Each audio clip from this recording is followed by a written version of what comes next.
Peter found comfort in solitude.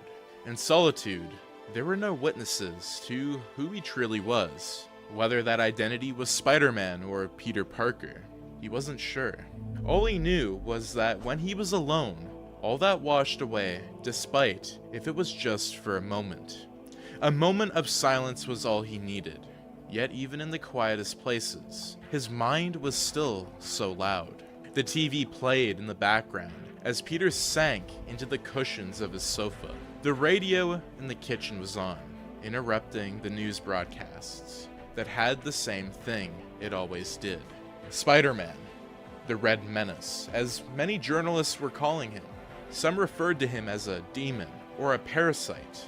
Then there were the channels that called him a misunderstood hero. Peter flipped through the stations and saw every broadcast. Half were in favor of Spider-Man, the other half weren't. There were footage of protesters. Some of that said protesters turned into riots that caused fires and injuries. If Spider-Man showed up to stop them, that'd only make things worse. They were protesting against Spider-Man's involvement in the crime around the city. They blamed him for the deaths of Eddie Brock and Harry. A wave of cold air brushed its way down Peter's arms. It was like the opposite of his spider sense. His senses were still reverting back inside of themselves, his eyes wavering in and out of focus as his grip on the side of the sofa tightened. His knuckles went pale. His body felt claustrophobic in the widest room in his house. His ears tuned into the radio, the static blocking out much of the noise. The static slowly faded away, until Peter could feel his own pulse in his ears.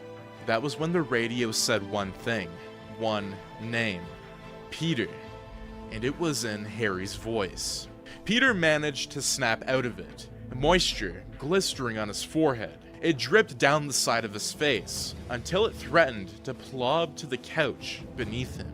Saliva clogged his mouth, as he willed himself to stand and throw on his coat. Instead of dwelling on the past, as he was prone to do, Peter left his abode to instead meet up with Mary Jane. MJ and him were repairing their relationship. Peter was amazed it was working at all, but it was the only thing that took his mind off Harry. He needed to cherish it. It felt like it was all he had left. Peter took his time going to the mall. MJ said she'd meet him there at the cafe at the front of the mall. It was one of her favorite places. The atmosphere was perfect for her. The mall was bursting with life and energy. Yet that little cafe managed to still stay peaceful. Peter wished he could feel the same way.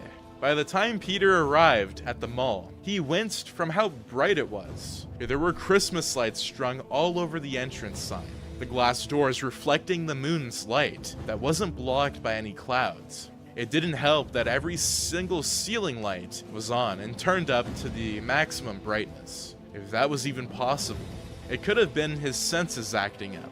But Peter wanted to leave the moment he stepped foot inside. The little cafe was hard to miss. It was on the left. The checkered floors leading up to the table placed outside of the shop. Peter's sneakers smeared mud on the otherwise clean and light floors. The janitors grumbling curses as they rushed to clean his mess. Peter approached the round tables with metal chairs, seeing the head full of deep scarlet locks that draped down her right shoulder. Her hands were folded together, the heel of her foot bouncing up and down from under her seat. "Hey," he said to announce his presence, placing his hand by hers, not to startle her. "Ready to go?" "You're early," she replied, her lips tugging into a smile. She was wearing less makeup than usual. Her lips were all natural, and it seemed as though what little she did have on was smudged. The dark eyeshadow she chose rubbed against the side of her eyelids, making it appear as though the tops of her eyes had bags instead of the bottoms. "Yeah, I thought I'd surprise you." MJ was happy to accept the offer, standing and not bothering to tug in her chair back in before leading the way. Peter had hopped forward in order to keep up with her. The two were trekking down the crowded mall, people bumping into them. Peter's hands slippery from the liquids coating his skin. More saliva built up inside of him. His throat burned with misery. him almost sticking to the people around him thanks to the agony flooding through his veins. "Here," MJ said, pulling him away from the giant mass of people. Instead, they went to one of the stores near the corner of the mall. It was secluded, but there was a line to get in. It was far from too small for everyone to fit inside without getting squished. It was a small business dedicated to handmade crafts, like hand-dyed t-shirts, custom soaps, and more. By the time it was their turn to enter, Peter didn't realize how silent he had become. MJ latched onto his elbow and guided him through the narrow pathways. The interior was dark, lit by dim lights propelled onto the walls instead of planted inside the ceilings. It seemed as though Peter stepped into a medieval castle instead of a small business. The rows upon rows of crafted varieties, from self-cared products to clothing. There was jewelry too. MJ taking her time to investigate. "What do you want for Christmas?" she asked, without taking her eyes off of a long necklace placed inside of a dark box, much too tiny for it. "Oh, I don't know, more red threads, groceries, gas." "Peter Parker needs gas?" she asked, amusement lacing her words. "I'd never thought I'd see the day." Peter glanced around at the other customers. They were near the front of the store, mobbing the register that only had 2 poor workers behind it. His eyes darted between the products until his figure halted. Even MJ felt it, her averting her gaze from the necklace to peek at him. "Peter," she said. Her voice was as delicate as he remembered. She followed his stare until she saw it. Maybe a dozen feet away was a row of shirts with anti-Spider-Man text. "Harry Osborn was murdered" was one of the shirts, and Peter felt his tongue swell inside of his mouth. MJ was whispering sweet nothings to him that flew by his ears. He moved his eyes, MJ pulling him out of the shop as quickly as possible. He slipped his arms away from hers and fiddled with his fingers, scanning his eyes over the mall. There were varying stores around. Some had graphic t-shirts and hoodie designs. Others were more geared towards little girls with hair, accessories, and young fashion trends. However, no matter where he looked, there were posters, advertisements, and TV screens showing off random events. The one thing that caught his eye was the ad for Oscorp. Ever since the passing of Harry Osborn, Oscorp had gone insane with advertising. They were making it known that the company was moving on with the help of the new CEO, Roderick Kingsley. Oscorp, to keep a squeaky clean reputation, decided to stay neutral in the Spider-Man debate. The public was divided. Half were on the side that Spider-Man was nothing but a murderer. The other half believed Spider-Man was justified in protecting the city. Even Peter didn't know which side to choose anymore. "Are you okay?" MJ asked from behind him, rubbing his shoulder as if that'd ease his heavy heart. "I have to be," Peter replied, letting a smile grace his chapped lips. He licked them, but that didn't help. MJ signed and gave his cheek a quick peek, pulling him down the rows of the stores to continue their shopping. After graduating, Peter submitted an application to work alongside Dr. Connors at Oscorp. He'd find out their decision shortly. All that was left was waiting. His life could get better if he had gotten this job. Now, he had to stay strong. Yet somehow, that felt like the hardest thing he ever had to do. Roderick found it. After searching for countless hours, Roderick Kingsley found what he had been searching for the entire time: the truth about Norman Osborn. Roderick had to dig through old computers and data archives the company had, but it led him to an old laboratory, thought to be abandoned. It was. But the items inside were still intact, preserved, almost as if Norman had it here as a backup, in case something went wrong. Now, Roderick could use it. The serum Norman wrote about it in his countless lab reports and journals. However, Roderick noticed one thing was wrong with the serum. It wasn't perfect. The strength and speed could be enhanced, as with how much sanity was left after the serum was used. Roderick spent countless sleepless nights perfecting the design, using Norman's findings to craft the best version of it he could possibly create. By the time he was done, he gave himself the serum and let himself spiral down a well of emotions. Roderick scratched and clawed at his own skin as the serum burned through his veins, picking up and prodding at his blood as it shot through him. Roderick was on his knees. Heaves ripped themselves from his throat as the serum settled in its new home. He had a powerful serum coursing through his veins, not to mention his tech he was building in private. Soon enough, Roderick would become all he had ever dreamed of. All he had to do was wait. A few weeks after Mary Jane and Peter went Christmas shopping, Peter learned he was accepted to Oscorp, and he left the Daily Bugle thanks to that. He was approved, meaning he could work alongside Dr. Connors with no issues. Christmas Day was coming up soon, and Peter was so grateful he now had the job to make back what he spent on all of his presents for MJ. After everything that had happened, Peter felt obligated to spoil her this year. Peter wondered if the guilt and shame would ever disappear. The shame only built up inside his chest as he strolled down the blistering streets with the sun shining down on him. It felt like a spotlight as he walked under it, the crowds bumping into each other. Peter heard shouts up ahead. He wasn't sure when he saw protesters telling police to arrest Spider-Man for his crimes against the people. There were other civilians getting up in the faces of the protesters, claiming Spider-Man did nothing wrong, and people like the protesters were the reason why Spider-Man didn't reveal his identity.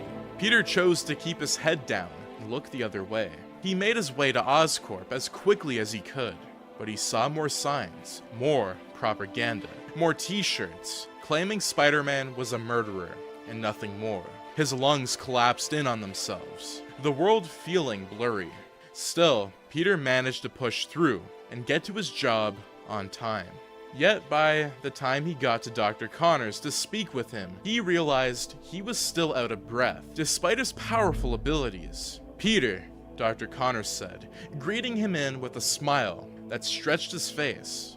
His eyes were glistering under the lights planted inside of the ceilings of the laboratory. The space itself was large, a circular room with pristine flooring. Peter was sure his shoes were smearing with dirt on it. He sunk his head, pitter-pattering his way over to Dr. Connors to stand by his side. He mimicked the man's smile, hoping it was enough to apologize for the mess he had caused. "Something on your mind?" Parker asked, monitoring to the clipboard resting in Dr. Connors' hands. Dr. Connors went over the nearest desk as lab assistants rushed around, moving equipment between the main room and the storage room, attached to the back of the area. There was a corner out of eyesight that Peter and Dr. Connors used to store all the necessary equipment for their research. Peter's first project was studying an unidentified chemical, a serum, really. "I've been dishonest with you, Peter," Dr. Connors said, keeping his voice down. As soon as the last assistant went inside the storage room, Dr. Connors shifted his entire head towards Peter, some of his locks curtaining his wrinkled face. "What have you been studying? It isn't some chemical. It's a serum." "That's right, it's a test. Mr. Kingsley is sick, Pete. He needs a cure as soon as possible. We're the best chance he's got." "Why me?" Peter asked before he could stop himself. "You're impressive. You know more about this stuff than we thought." Dr. Connors still had a smile that eased Peter's nerves, but it wasn't enough to stop Peter's hands from trembling. "You're putting his cure in my hands." "Our," Dr. Connors corrected, giving Peter's shoulder a small squeeze. "We're not doing this alone. We're doing it together. The serum needs to be modified, reversed engineered into a cure. Can you help me do that?" "I can," Peter managed to reply, but the words sounded weak as they left his lips. "We'll need time. This isn't something that can happen overnight." "I know.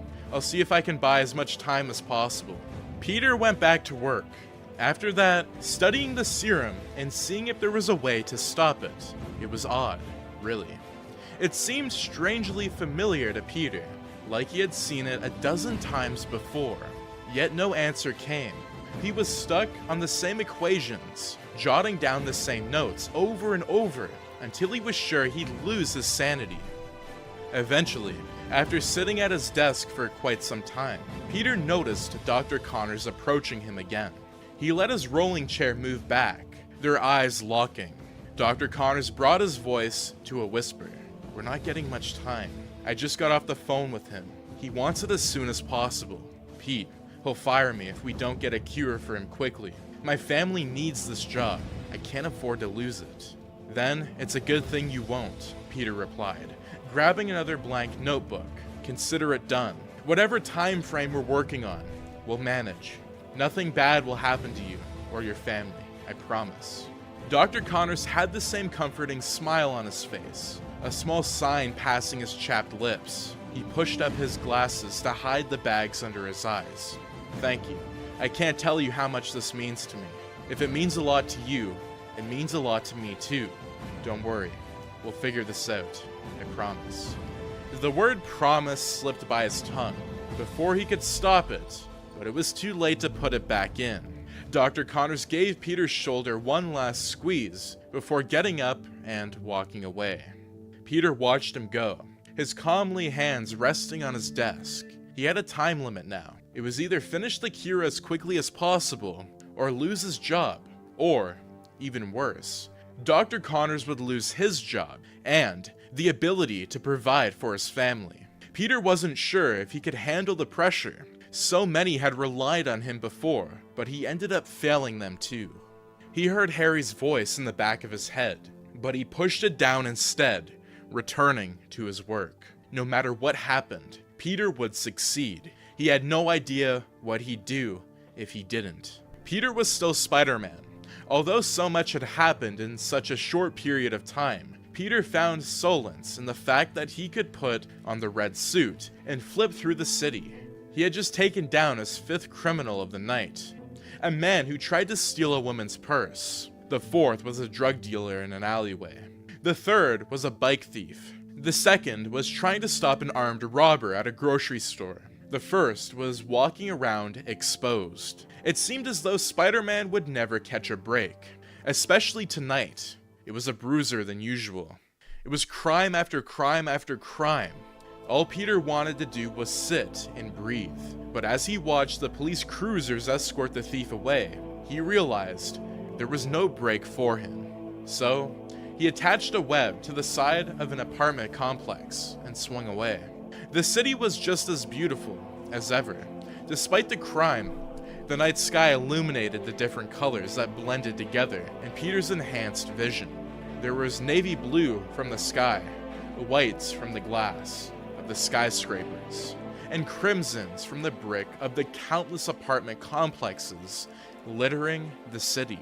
Peter's ears were clogged by traffic, honks from cars filling the air along with the smell of overcooked hot dogs, with too much cheese and chili splattered on top. Spider-Man landed on the roof of one of the complexes. He was swinging by.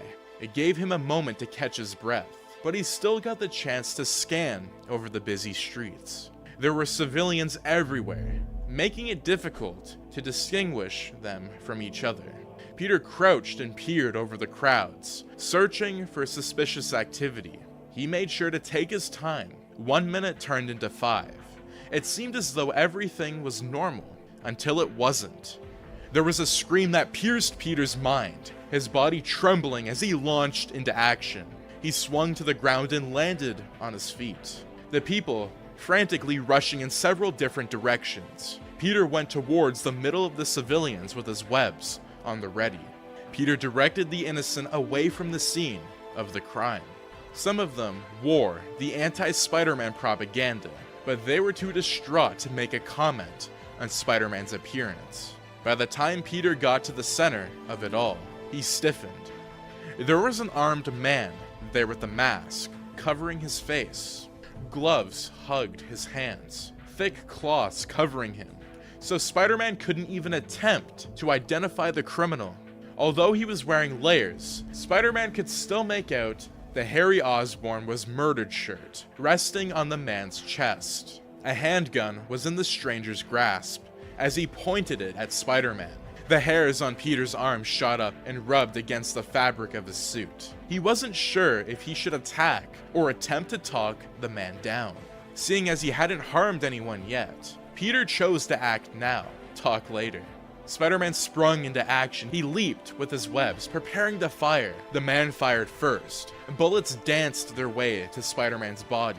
He twisted and turned to dodge, but that was the worst mistake he could ever make. Although Spider-Man did his best to clear the area, a civilian was still hit by the bullet. He dodged. Tears burned Peter's eyes as he snapped his head back to watch the innocent fall. The innocent man's hand hit the ground, his dark locks draping over his face as the life drained from his pale eyes. The killer took the opportunity to flee. He ran from Spider-Man, who rushed into action. Adrenaline infected Peter's veins until he went faster than he had ever gone in his life. The killer stood no chance. He went down an alleyway between two complexes. This time, no way around. The gravel of the alley hit Peter's feet as he ran after the man. It was a dead end. There was nowhere the killer could go except back. The man slammed into a dumpster and almost fell, the weapon wobbling in his hand as he turned back to aim it at Spider-Man. Behind the mask, Peter could see the eyes of a terrified criminal, yet it didn't change that he was just that, a criminal. Peter had a clear shot. He used his webs to disarm the man, snatching the pistol and unloading it. He threw it to the ground behind him before staring at the man. Wait. Peter recognized that expression, those eyes, the color of them. He even recognized the shape of the man's figure. Without hesitation, Peter webbed the man up to the brick wall and came closer to get a better look. He unmasked the man, revealing Dennis Carradine. Peter couldn't move. His entire body refused to move a single inch as he took in the sight. It was impossible. The man fell from too far of a height to survive. There was no way Dennis Carradine was still alive, yet here he was, right in front of Spider-Man. Based on the man's attire, Peter guessed he was looking for Spider-Man. He was trying to draw him out. It worked. Spider-Man was before him, staring down the one he thought he killed in his quest for revenge. There were too many words to say, but so little at the same time. Peter's mouth bobbed up and shot as images of his uncle plagued his mind. He heard his uncle's voice. He heard the advice he had been given before. This time, the advice felt hollow, like an empty promise. In the heat of all of it, Peter took off his mask. Dennis and Peter locked eyes, and the world fell away for a beat. It was silent. All Peter could smell was gunpowder and sweat, and all his eyes saw were the tears that threatened to spill. Right when he thought nothing would happen, Dennis winced. Then he coughed. The cough was followed by more wincing and groaning, the man's face contorting with agony. Peter backed away and managed to snap back to reality, throwing his mask back on and calling for help. Although his hands were shuddering and his feet barely moved, Peter found help. The man Peter thought was dead was rushed to the hospital to get treatment for his heart attack, yet all Peter could do was swing away. The hospital was lonely. With the suit and his mask on, Peter visited Dennis. He would live, but he wasn't conscious yet. The doctors were still trying to get to the bottom of what had happened, but Peter guessed it had something to do with the man's fear for his life. Peter felt it too, but not nearly as intensely as Dennis did. Peter was outside of the room, silent. Dennis would get arrested for killing an innocent woman, although Peter thought he should be the one on trial instead. He was the one who caused the man's death. Dennis may have pulled the trigger, but Spider-Man dodged it. The man was only hit because of Spider-Man's actions. Maybe the court should be more focused on him. The hallways were empty as he backed away from the door. Dennis was on a bed, passed out, with countless tubes and machinery hooked up to his body. There was a nurse in the room to make sure his vitals were good. Seeing as Dennis was stable, Peter saw no reason to stay. Peter traversed the pale corridors of the hospital. There were fake plants and benches, flickering bright lights in the ceiling. Doctors rushed around, people bit their nails while waiting, and patients were being discharged. It was busy. Peter made sure to leave as soon as possible. He received many stares on his way out. He got cursed at twice. There were others that looked at him with sympathy. But seeing as it was a hospital, most were too caught up with their emotions to consider it. Peter understood. He felt what they were feeling. Not as bad, but his heart was contracting in on itself more and more with every step he took. By the time he got outside, the stale air hit the fabric of his mask. He smelled cigarette smoke, but saw no smoke. There were ambulances outside, some people waiting to get in, and, most importantly, there were police officers with their badges, out and shining in the moonlight. Before Peter could move away from the entrance to the hospital, the officers approached him. Peter was frozen, pulling on his mask to ensure it was secure before he cleared his throat. "Can I help you, officers?" he asked, his voice cracking, despite him begging it not to. "You're under arrest," was the only response he received. The group of 4 officers had their hands on the butts of their handguns, one of them pulling out handcuffs. They informed him he was under arrest thanks to Harry's death, and quite frankly, 1,000 other things that could be pinned on Spider-Man, like the death of the innocent man who died because Spider-Man had to dodge a bullet. Although deep down Peter agreed with what the officers were saying, he still found himself latching his webs to the side of the hospital as he swung away. There were shouts as he fled the facility. The officers chased after him, and even from up in the sky, Peter could tell that they were calling for backup. As much as Spider-Man was fast, he was easy to spot. He was a man swinging through open sky in a bright red suit. Even if the police couldn't keep up with him, he was sure that the civilians would spot him and tip off the police. That wasn't a thought Peter wanted to indulge, so he pushed it aside as he left the hospital. The buildings cramped him inside the walls of his own mind. As he navigated the city, he went to the last place he felt safe, Ben's grave. Spider-Man landed in the graveyard. It went silent. No one was around except him and his thoughts. There was a bright breeze that brushed by and tickled him as he kneeled before Ben's grave. The headstone was covered in dirt that Peter wiped off with his gloved hand. He stuck to the stone for a second longer than needed. "I don't know what to do," Peter said, keeping his voice hushed as the wind circled around him. Soon enough, the wind became snow. Little flakes trickled down and landed on his figure.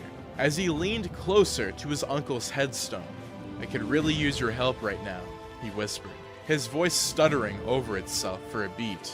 He caught his breath as the snow picked up. All he did was kneel there, running a million thoughts through his mind over and over again until it felt as though time meant nothing. By the time he came back to reality, the snow became more like a storm. The wind picked up, Spider-Man shuddering from the sudden blast of cold. Despite that, he still stayed. He kept himself planted in front of Uncle Ben's grave. He had to go back to MJ, but it was like he was frozen. Then, Peter stiffened, his mind tingling, the hairs on his body sharpening and alerting him to the presence nearby. He heard the crunches of footsteps on the ground, leaving dents in the incoming snow. His head snapped up as he shifted around and stood. He heard distant sirens, distant voices. One of them sounded eerily familiar, and that's when it clicked in. Captain Stacy was here. From behind the trees, the police appeared. They had him surrounded. It seemed as though his theory was correct. It was easy to spot him, even in a storm. Peter wondered if turning himself in was a good idea, but the serum popped into his mind. He couldn't let Dr. Connors down. He could suffer for his actions later, but if he went down now, that meant more suffering would come. Dr. Connors would lose everything. "Make this easy for us," Captain Stacy said, as he approached, aiming his handgun at Peter. Although Peter had his hands raised, he knew there was no convincing them to lower their weapons. There were 1,000 apologies Peter wanted to make. Instead, he turned and fled.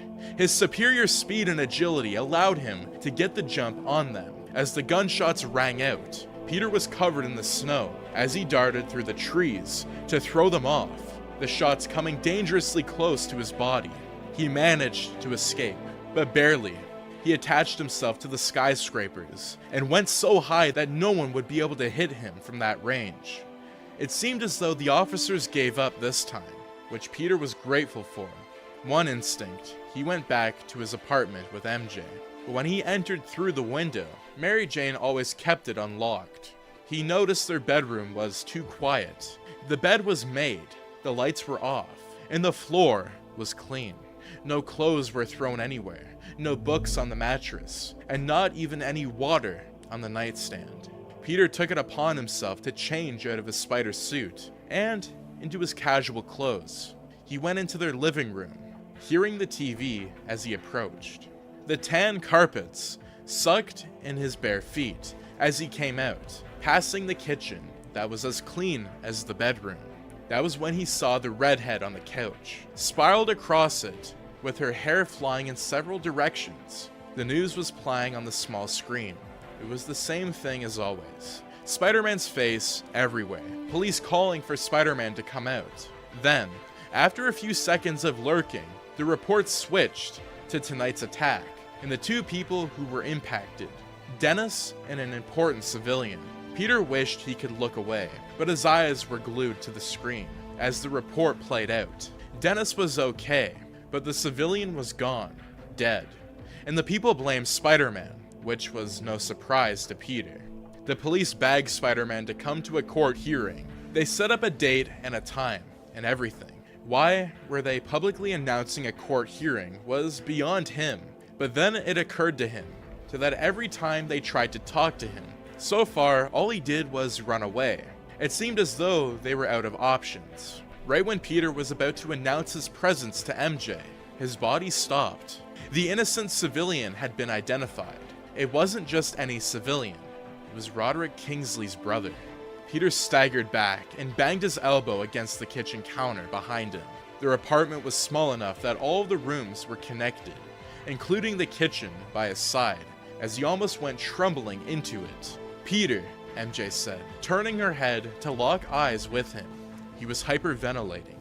It seemed as though all he knew and had valued was crumbling before his very eyes, and there was nothing he could do to stop it.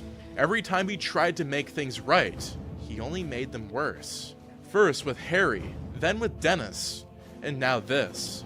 Trying to flee to help Dr. Connors only to learn that Roderick had bigger worries than the serum now. It was all Spider-Man's fault. "I'm sorry, this is all my fault," he said, through his tears. MJ was on her feet, rushing over to him to embrace him. He barely felt it. All he felt was the remorse that crushed his heart, more and more every time that he breathed. Roderick was furious. A few days after learning of his brother's demise, he was at a press conference, ready to reveal a new Oscorp flight suit. Although his body was deteriorating and his voice was lower than it had been before, Roderick had his sights on one person and one person alone: Spider-Man. Roderick pulled strings, he signed contracts, he blackmailed where he found it necessary. His brother was the only thing he had left after the world had already denied him so much. His brother was the last piece of his family he had left, and now Spider-Man had taken that too. Spider-Man had already stolen so much from Oscorp. Oscorp had been in flames. Now, it was Roderick's turn to destroy Spider-Man's life. Roderick was tired of watching the public, no matter how small of a percentage of them, defended the man who pretended to be a hero. That hero caused people to die. That hero brought out more supervillains. Roderick was sick on the inside and out, but he knew fiction from reality. And what he knew was that Spider-Man was living in a delusion, that he could do whatever he wanted and to get away with it. No superhero should have that power. Roderick didn't care that he would be the executioner. Justice had to be served. The courts would give Spider-Man nothing but love, but since he was the only one protecting the city, if the courts were unbiased, they would see more villains were brought out by the masked menace. Why couldn't anyone see what Roderick did? That's what led Roderick to signing contracts and pulling strings as he showed off the flight suit with a crowd of clamoring people cheering him on. He knew in the back of his mind that the flight suits wouldn't be used for protecting the world. First, it had to destroy Spider-Man. The New York governor gave him permission to use the flight suit outside for testing, as long as it was away from civilians. Since Spider-Man was on the run, they needed someone else to step up, in case crime went beyond the police control.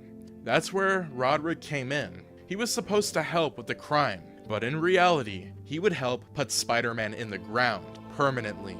Part of him didn't even care about the consequences. It felt like he was dying anyway, so why bother with consequences? Roderick was finished with his demonstration, leaving the stage with bright lights and flashing cameras. His subordinates applaud as he abandoned the flight suit, and he had a metal plating too tight for Roderick's liking. He ordered that it got loosened. It was strange how tight it had become. Just 2 days ago it fit perfectly.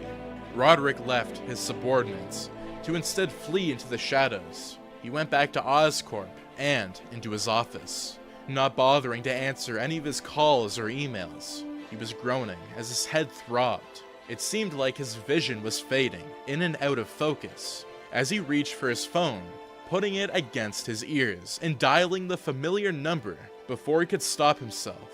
"Yes, sir," Dr. Connors asked, on the other side of the line. "Tonight. I need the cure tonight. Don't make me ask again. I've waited long enough. Now, it's gone on long enough. Get me what I asked for, or you know what will happen to you." Without waiting for a response, Roderick hung up and tossed his phone, not caring where it went. He held his head and his skin became more pale than it had been before. If anything, his skin appeared like mold. It was turning a light green that sprinkled in the dim lighting of his windowless office. He leaned back in his chair and tried to calm down, but the picture of his brother on his desk had him clenching his jaw and digging his fingernails into his palm. He needed to find Spider-Man. He needed to kill him. The snow covered the ground as Spider-Man made his way to the courthouse. Today was the court hearing the police were screaming about. They put it on every screen in New York. Thanks to that, there were hundreds of people waiting outside, maybe thousands. Peter didn't have the energy to check. He had to get this over with so he could help Dr. Connors. He had called Peter earlier and asked for his help with the serum, and Peter agreed to meet at around 8 p.m.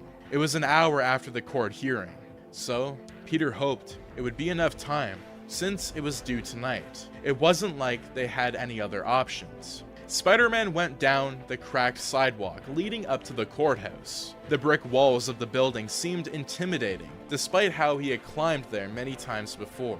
Reporters were on either side of the sidewalk, leading up to the wooden double doors. They were already open, as if awaiting Spider-Man's arrival. He accepted the gesture and entered, freezing upon noticing how empty it was. It was only the one judge, staring him down, as if daring him to speak. It was his only chance to defend himself. He didn't need a lawyer or a full process, just a few minutes to explain his actions and why they were justified. He had never killed anyone in cold blood. Although he had made mistakes and regretted them dearly, he never broke any laws. Peter suffered consequences in other areas. What good would punishing him legally do other than rid the city of a protector? "Spider-Man," the judge said, her voice surprisingly gentle. He heard the chatter from outside, noticing how there were cameras set up to capture his every move. Journalists were by the cameras, but no one else was allowed inside. No public. Just them. "I didn't kill Harry. I didn't kill that civilian. I didn't kill anyone," Spider-Man said, straightening his shoulders as if that'd get his point across. "I've done terrible things, I won't lie." "Terrible things like what?" the judge asked. But the tone wasn't an accusation. It was a genuine concern, as if she wanted to see the inside of his mind. It had Peter's lips tilting into a soft smile as he took a step back. He was amazed that they hadn't asked him to remove his mask, but he took it as a sign that he had at least had somewhat of an edge in this battle. "I let anger consume me. It fed up inside me until I hunted down a man to get revenge for someone's death. Someone close to me. just because I was suffering didn't give me the right to inflict it on others, and I'm sorry for that. He may have been a criminal, but he didn't deserve that. He didn't deserve to face my wrath. Peter paused, sucking in a breath and praying his fears wouldn't fall. Harry died protecting me.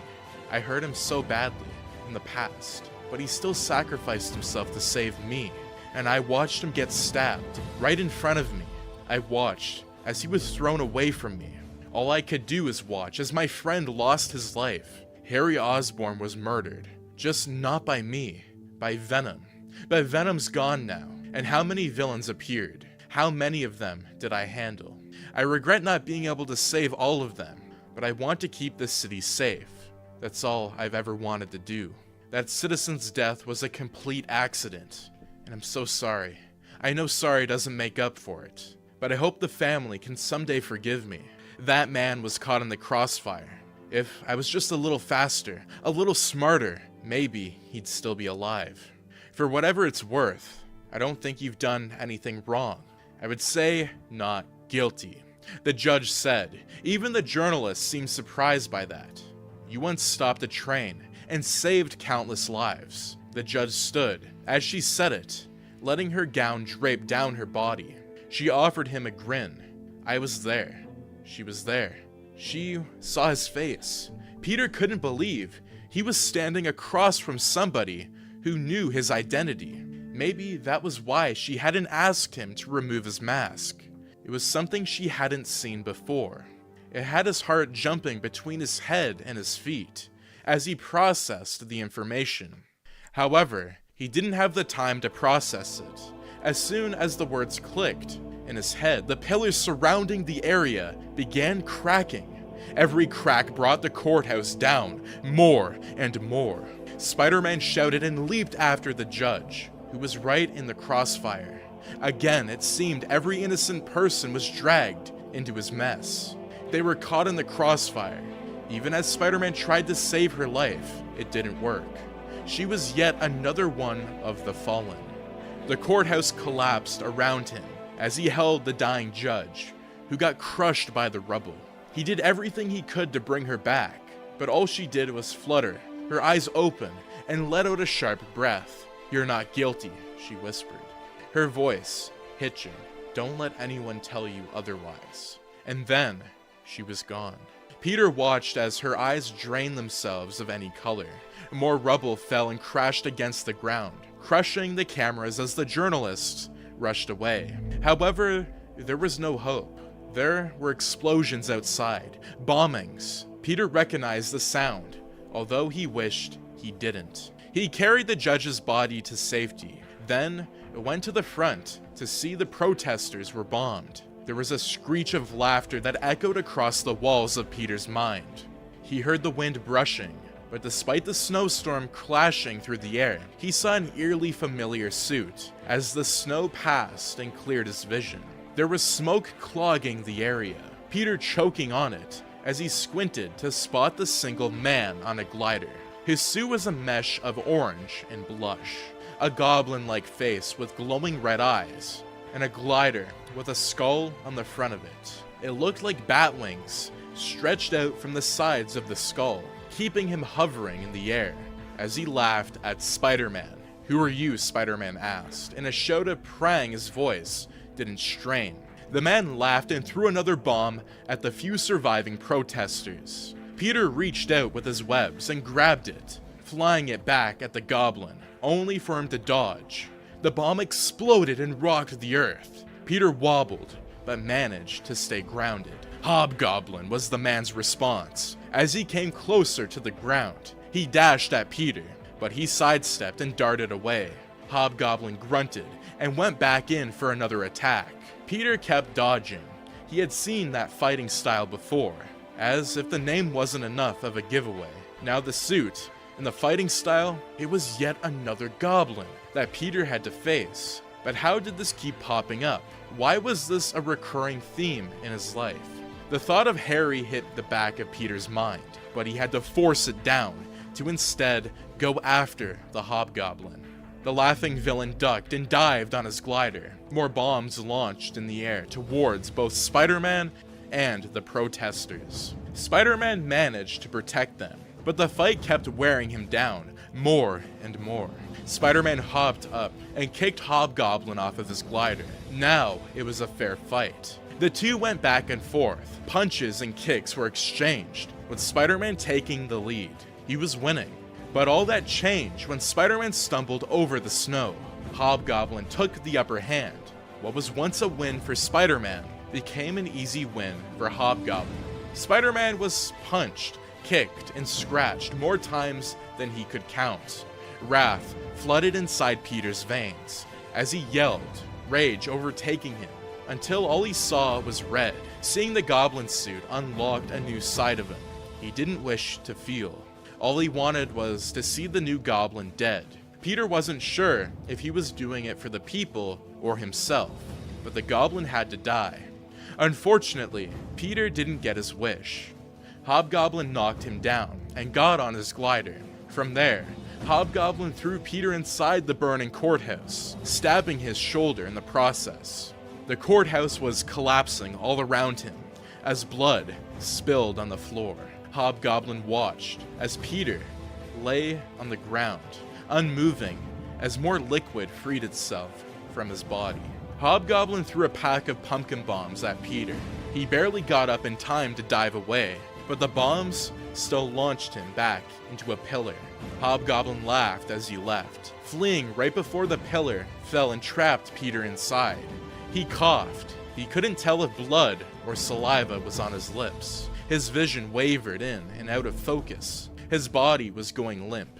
Soon enough, he closed his eyes, unable to bear the pain his body was in. As his shoulders kept bleeding, Peter groaned.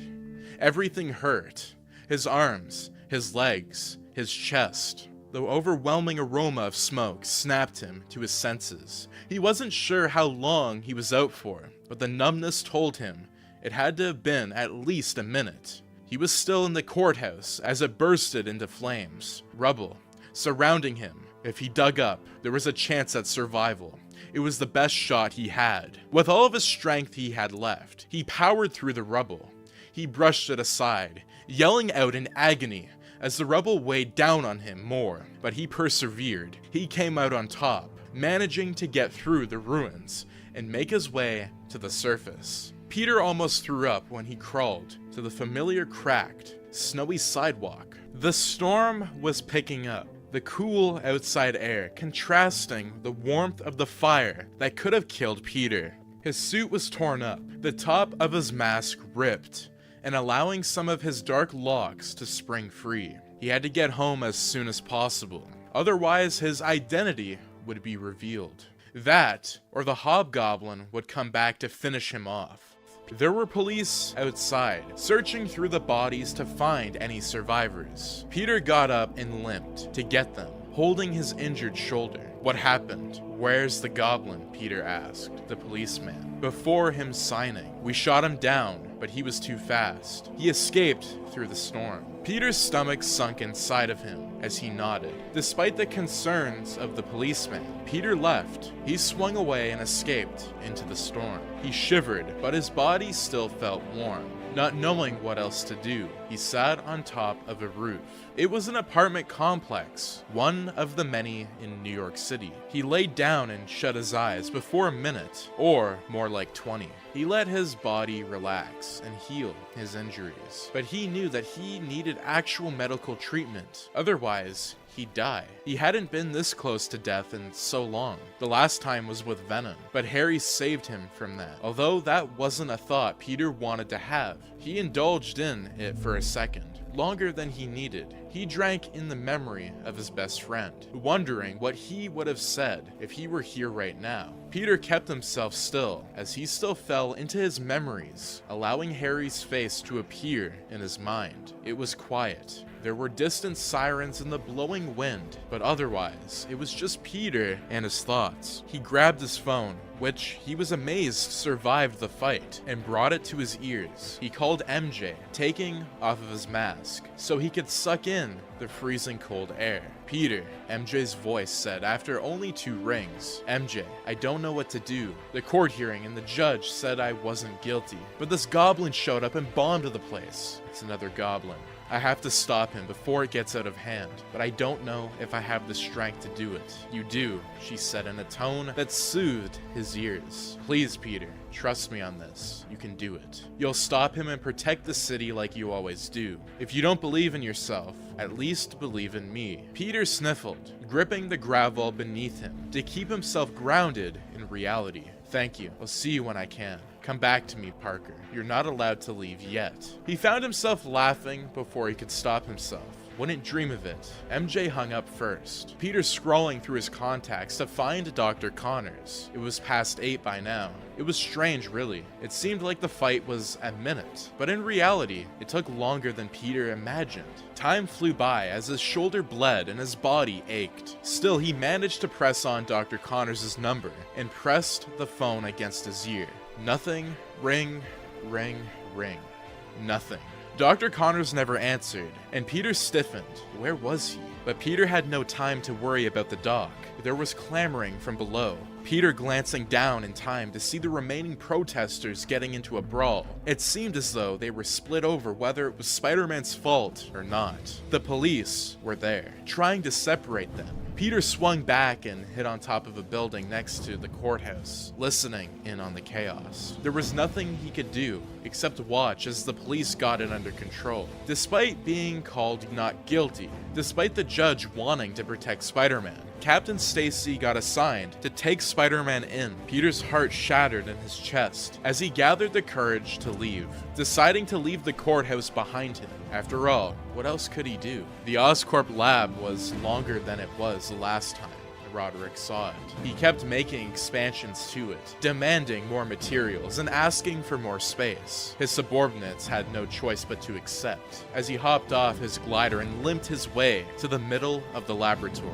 He saw Dr. Connors cowering in the corner with what seemed to be a serum in his hands. Roderick's face had become more like a goblin's, with long teeth and glowing eyes. He was grunting and groaning the entire way to the room, him smashing all of the important equipment to scare Dr. Connors further. The man was already trembling, begging Roderick not to hurt his family. Seeing as the scientist had what seemed to be a cure, Roderick's tactics were working. "I'll prove this is the right serum," Dr. Connors said, his trembling hand holding up the vial, holding the precious liquid. "I'll take it. To prove. Watch. Don't hurt my family. Please. I did what you asked." He indeed did take the serum. He injected himself with it, and Roderick watched the narrowed eyes. They waited. They waited and waited and waited.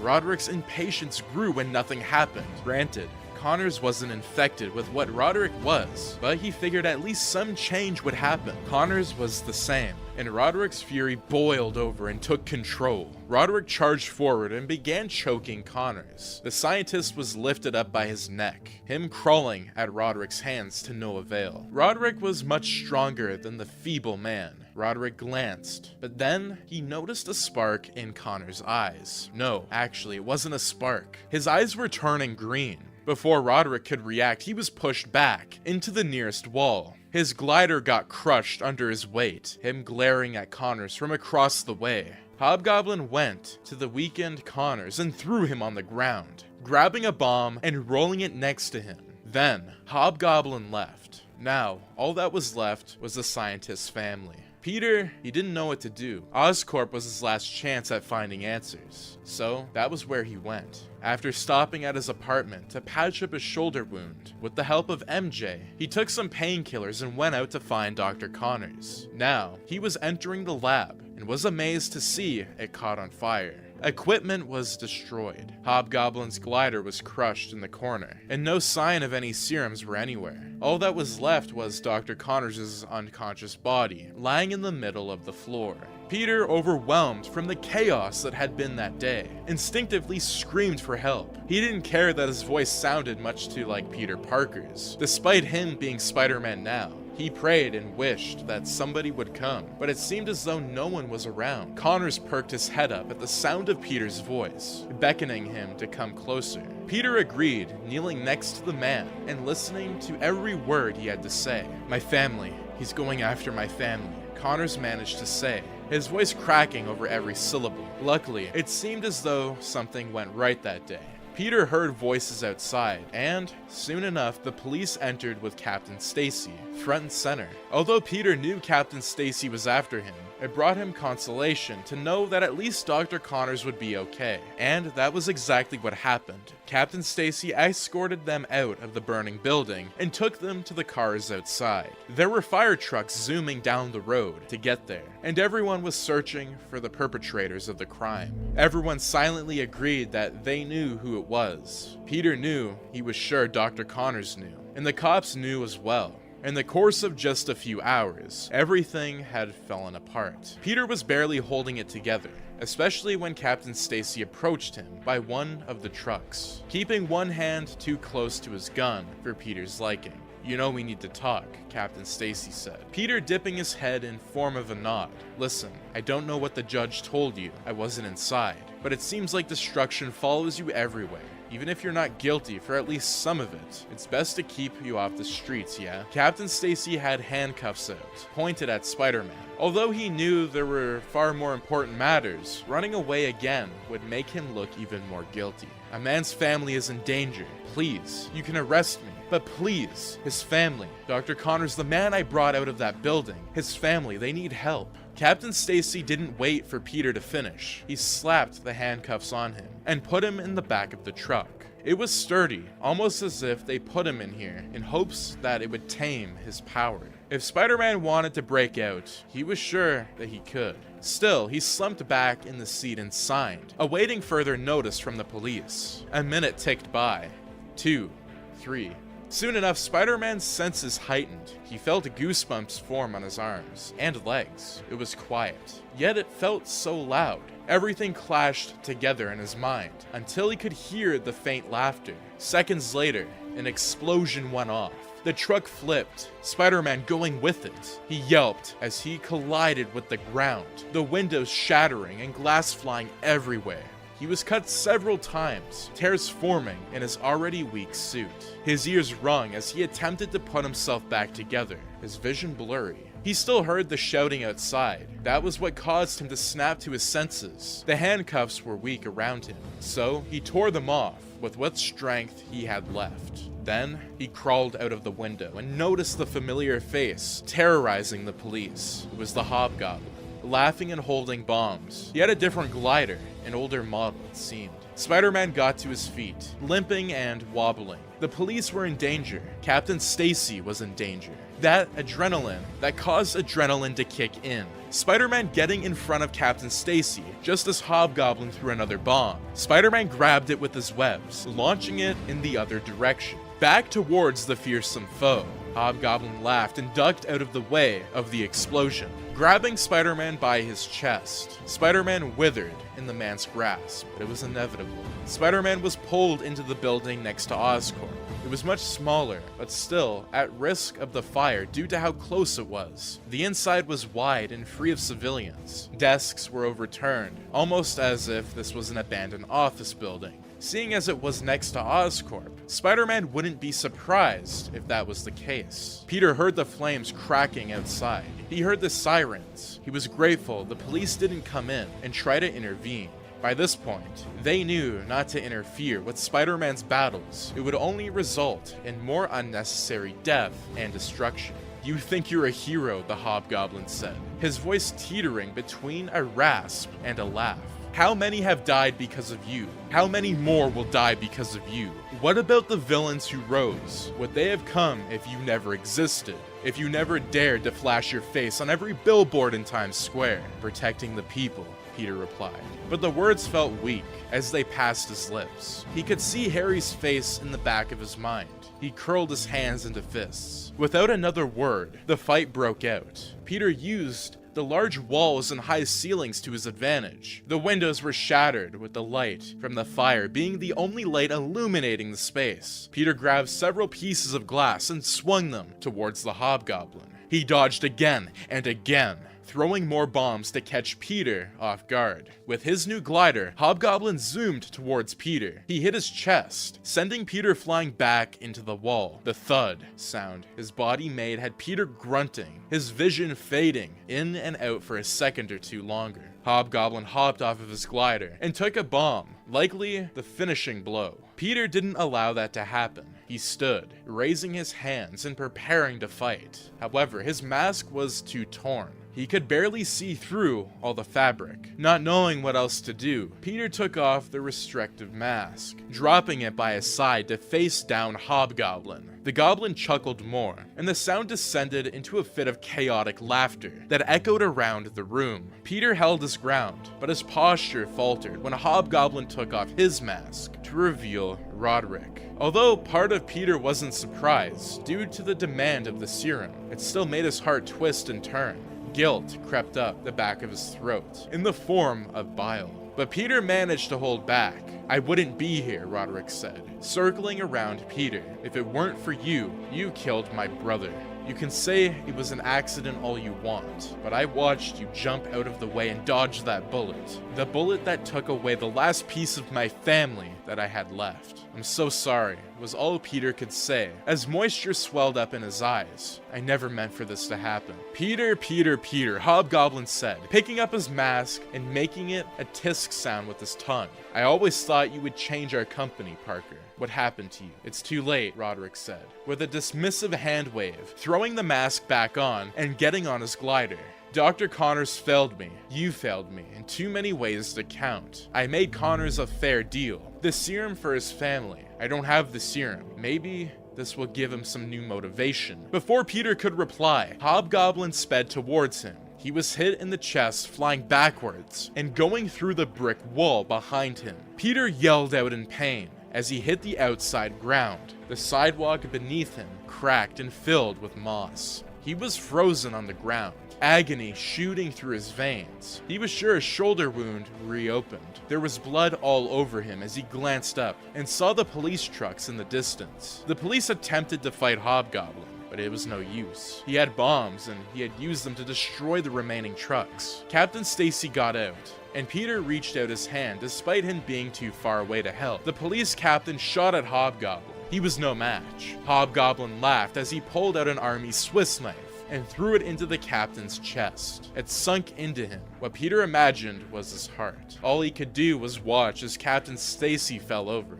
the light fading from his eyes. For what felt like the millionth time, Peter was helpless. Dr. Connors woke up in the chaos. He was in an abandoned truck that was parked on the curb across the street from the burning Oscorp facility. All the other trucks were on fire or worse. A row of corpses lining the street. They were all police officers. Surprisingly, Connors felt okay. His neck was stiff and sore, but his body was ready to move.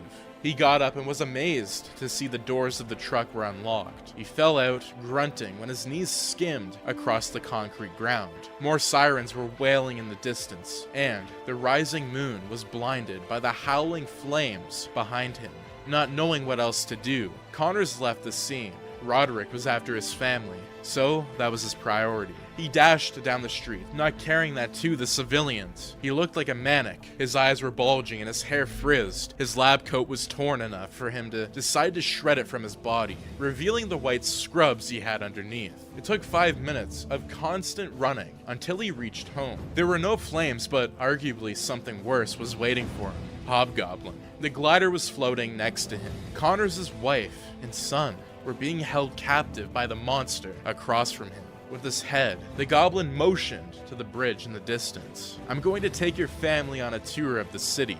If this is your last chance, meet me at the bridge in 20 minutes with the serum. Otherwise, your family." Goblin trailed off and laughed, as if that showed his point.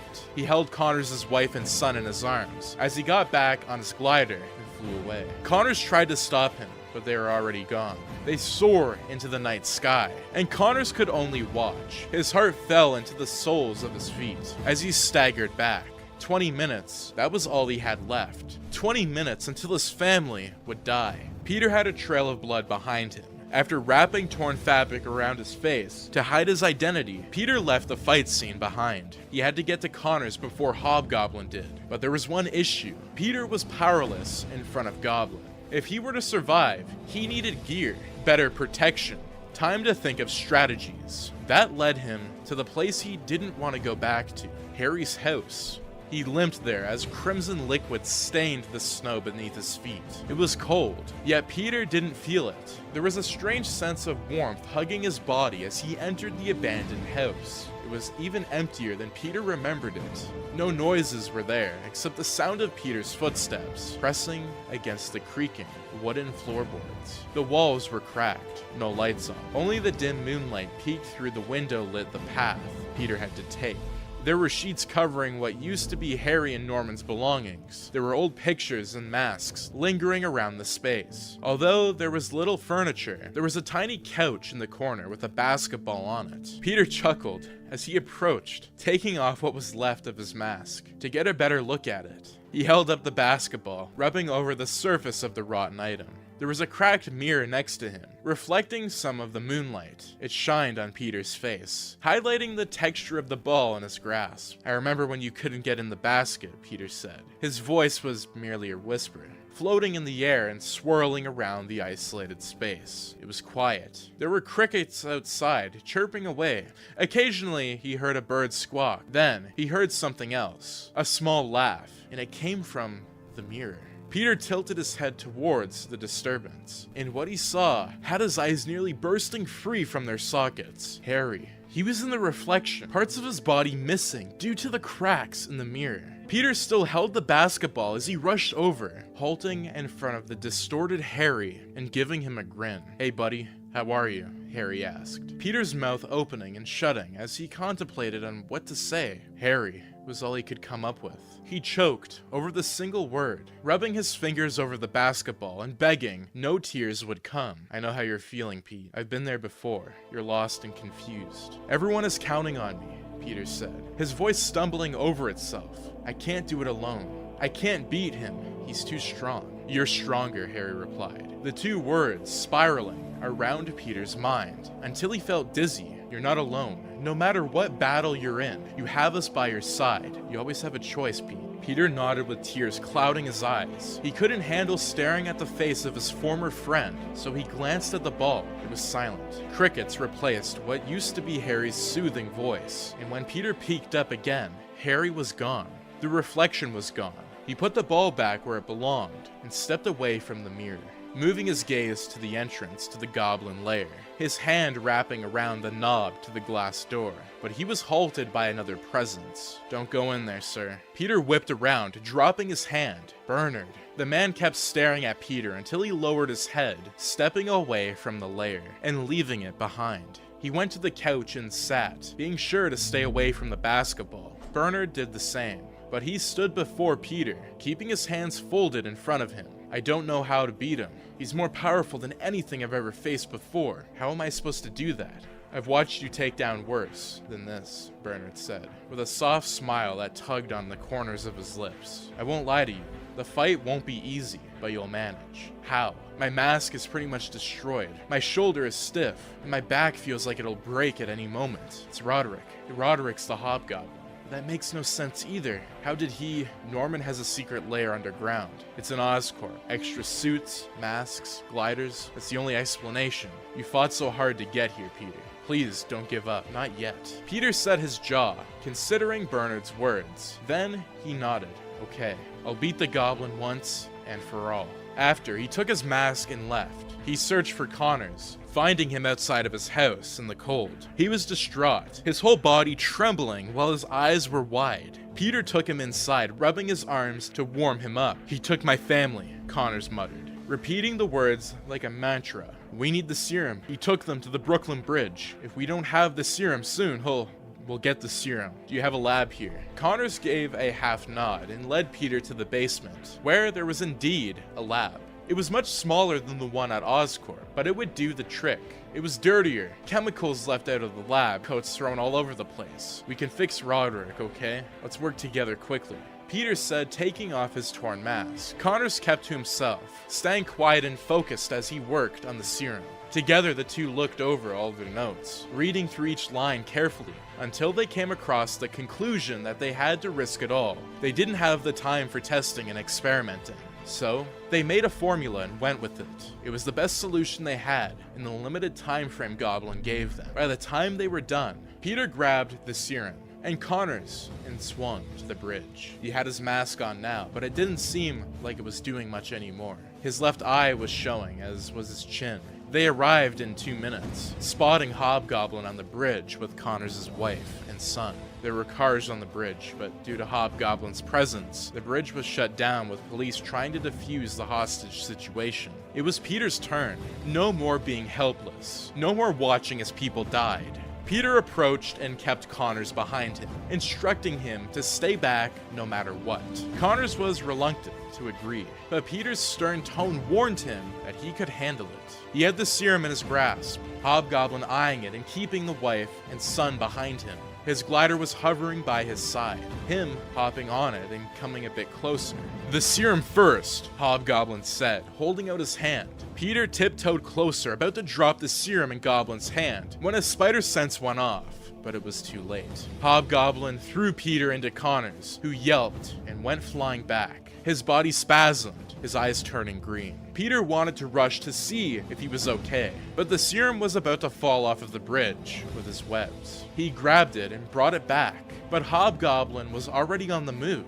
He was grabbing bombs and preparing to destroy the bridge and the people on it. The police were shouting and trying to get the remaining citizens off the bridge. Peter joined, zipping by and saving everyone he could, everyone in his view. He grabbed them and swung them to safety. Connors was still spasming on the floor, Peter about to go next to him when Hobgoblin smashed into his chest. Peter gasped for air as he hit the ground, Hobgoblin hovering between him and Connors. The serum was still in Peter's grasp. All he had to do was cure Goblin. Then, the bridge would be safe. But with all of the bombs at Goblin's disposal, it was risky. By trying too close the distance, Peter risked so many innocent lives. Most of the civilians were off of the bridge, thanks to Peter, but the police were still there, helping Connors' wife and son. Connors was scratching at the concrete of the bridge. His body was shaking. Hobgoblin stayed where he was, as if begging Peter to do something, to make a move. So, Peter did. He swung towards Hobgoblin to fight, the two clashing midair and exchanging blows. One punch hit Peter, then one hit Hobgoblin, then another on Peter, and it went back and forth until Peter managed to get Hobgoblin off of his glider. The serum was in his hand, and he maneuvered it, so he was in firing position. While Hobgoblin was down, Peter took the opportunity, injecting it into the man's neck. He cried out and knocked Peter back. He fell to the ground, hitting his head off of the concrete. Peter lost consciousness for a bit. It was as if he fainted, his vision going black for what seemed like a second, but it could have been minutes. When he came to, he saw Connors was still on the ground, but Hobgoblin was nowhere to be seen. Peter crawled to Connors, but he was too busy pulling at his hair and begging it to stop. Peter had no idea what it was, so he shook the scientist. "Just go," he said, his voice lower than it had ever been before. "Save my family." Peter did what he was told. He helped the police get Connors' wife and son inside of a vehicle that sped away. Peter watched it until it was off the bridge. Police were crowding around Connors now, but he seemed reluctant to go with them. Peter realized Hobgoblin was still on the move and decided to leave. The police handled Connors, so Peter would handle Hobgoblin. He swung off the bridge and went through the city. There were no signs of Hobgoblin anywhere, not knowing what else to do. Peter decided to check on MJ, seeing as Roderick knew Peter's identity and was his boss. He knew where Peter lived. That meant MJ could be in danger. Whether or not Roderick would think this far ahead was unclear, but it was better to be safe than sorry. When Peter arrived at his apartment, he found it trashed. His stomach plummeted to the ground as he stepped inside. Their kitchen was a mess, with the fridge door opened, the Christmas tree destroyed, with the gifts stomped on and laid across the floor. Peter trembled as he quietly searched for MJ. He didn't call out her name. Instead, he looked through each room. She wasn't there. Roderick took her. The serum didn't work. They failed. And now MJ was caught in the crossfire. Peter didn't have time to sit and reflect on those thoughts. He had to stay strong.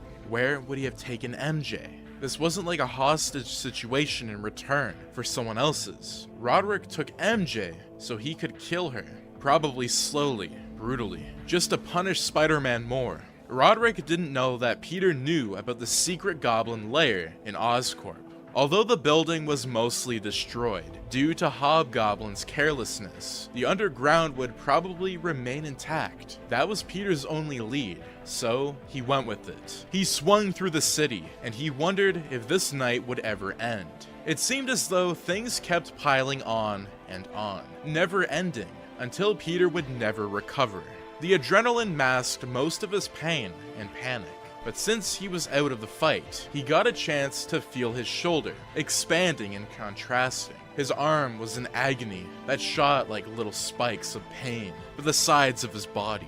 His mouth smelt of blood, the familiar copper taste flooding his taste buds. It didn't help that the rest of his figure was covered in moisture. He couldn't tell if it was blood, melted snow, sweat, or something else entirely. Peter made it to Oscorp and found it was blocked off by police tape. There weren't any police there, currently, but their presence was still known. Captain Stacy's body had been moved, and Peter signed. He had no choice but to go in, what was left of Oscorp. The outside seemed normal, all things considered. However, he could see from his position across the street that the interior had been burned to nothing. He entered, and that theory was confirmed. There was nothing left, except scorch marks and the smell of smoke.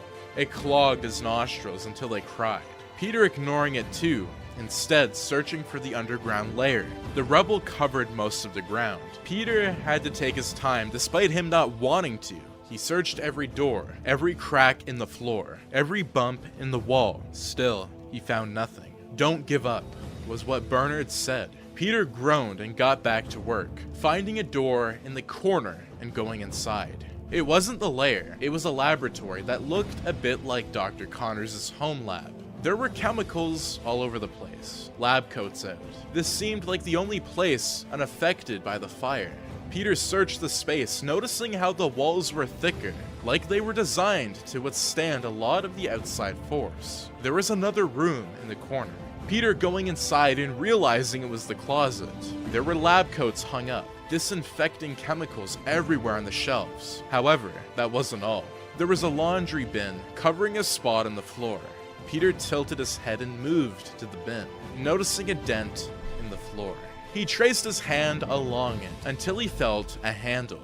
Then he pulled up the hatch. After countless minutes of searching, he finally found it. He held back a smile and went down the ladder into the secret lair.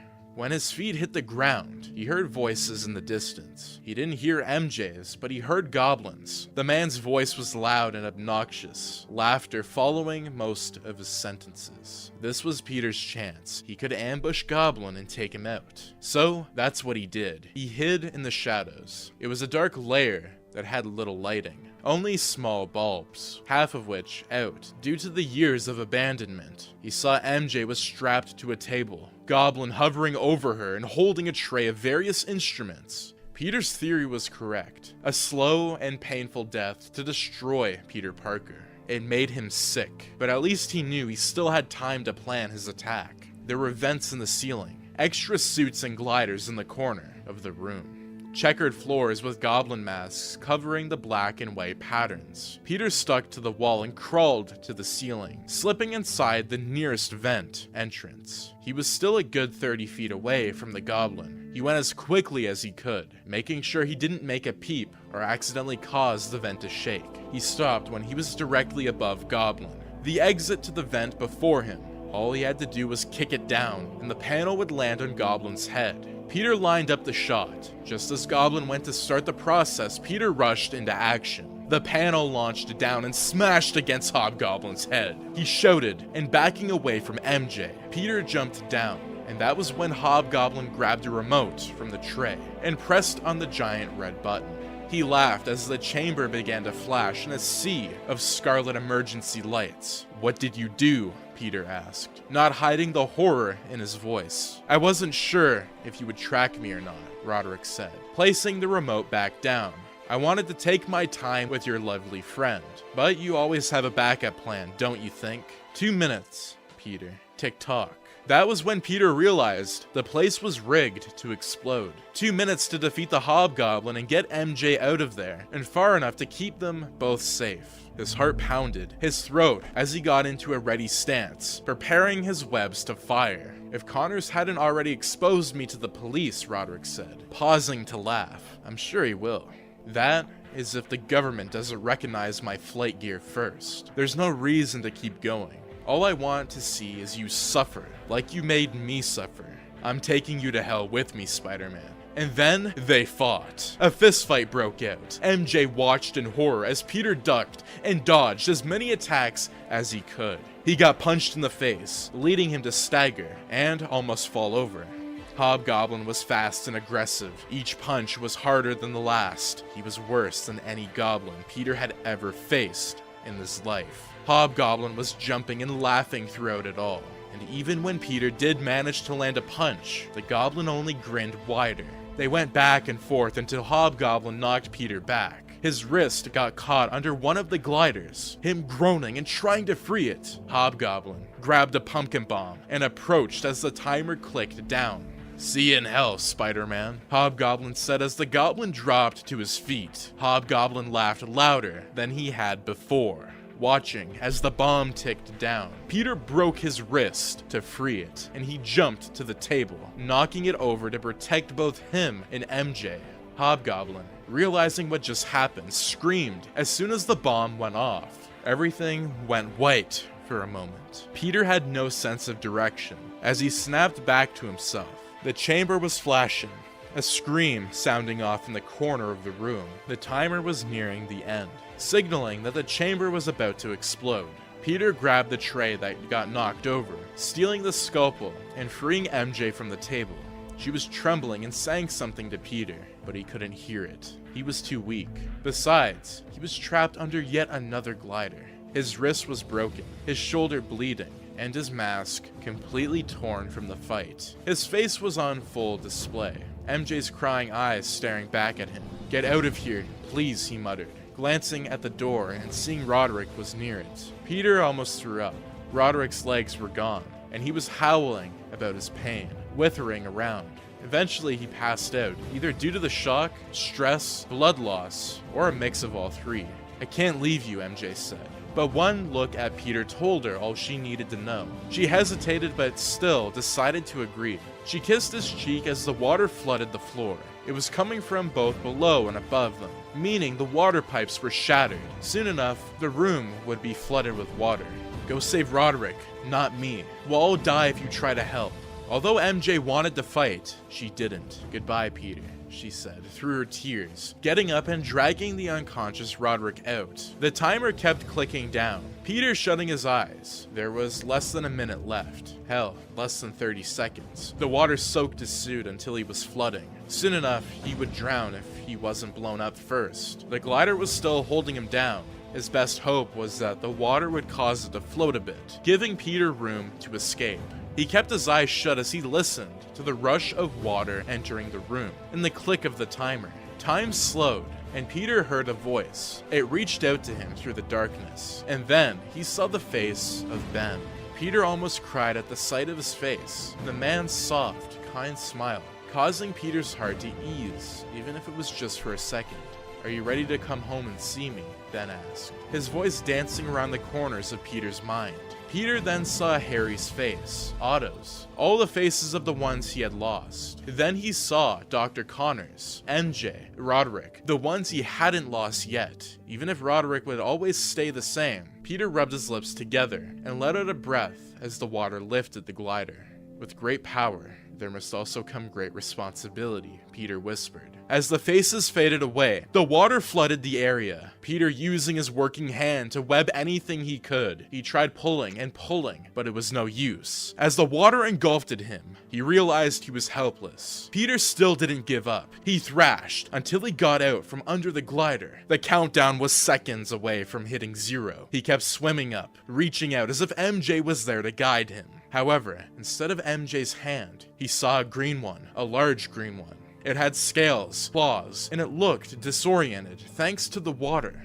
Not knowing what else to do, Peter took the hand. He was pulled out of the water by the giant lizard, who took him and hopped away. As the timer hit 0, Peter let out a breath and lost consciousness. Peter finally came to. He groaned and held his throbbing head, realizing he was lying on something. It felt like a platform.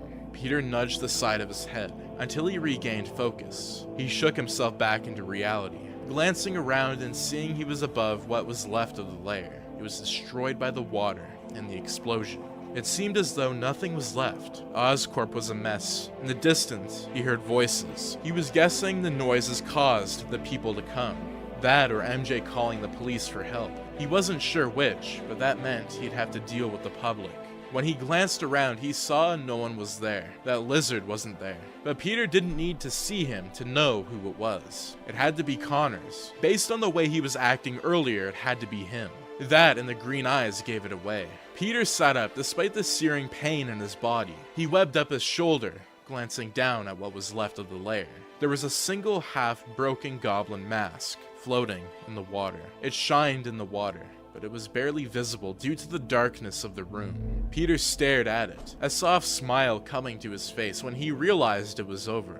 The night he longed to end had finally ended, and all that was left was facing the crowds. Spider-Man got up and left the goblin behind. He didn't have his mask, so he tore off pieces of his suit and wrapped it around his face. It resembled his old mask, more than his new one, but it did the job.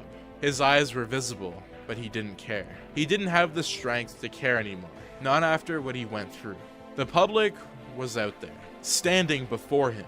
It was divided. Half of them were on Spider-Man's side, while the other half wasn't. They were fighting. MJ was there. Roderick, nowhere to be seen, thanks to the police's presence. She cried when she saw that he was okay. Her body locked in place as she stared at him. He stared back, giving her a small nod as he limped to the front of it all. The crowd was roaring, Spider-Man holding up his hands as if that would diffuse the tension. "Stop fighting," Spider-Man yelled, loudly enough to be heard. Some of them dialed down, others didn't. It took a full minute of people mumbling about how Spider-Man was there for them to calm down. "We can't keep being divided like this," Spider-Man said, lowering his hands and sucking in a deep breath. "Harry Osborn died for me. He sacrificed himself to save me. Venom was the one who killed him, and now Venom is gone. Hobgoblin killed all those people, but now he's gone too. The police have him. He'll never hurt anyone again. That innocent civilian who died was Hobgoblin's brother, and I'm so sorry for causing so much pain. I'm so sorry for all the suffering that had happened in this city, but I promise that all I've ever wanted to do was to protect you. Maybe that promise isn't enough, but I hope maybe one day you can forgive me. I know so many have died because of the villains and criminals I was too weak to stop, or the ones I couldn't get to in time. I'm so sorry. There's nothing else I can say except I'm sorry." It was quiet. Some snow hit the ground, brushing by the group of people. More silence came, Peter considering closing his eyes to await the verdict. It took 1 full minute. Then the verdict came. "My friend was being robbed," a man said, stepping forward and clearing his throat. "Robbed at gunpoint. He would have died. Spider-Man stopped that from happening. I was on a bridge," a woman said. "He got me out before that goblin thing bombed the place. My family watched Spider-Man fight that Venom thing," another woman said, holding her hand against her heart. "He saved the whole city tonight too." More and more voices chimed in with stories. They ranged from small crimes to large ones. Eventually, the entire crowd was talking about how the lives who were saved thanks to Spider-Man. Even the anti-Spider-Man crowd realized how many they knew that were saved thanks to Spider-Man. The snow picked up, causing the crowd to cease their stories. Spider-Man limped forward as they decided to sing instead. Christmas songs filled the air, some of them in sync, others not. Spider-Man kept going as MJ joined in on the singing, the lights of the city illuminating the united crowd.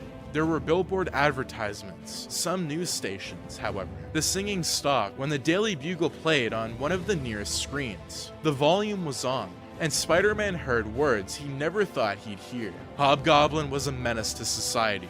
He bombed bridges, buildings, people. He would have destroyed the city, but Spider-Man stopped it. I never thought I'd say this, but Spider-Man is a hero. He saved us. Applause broke out, MJ leading the charge, and even bouncing up and down with laughter, tears streaming down her face. Spider-Man gave the crowd one last nod before he swung away, smiling from the joy of it all. Finally, Peter wasn't helpless anymore. Christmas dinner was one of Peter's favorite times. It was nighttime, and he was with Aunt May and MJ. The house was decorated for Christmas, and it looked much better than Peter and MJ's apartment. They didn't get much of a chance to clean up, so they were celebrating with May, as they loved to do. Peter got a letter. It only had Peter on the front, nothing else. Figuring he had a long night ahead, Peter set it down and decided to open it later. Family first, random letters later. He grinned as he went back to the table and sat, digging into the feast as May and MJ laughed up a storm. They were talking about how MJ and Peter's Christmas shopping went, telling stories about how Peter mixed up the different shades of blue. He found himself laughing with them, throwing in comments about how he was no artist. The past few days had been chaotic, to say the least, but he still had this dinner that kept him going through it all. Oscorp, or whatever was left of it now, was given to Peter, surprisingly. Bernard made sure Peter got Oscorp and all of its assets. He could make the decision if he wanted to run it or shut it down for good. Peter wasn't sure what to do, so he decided to make the decision later. Christmas was far more important. The Bugle was more supportive of Spider-Man than Peter could have ever imagined. They were praising him for stopping Hobgoblin, who was awaiting trial after getting treatment for his legs. Peter hoped that he'd never have to see him again. Dennis Carradine made a full recovery from his heart attack, and he was also awaiting trial. Peter wasn't sure if he should try and find out more than that, so he decided to focus on himself instead. Peter, May said, snapping him out of his thoughts. He nodded and he swallowed what was left of his mashed potatoes in his mouth. The creamy, salty taste flooded his mouth until he wished he could shove the rest of his plate down his throat. Everything smelled and looked amazing. It smelled and looked like home, which was the most Peter could ever ask for. May had a box, and she handed it to him. I made this for you, dear. Peter kept his grin as he took it, carefully opening the box with little Christmas trees decorating the wrapping paper. What was inside was another white container, covering the gift. Peter lifted it. As soon as he did, his jaw dropped. What awaited him was a red and blue fabric. The mask staring back at him was similar to the one he had for years. In fact, it seemed identical. Everything was perfect. The little Sue's trying the suit together tightly, so it would take a lot of damage to make it tear. It was another Spider-Man suit, only better because of who made it. Peter had tears in his eyes as he considered what he should say. He squeezed the suit, bringing it closer to his chest as he peered up at May. MJ had the same reaction as him, her holding her hands over her mouth to hide her awe. "You knew," Peter whispered, a single tear falling down his face. May smiled, placing a hand on his shoulder. "I always knew, Peter," she replied, giving him a small laugh. "Merry Christmas." Christmas Day was just as lovely as he remembered. Peter was standing in the familiar cemetery as snow came down around him. It covered the dirt and grass, Peter's beat-up sneakers making footsteps appear as he went inside. There was a light breeze that smelled of rain, water droplets hitting the top of Peter's head. He tucked his left hand into his jacket's pocket as he approached the first grave. His right hand held 3 roses, keeping them close to him. He glanced over the 3 graves that were close to each other. One was in the corner, the other was in the middle, and the last one was only a few spots away from where Peter stood now. He waited, closing his eyes and allowing himself to fall into his thoughts. More snow came and covered his body. His uncovered hand was cold, but it felt right. He let himself feel cold. Before, all he felt was warmth, thanks to the adrenaline. Although his body still ached from the fighting he did, he was glad he got a chance to enjoy the winter, to enjoy the Christmas day. When he opened up his eyes again, he saw the grave of Ben staring back. He kneeled, placing a rose on the top of a snow-covered grave. He removed his hand from his pocket and rested it on the side of the headstone. He waited, as if that would bring Ben's voice back to him. It didn't, but he pretended it did. He indulged his Christmas wish for a second longer. Then he should have, but he was so grateful that he did. Peter moved to the next grave, placing the rose there, Otto Octavius. Peter remembered like it happened an hour ago. He could see Otto's face in his mind. He deserved to be remembered, if not for who he was, then for the sacrifice that he made. Peter made sure to steal another greedy second to linger by Otto's grave. Then he went to the last one in the corner. The rose placed itself on the top of the snow, Peter putting both his hands in his pockets to protect them. His eyes fell to the name carved on the headstone, his lips twitching up into a soft smile. Harry Osborn. Peter chuckled, giving his gaze on the stone. He stole more greedy seconds, lingering for longer than he had time for. Christmas was a popular day for crime. People were more vulnerable during the holiday season. It was time to go and protect the city. They were on his side now, and Peter couldn't ask for anything more. He grabbed his mask from his pocket and put it on, shredding off his clothes to reveal the new suit underneath. He went to the alleyway next to the cemetery, storing his clothes inside the backpack he had webbed in the corner. The people were relying on him. Peter knew he was needed. Spider-Man was the protector of the people. All that was left was embracing it. So he swung away. And that is going to be it for the If I Had Written Spider-Man 4. Let's get to If I Had Written Sam Raimi's Spider-Man 5. It was March. Hobgoblin had been in jail for months now, locked away without his legs, or any hope of ever walking again. Despite all the tech he made, he wasn't allowed to access it where he was. He'd never access it again. For the first time in a long time, Peter felt at peace. He had more time to dedicate to MJ, more time to dedicate to himself. That was where he was currently, spending time with Mary Jane. More specifically, he was with MJ while waiting for May to leave. She was going on vacation. Peter felt he could use a vacation too, but relaxing with MJ was all he needed. It was the most relaxation he felt he had gotten in his entire life. Aunt May was loading up the car, getting ready to leave for her holiday. Peter was fiddling with his fingers, glancing at MJ. Over the years, MJ had been caught in the crossfire of all his acts of heroism. Somehow, the villains always found her and took her away. What if the same happened to May? Perhaps Peter was overthinking, but he couldn't get his mind off of it, with her going away. Peter watched the whole process, micromanaging every step of the way. He made sure everything was packed, the car was safe, and her destination was already loaded into the maps and the GPS. The car was safe, and her destination was already loaded into the maps and GPS. Peter, May said, him stopping and signing. I'll be okay. Don't worry about me. How can I not? This is important. It's one vacation. Don't worry.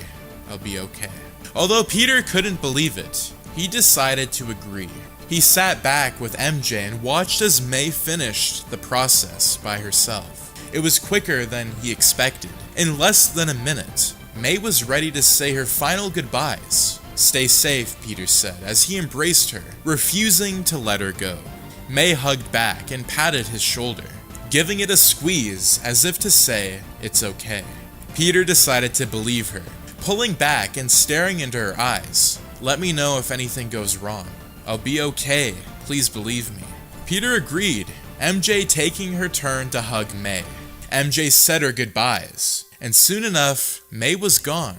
Peter watched for a second too long, MJ coming up behind him and giving him a nudge. You stopped Hobgoblin. The people are on your side. You don't need to worry about her, MJ said. Peter relaxing in her grasp. I know. I can't help but worry. Every time I think I keep you out of harm's way, someone always comes and gets you. Hobgoblin got you. You're always right in the center of it. What if May's the same way? And notice how every time you saved me, MJ said, staying as close to him as she could. I know it's easier said than done, but she'll be okay. I'll be okay. Even you'll be okay. We've been okay. And I know a time will come where everything will be chaotic, but we'll be okay then too. Peter placed his forehead on hers, nodding against her. It was a simple word, but it was enough. Peter's main concern was Dr. Connors. After becoming a lizard for the first time 3 months ago, he hadn't been able to control himself. Although Connors was working on a formula to help combat his lizard form, Peter wasn't sure how far along he was yet. So far he had controlled it, but that was so far. Peter only hoped it stayed that way. Him and Connors had gotten close over the past few months. How could they not? He saved Peter's life. Is there something else on your mind? MJ asked, pulling back enough so they could lock eyes. Still, she kept a hand on his cheek, as to keep him close. Oscorp is mine, Peter said, moving his mind away from Connors. I could do what I want with it, but I'm still not sure what. I've put it off so long, but there's no way I can do that much longer. They'll want an answer soon. That building can't just sit there forever. Well, what do you want to do about it? The city is back to normal. Oscorp could work now. We could get rid of all the bad instead. Focus on the good. It gives Connors more opportunities to work. MJ nodded, rubbing her thumb across his cheek. Okay. Peter still loved being Spider-Man. Spider-Man swung through the city, people clapping for him as he went. There were plenty of cameras flashing, capturing his moments. He really felt like a superhero. It had been a long time since he could think of that. For a while, he felt as though he was just drifting inside of himself, especially after Harry. But ever since Hobgoblin's defeat, Peter gained a bit of confidence in himself. Just a bit. It was night in New York City. The moon shining and showing off the gorgeous skyscrapers that covered the sky. The wind brushed by a swing, searching for crime as the people cheered him on. He was sure his picture would be all over the news tomorrow. As it was, every night he went out to stop crime. It seemed like a common occurrence anymore. He wasn't sure whether he would be grateful or he would be more worried about his image. Of course, there was the occasional crowds that would still agree with Spider-Man's image. But seeing as he was bringing down the crime rate in the city, more and more people were against him. If he was bringing the crime and kept people safe, then there wasn't as much ground to go off of. It wasn't like they had statistics to back up their points that Spider-Man wasn't helping. If anything, the opposite was true. The rates were down. Less criminals were popping up. There was more safety in the city. Spider-Man finally accomplished his goal.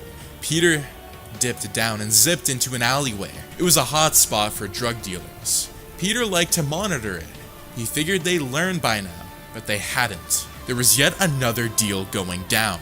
Spider-Man launched himself down there and called it off. He confiscated it, the men running off before he could do anything about it. He turned it into the police, swinging through the city to stop more crime. There was a shoplifter who was trying to steal pocket knives. For whatever reason, it was a reason Peter didn't want to know. Then, there was a man trying to break into a woman's apartment. Peter stopped that too. Every time he changed locations, he heard clapping and cheering. It was like with each crime he stopped, another person was added to the pro-Spider-Man side. Seeing as the news normally only had good things to say about him, he was willing to bet he was in the clear for a while. No more threats of court cases or police arresting him. He kept going around and around for several hours until he decided it was time to rest. He returned back to his apartment with MJ, getting changed after a long day of swinging. Peter didn't exactly have a job, so he went out during the day. Without Oscorp, Peter was technically unemployed. However, thanks to the company falling to him, if he accepted the offer, he at least had money, at least until he could secure a new job. MJ was at the apartment by the time Peter was back and changed. She was lying on the couch, yawning and stretching out her arms. He chuckled and carried her to bed, the two falling asleep together. Peter was beyond ecstatic. that they were both able to repair their relationship. It took time and understanding, but they were in a better spot than they ever were before. And when he woke up to see her face sleeping beside him, he realized he was more than okay with staying by her side for the rest of his life. He grinned, kissed her forehead, then he went to get changed into new clothes. Peter grabbed some coffee and put on the news, while waiting for MJ to wake up. He sipped from it and considered calling Connors, who had half a job at Oscorp. Ever since it was burned thanks to Hobgoblin, only the 2 important staff members were allowed inside. Connors was one of them. He got paid for cleaning up and continuing what was left of the research there. Peter could change that by choosing to revamp the place. Still, Peter wasn't sure if that was the best decision. In the moment, it seemed like it was, but he also didn't want to rush into anything so soon, after the last CEO was corrupt. However, it seemed as though fate had different plans. The news was running a breaking news story about Oscorp. Apparently, the FBI had been investigating the company ever since it was bombed. They were slow since they were undergoing repairs, but recently, they hammered down and searched more. That was when they found out about all the secrets Oscorp had, particularly the Goblin secrets. On the screen were the words, Oscorp to be shut down. Peter almost spat out his coffee. He coughed and dabbed his lips with the back of his sleeve, sitting on the couch and taking in the sight. Oscorp was being forced to shut down. That meant Peter had no choice but to reject the offer, or taking over Oscorp. That meant whatever funds he had left would be it. He'd have to find a new job, and soon.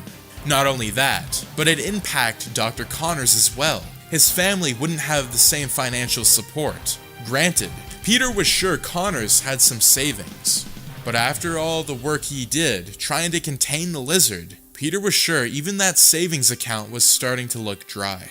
Peter forced himself to drink what was left of his coffee, setting the mug down on the coffee table that had one too many stains. Both him and Mary Jane hadn't gotten around to cleaning it yet. The entire apartment was like that. Half an hour later, MJ woke up, and Peter filled her in on what had happened, the news about Oscorp and how he no longer had a say. She sat by him and listened closely, but there wasn't much she could do or say to help. No one could help Oscorp now. Peter was sure he'd get a call from Dr. Connors soon. Peter took the time to try and brainstorm ways to help, but he was brought out of his own thoughts by a knock on the door. MJ went to get it. The door opened to reveal Bernard, who MJ invited in. He sat by Peter, MJ opting to stand in the kitchen and do the cleaning they so desperately needed to do. Peter, Bernard sat, as the cushion of the couch caused him to sink into his seat. I assume you've heard about Oscorp by now. It's been all over the news this morning. I heard. Yes. I guess that means I can't help Oscorp now, right? Right, Bernard replied, his lips twitching into a frown. I wanted to come here and personally offer you Oscorp, but now I have no choice but to sell it. It's the only way to salvage whatever research is left there. Giving it to you will only sour your image. The shutdown won't go away no matter what you do. I can't have this company, and you can't either. Who will you sell it to? That I'm not sure of. I'm sure I'll figure something out. Unfortunately, the FBI are still investigating. I can't sell it until they're done, and that's even if they give me permission to. I wish there was more I could do to help Dr. Connors, Peter said, in a mumble, not really meaning to say it out loud. Me too, Bernard said, signing after. You should come by next week. I'm cleaning up the place. So, you should see if there's anything you want before I take it away. I will. Thank you. And for what it's worth, I'm sorry about Oscorp. I know the company could have made a big difference if it was in the right hands. Your hands, Bernard said, slumping his shoulders. That's just how life is. Don't get old, kid. It's not as fun as the movies make it out to be. Peter found himself smiling as Bernard stood, bidding his goodbyes to MJ and Peter Parker. He departed, leaving them alone together. MJ took Bernard's spot by Peter, the two falling quiet for a moment. Peter wasn't sure what to say, and it seemed as though MJ wasn't either. His mind was filled to the brim with thoughts of Dr. Connors. He had tried so hard to protect his family. Now it seemed like he'd need financial help. Here Peter was, back to feeling helpless. Or maybe not. Maybe there was something more he could do that he just wasn't seeing yet. "What will you do?" MJ asked, keeping her voice quiet. He could hear a small drip of water coming from their half-broken kitchen sink. There was also the distant hum of cars, occasional honks too. It smelled of coffee, his hands clenching onto the side of the couch, as if that would steady him. Still, despite all the other sounds and smells in the area, all he could focus on was MJ in his mind, the mind that was full of Dr. Connors. Peter lowered his head, then shook it before meeting her eyes. "I don't know." Peter went back to Harry's house, just as Bernard said. They were packing everything up to move on with that stage of their lives. There were sheets and boxes littering the ground. Peter could barely step forward without accidentally crushing a box or item. Bernard didn't seem to care. Peter wasn't sure where Bernard was, maybe in the bedroom to get clothes. He let Peter in, then zipped off to go get something. As he said, Peter left him be. Between selling Oscorp and packing up dozens of old objects, Bernard had enough on his plate without needing Peter to shove questions down his throat. Peter tiptoed around the area, taking in his sights. It was just as cozy as he remembered. He felt warm as he brushed his fingers across the walls. There were a few stains, some cracks too. It smelled of coffee, just like Peter and MJ's apartment. Even the carpet had the same fuzzy feeling. It was like stepping into a place more familiar to Peter than his own spider suit. He went to the piles of sheets laid along the walls. They were covering various objects. One was on the couch, another the box that contained a basketball. Peter stepped by it, instead going to a sheet that seemed larger than the rest. It was standing upward, propped against the wall, as if to prevent it from falling. Peter's hand trailed down the side of it. It felt like it had a metal frame, unable to resist his temptations. Peter lifted it to see a cracked mirror underneath. Just like the rest of the home, the mirror was familiar. It was the same one he spoke to back when he needed gear to defeat Hobgoblin. Although that was months ago now, Peter still felt his breath hitch, his tongue swelling inside of his mouth. He waited. He waited and waited and waited. Harry never came. No voices ever reached out to Peter to tell him how they were doing, or what they thought about how far Peter had come. Still, Peter lingered. He hesitated for longer than he should have. It was greedy, and Peter knew that, but he allowed himself to indulge in his fantasies for a little while longer. Oscorp was approved for selling, Bernard's voice said from behind him. Peter snapped back to himself, dropping the sheet and stepping away from the mirror. He didn't realize he had a tear in his eye until he blinked and caused it to fall.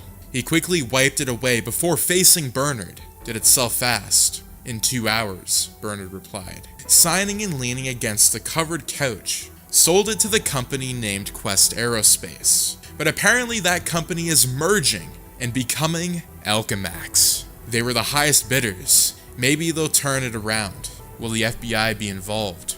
Every step of the way.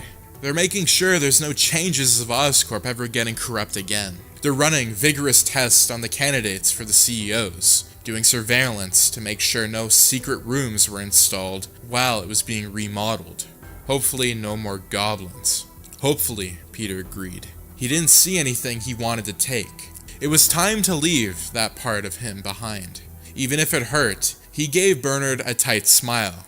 I should probably get going and check on Dr. Connors. I know he won't be happy to hear the news about Oscorp being sold. I doubt they'll let him stay if a new company is taking over.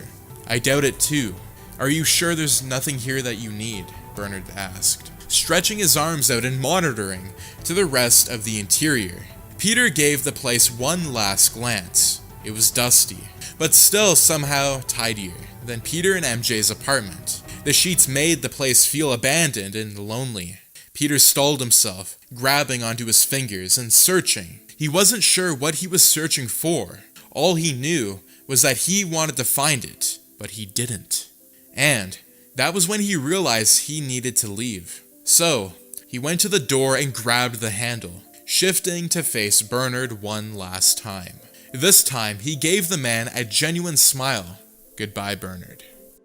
Dr. Connors was a mess. Peter was in the doctor's laboratory, watching as he fiddled with his technology and gadgets. Connors was trying to remain calm, but he mentioned Oscorp's failure 4 times in the past 30 minutes. Each time, he would apologize and tell Peter he didn't mean to ramble about his problems. He would proceed to ask Peter about how he was doing. That cycle occurred a few times before, and Peter decided to remain quiet, and Connors did the same. Peter found comfort in the presence of Dr. Connors. It was like they understood each other more than most. Maybe that was traumatic, but Peter had been suffering. Connors knew Peter was Spider-Man. He recognized the voice, just like how Peter recognized the green eyes from the lizard that saved him. It also helped that they had similar interests. Connors taught Peter that more advanced uses of technology and how it could be applied to daily life. He learned more from Connors in one night than he did for years at the Bugle. That was as sad as it was inspiring. At least it meant Peter was going somewhere with his life. Connors gave him hope that he could amount to more than just Spider-Man. As much as Peter loved Spider-Man, he wanted there to be something for Peter too. Something for MJ and something for his Aunt May. Spider-Man was an amazing legacy, but Peter wanted to feel normal sometimes too. Do you have any extra gloves? Connors asked, glancing at the empty box on his blacktop desk. I guess between Oscorp shutting down and dealing with this whole lizard thing, I forgot to get a new box. Sure, it's in my bag, Peter said, as he fiddled with the microscope examining Connors' blood. You can get it. It's on your side anyways. It was indeed on Connors' side. It was propelled against the side of the desk, Connors reaching down and opening it. Peter had his spider suit hidden at the bottom, but it didn't matter if he saw it or not. After a minute of riffling through Peter's bag, Connors signed and slowed down. His hands were shaking, bags under his eyes, and more wrinkles than before, crowding the sides of his lips. Peter frowned, but it didn't raise his concerns. Instead, he went back to examining the blood. It was quiet for a few beats. Peter was too memorized by the blood to realize Connors saw the letter Bernard gave him. Peter had it ripped open, meaning the paper was still near the top of the inside of his backpack. He had it with him in case, by some miracle, Oscorp came back and needed a leader. That letter was proof Bernard wanted to make Peter the CEO. However, in this moment, Peter wished he had just thrown the paper away. Peter, Connors said, each letter of Peter's name coming out of Connors' mouth slowly. He rolled the single name around his tongue, as if it was a piece of gum he was chewing on and about to spit out. Why does this say all of Oscorp's assets were left to you? Peter snapped his head back, wondering if there was a way to defuse the situation. Based on Connors' narrowed eyes, there wasn't. Peter held his hands up, as if that made the situation better. I was given a chance to take Oscorp over, but with the FBI and everything. But this dated back in late December. Why haven't you done anything since then? You could have reopened Oscorp. I could have kept my job. The doctor's voice was trembling more as he spoke, his grip tightening around the paper. Peter leaned back to gain some distance, preparing himself to get to his bag if needed. There was a hint of green in the doctor's eyes. I'm sorry, I didn't tell you, but I have bad memories with Oscorp. Worse memories than you can imagine. Going back wasn't an option for me. At least not right now. I needed time, but the FBI made it impossible for me to get it. But we could have changed the world together, Connors argued, his eyes flickering full of green. Peter got up and circled around him, not daring to take the letter from his grip. Instead, Peter took his bag and closed it, pulling it over his shoulders. I need to leave. We can talk about this later. But it was too late. The lizard was already on its way out, scales bursting to the surface of Connors' skin, his body blistering with shades of green, varying from dark to light. His eyes were a shell of what used to be as a tail sprouted out and broke the desk in half. Peter gasped and almost fell back, but he knew he needed to guide the lizard away from the house, away from the doctor's family. Before him was a giant lizard with claws, as long as Peter's entire left arm. The legs were pointed and wide, scales making up of what was once Dr. Connors. There was no trace of his old friend. All that was a beast that took Dr. Connors from Peter. Peter knew there was no point to trying to reason with it. So, he dodged the first attack, a claw swipe. Then, the tail came. He jumped over it. He stuck to the wall and climbed. And his plan worked. The lizard smashed through the wall, leading the outside. With his webs, Peter swung towards the lizard. He wasn't sure what to do other than knock him unconscious, but it didn't matter. The lizard was far stronger. Peter got thrown back, colliding with the ground and rolling over and over again. Rocks dug into his spine, creating small spikes of pain that caused him to groan. As soon as he shot his head up, the lizard was pouncing on him. He was tossed against the ground again. Then again, then again. His back felt like it was about to snap in half. By the time the lizard gave him an opportunity to free himself, Peter swung away, but barely. His calf got scratched by the massive claw as he fled. He shouted as blood squirted on the ground, infecting the innocent blades of grass beneath him that were gently brushing by in the wind. Spider-Man didn't give up. He swung up and dodged the next attack. Then, while the lizard was disoriented from the lack of combat experience, Peter hid. He ducked behind a tree, climbing up and watching from a distance to see what the monster would do. It glanced around with a humming noise and wagging tail.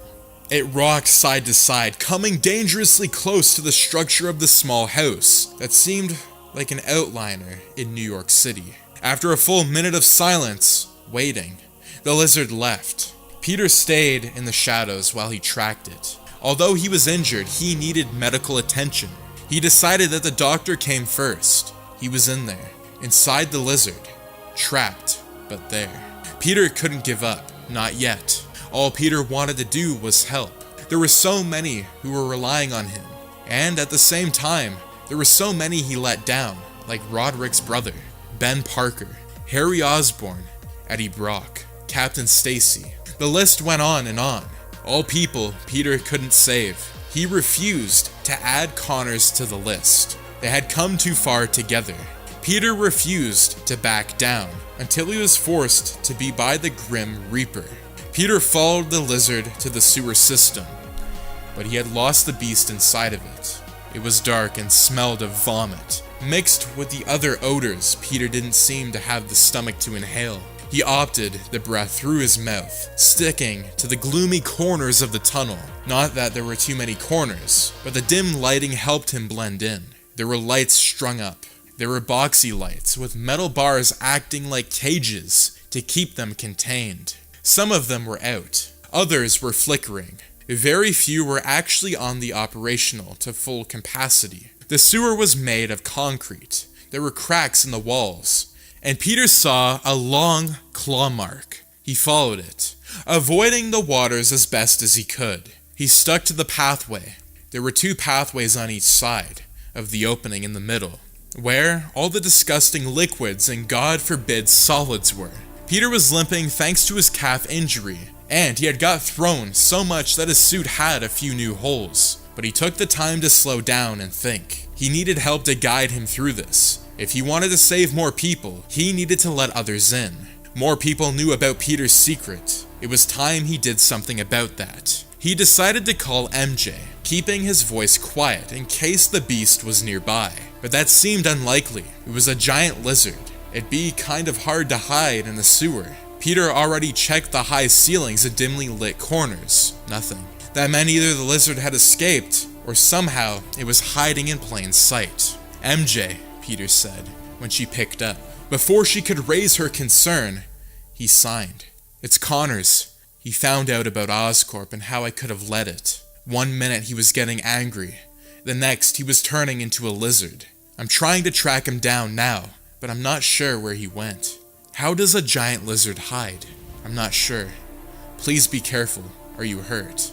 Nothing that won't heal, Spider-Man paused to web up the gash on his calf. But it didn't stop him from limping. I'm more worried about the doc right now. Still, be careful. You're giving me a heart attack over here. I always like to keep you on your toes, Peter replied, as he hushed his tone, crouching to investigate the ground. There was dirt all over the concrete, but no signs of any lizard. Peter chose to stick to the corners, hiding. If the lizard got the jump on him, Peter knew that there wasn't much hope he could win. Although he found it hard to believe a giant beast could sneak up on him, he also didn't wait. Peter froze, his veins filled with adrenaline as the hairs on his body poked through the little holes presented on his torn suit. The blood flowing down his leg went as still as the rest of him. Then, he heard a roar from behind him. Coming from the intersection ahead was the lizard, jumping out and taking Peter by surprise. He rolled to the side and dodged the lizard's ferocious attacks. Then he shot out a web and swung away. He just barely managed to duck before a claw took off his head. Peter wondered if appealing to the lizard's senses would work. It was worth a try, but seeing as they were in the middle of a battle, Peter opted to keep quiet and go back to work. "Peter, what was that?" MJ asked, her sudden loud voice making him wince. "Lizard, I'll call you back." Before she could protest, Peter ended the call and swung back to the monster. It hissed at him and leapt up to meet Peter halfway. That resulted in Peter getting knocked against the wall. His back cried out in pain. As he landed, his calf burned, his lungs begging for air, and his wrists were weak from the effort it took to keep his onslaught of webs going. The lizard was fast and aggressive, by far the most aggressive opponent Peter had ever faced before. The lizard jumped back before Peter had time to hit the ground. He rolled out of the way, the lizard smashing his fists into the ground. Chunks of concrete flew, 2 of which hitting Peter and sending him back down. Soon enough, Peter realized this was a fight he couldn't win. He didn't understand enough about how the lizard worked. He needed to flee for now, then come back after thinking about a potential weakness. Or, more accurately, a way to calm the lizard down and bring Connors back. Maybe MJ would have an idea. Right when the lizard went to attack again, Peter got away. He clung to the ceiling and crawled away. The lizard kept trying to swipe at him, but Peter was too high and fast. He made several turns down the intersections as the creature followed him. There was an exit up ahead. Peter about to web himself forward when the lizard finally caught up with him. It grabbed Peter and threw him. Peter ended up smashing through a gate and going underwater.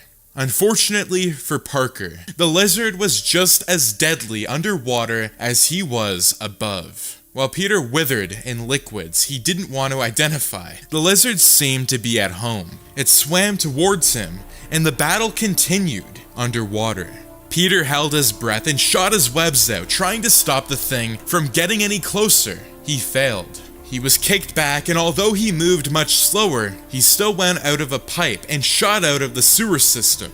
Again, he found himself underwater. This time, it was clean. It seemed like a lake. Almost. Peter used what was left of his strength to make it to the surface. He gasped and sucked in all the air around him. There were trees surrounding him, crystal clear water covering his body. There was a metal gate elevated off of the ground, planted in the side of a hill. That was where he came from. Seeing as no lizard came out of it, Peter knew he was safe. He treaded water, trying to comprehend what had just happened. He fought a giant lizard that was actually Dr. Connors in a sewer system. Peter didn't have time to stall though, so he got to the trees and hoisted himself out. The dirt turned to mud, the moon shining on him as he climbed up a tree to see where he was. He was near the outskirts of the city, but still close enough to swinging there. Peter slumped his shoulders, his calf in scorching pain. Then he swung away. Peter didn't bother with the window, and he didn't have the strength to climb the building. So he went back inside Dr. Connors' house, grabbed his bag, shoved his suit inside, then he went home. He went through the front door in time to see MJ waiting for him. Before she could get a single word out, Peter collapsed before her. She rushed to his side and helped him to the tiny kitchen table, not too far away. As soon as he leaned back, he groaned and helped his calf. At this point, he wasn't sure what hurt the most, his back, calf, or wrists. I never told you, Peter whispered as MJ got first aid. When she did, she kneeled and dealt with his calf, monitoring him to continue. Back in the goblin lair, the thing that saved me wasn't luck or skill. It was Connors, but in his lizard form. That means there has to be a way to get him back. Peter, there could be innocent workers down there. It'll be my fault if anything happens to them. I can't go through that again. Peter broke off, images of Harry and Roderick's brother flashing through his mind. I need to regroup, think, then go and get him. He needs my help. He's an innocent man who got caught in a bad situation, abused by a horrible boss. The only reason why he's here is because of that serum. I need to reverse it. There's gotta be a way. You're already injured badly enough, MJ said, her voice nearly a plea. Please stay, just a little longer. He met her eyes, placing a hand on her cheek as she held back her tears. I know we've been through a lot. I'm sorry, MJ. I wish I could take back and spend more time with you. These past few months have been great, haven't they? She laughed, but it sounded more like a cough, mixed with a choke. Yeah, they've been the best. I know. I wish it could be different, but isn't it? She finished, placing her hand over his. I know that.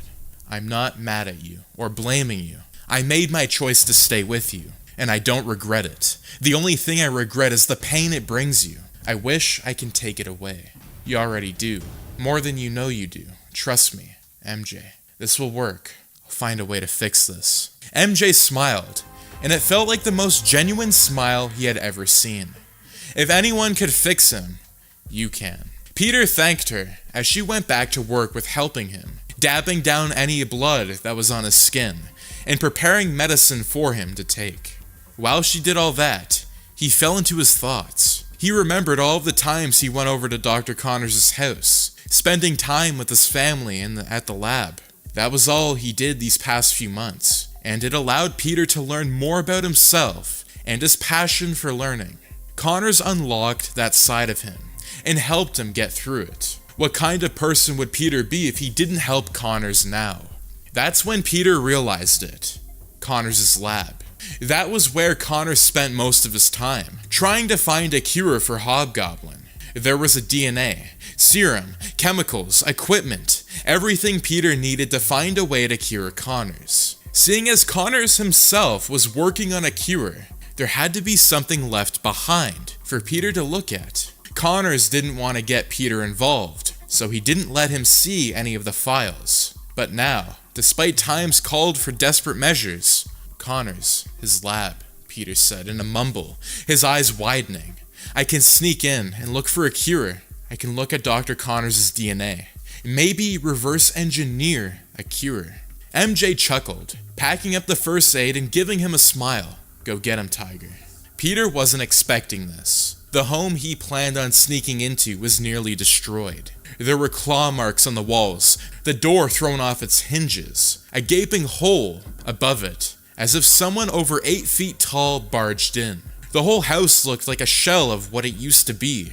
Even the roof was on the verge of destruction, parts of it on the ground. There was glass from the windows. Peter, in his spider suit, had to tiptoe around it. When he went inside, he saw Martha Connors crying in the center of it all. She was surrounded by chaos. All the furniture either destroyed or overturned. All the pictures of the family were shattered, the carpet torn up, with the wooden floorboards exposed. Mrs. Connors, Peter asked as he stepped in. There was no point in sneaking around now. What happened? Through her tears, she whipped her head up and managed to choke out a reply. He took my son. Peter's blood froze inside his body, swirling around his heart, until it caused his eyes to burn. The lizard, Dr. Connors. Peter assumed she knew, considering she had to live with him. Based on the way she was nodding, his theory was proven right. There are tracks outside, but I don't know what to do, she said, trembling as she wrapped her arms around herself. Listen, I have a solution. I'm going to need your help, okay? Can you do that? Can you help me? She sniffled, then agreed. After telling her the plan, she took him to the basement where the lab was. There was debris from the fallen house above, but otherwise, it remained mostly intact. That gave Peter more room to work. Although he didn't have much time, he also knew he couldn't save Connors or his son if he didn't go with a plan. He had a limited time frame, but he had to do this. He had to reverse engineer a cure for Dr. Connors. Peter sat and instructed Martha to fetch certain items for him. Among that list of items was Connors' DNA. She was too tired to ask questions about what he was doing and if he was making progress. Not that it mattered. He was too focused to answer her anyways. It went on like that for over an hour. Peter searching through all the evidence he had and wondering if he could manage to reverse engineer a cure in such a short time.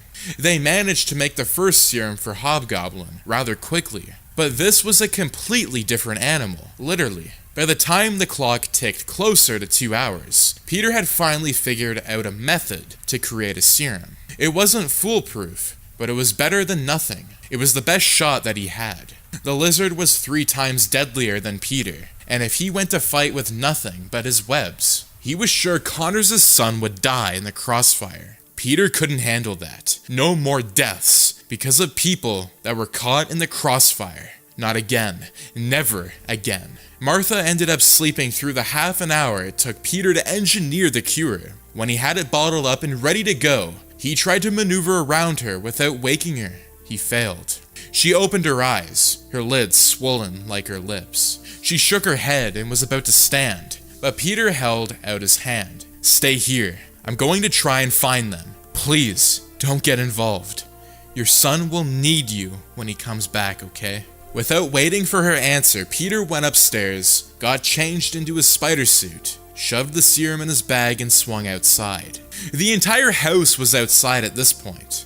His feet hit the ground and he realized Martha was right. There were tracks leading to where the lizard went. There were giant prints in the mud, leading down. As expected, it seemed as though the prints led to the sewer system. Peter winced at the thought of going back inside that wretched place. But as soon as he put his mask, he snapped back into focus and swung his way to the sewer. He entered, and he was instantly whacked in the face with a scent of vomit, mixed with God knows what else. He held his nose as he pitter-pattered his way deep into the sewer. The walls were cracked, some claw marks on them. No signs of any workers, though. That means no innocent life was lost, at least. None that Peter knew of. For once, he was fine with the blissfulness ignorance. Peter continued to tip-tap his feet against the ground, focusing on listening. He heard running water, but no lizard, no scared boy, just like liquid swooshing in the middle of the passageway. Some of it splashed on the concrete Peter was walking on, and he made sure to stick closer to the wall. He kept his gloves hand on the side, just in case he needed to climb quickly.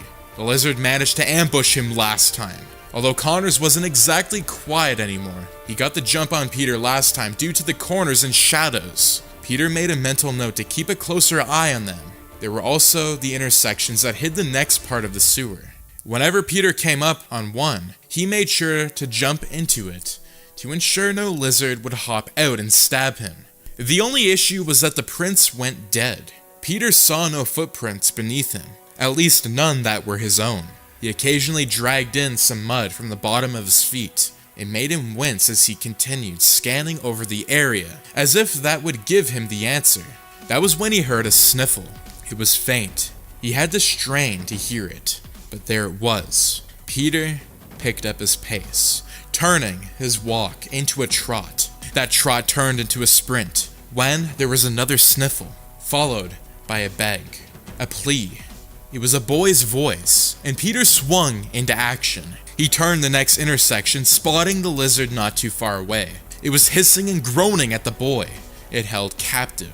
Spider-Man had the cure in his hands, waiting for the perfect chance to strike. The lizard hadn't noticed him yet, which allowed him to bask in the shadows, relishing the element of surprise he had. Peter crept along the walls, Connors' son spotting him.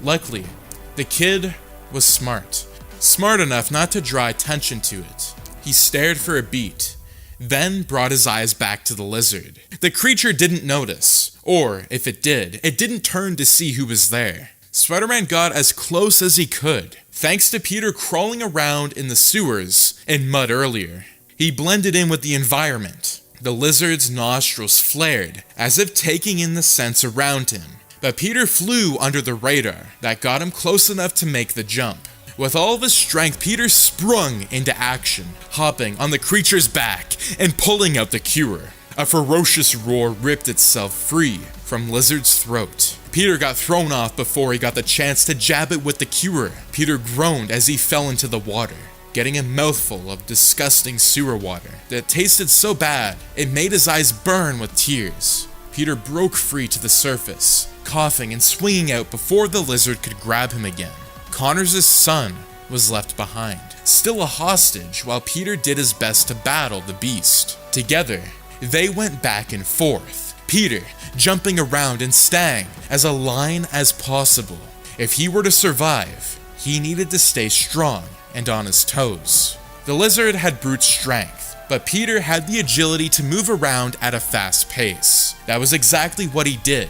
He swung, clung, and dove. He had to go back inside the water to dodge a strike, but that ended up being the wrong move. Right when Peter went to come up for air, the lizard beat him to it. Peter was forced back down. A giant claw held him in place. Peter scrambled to fight back, using his webs to grab onto anything he could. He shot and shot and shot. Nothing. He received no help from his webs or from his strength. The lizard was too strong. It was drowning Peter. Peter fought as hard as he could, but the life drained away from him. His strength left him, and he found himself slipping under. Or he did. Then, a female voice rang out, echoing down the walls of the sewers. Stop. The lizard actually stopped. It got off of Peter, allowing him a chance to get up and gag. His entire body was on fire, burning with agony from the near-death experience. Peter glanced up to see who saved him, and he was horrified to see Martha Connors there. Her son was close, but the lizard stood in between the two. She seemed as though she wanted to run to him. Peter mentally begged she wouldn't. He already didn't want her here. It put all of them in danger. In the struggle, the cure fell from Peter's grasp, and he knew it was in the water, right by his feet. He didn't want to make any sudden moves to alert the lizard. After all, Martha had it distracted. Peter opted to use his webs instead. As quietly as he could, he grabbed the serum that was in the water and snapped it into his grip. Despite how quiet he was, the lizard whipped around and snarled. Peter froze, as if that would make him invisible to the beast. It hissed and whipped its tail, knocking Peter back and causing him to drop the serum. Before Peter could react, the lizard stomped on it and closed the distance. The saying was true. When you were close to death, your entire life flashed before your eyes. As the lizard's claws sunk into Peter's body, he saw everything. Otto was first. Peter saw the face of a man who sacrificed himself to fix the city. Then there was MJ and his life with her.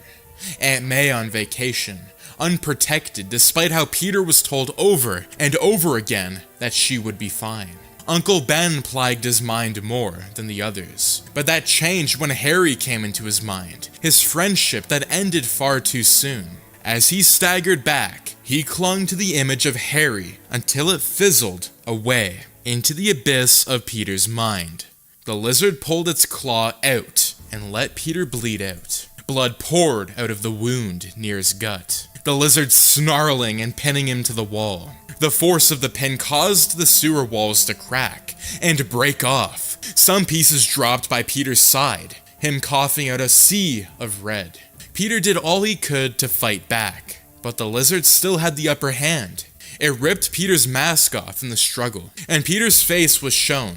All at once, time seemed to slow. The lizard and Peter locked eyes. Martha yelled out in horror, her son rushing over to her. Both of them were pale, their jaws wide open, like their eyes. The lizard glanced between them, and it was then that the struggle continued. Instead of a struggle between Peter and the lizard, it was a struggle between Connors and the lizard. Peter dropped to the ground, the lizard crying out in pain, holding its head as it spun around. Peter webbed up his wound while he could, but it didn't stop the agony that coursed through his veins. He was still coughing out blood even as the lizard morphed back into the man Peter recognized. Dr. Connors was there, panting and sobbing from the realization of it all. His family stood mere feet away, their bodies shrouding as he glanced up and held out a hand to them. "Please, forgive me," Connors said in a wail, his chest heaving and sweat staining the sides of his head.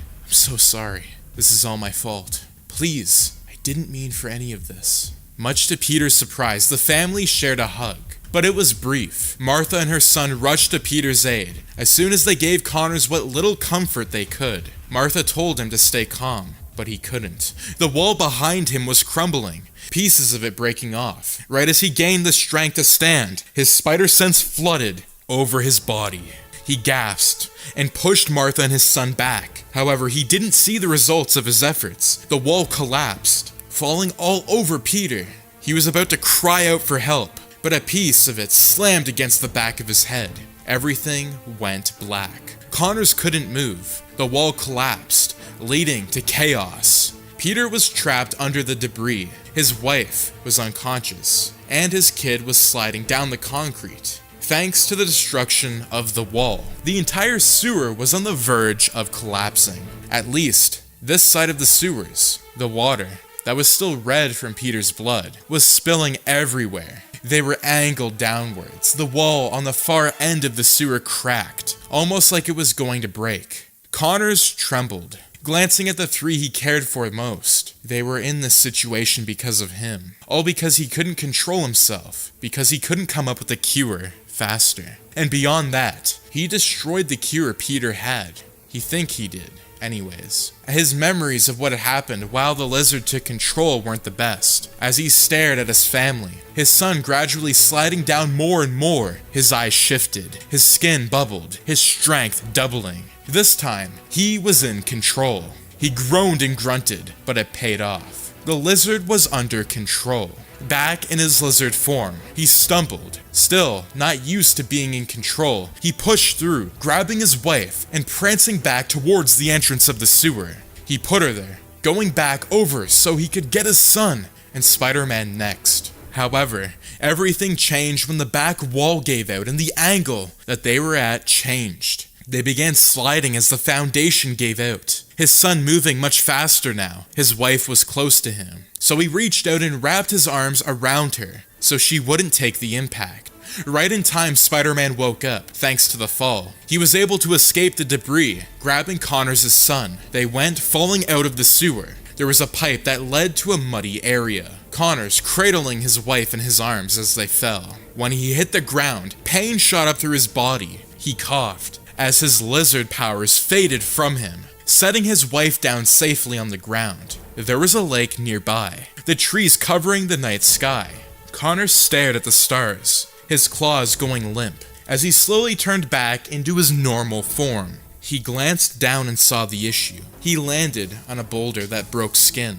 There were many of them in the area, but thanks to the edges, it penetrated him. Even in his lizard form, he landed too hard and too fast on it. Blood surrounded him, and an eerie calm washed around his veins and slid off of it. Holding his injured back that had a large gash on it, Connors would physically survive, but his mental state had already had a nosedive.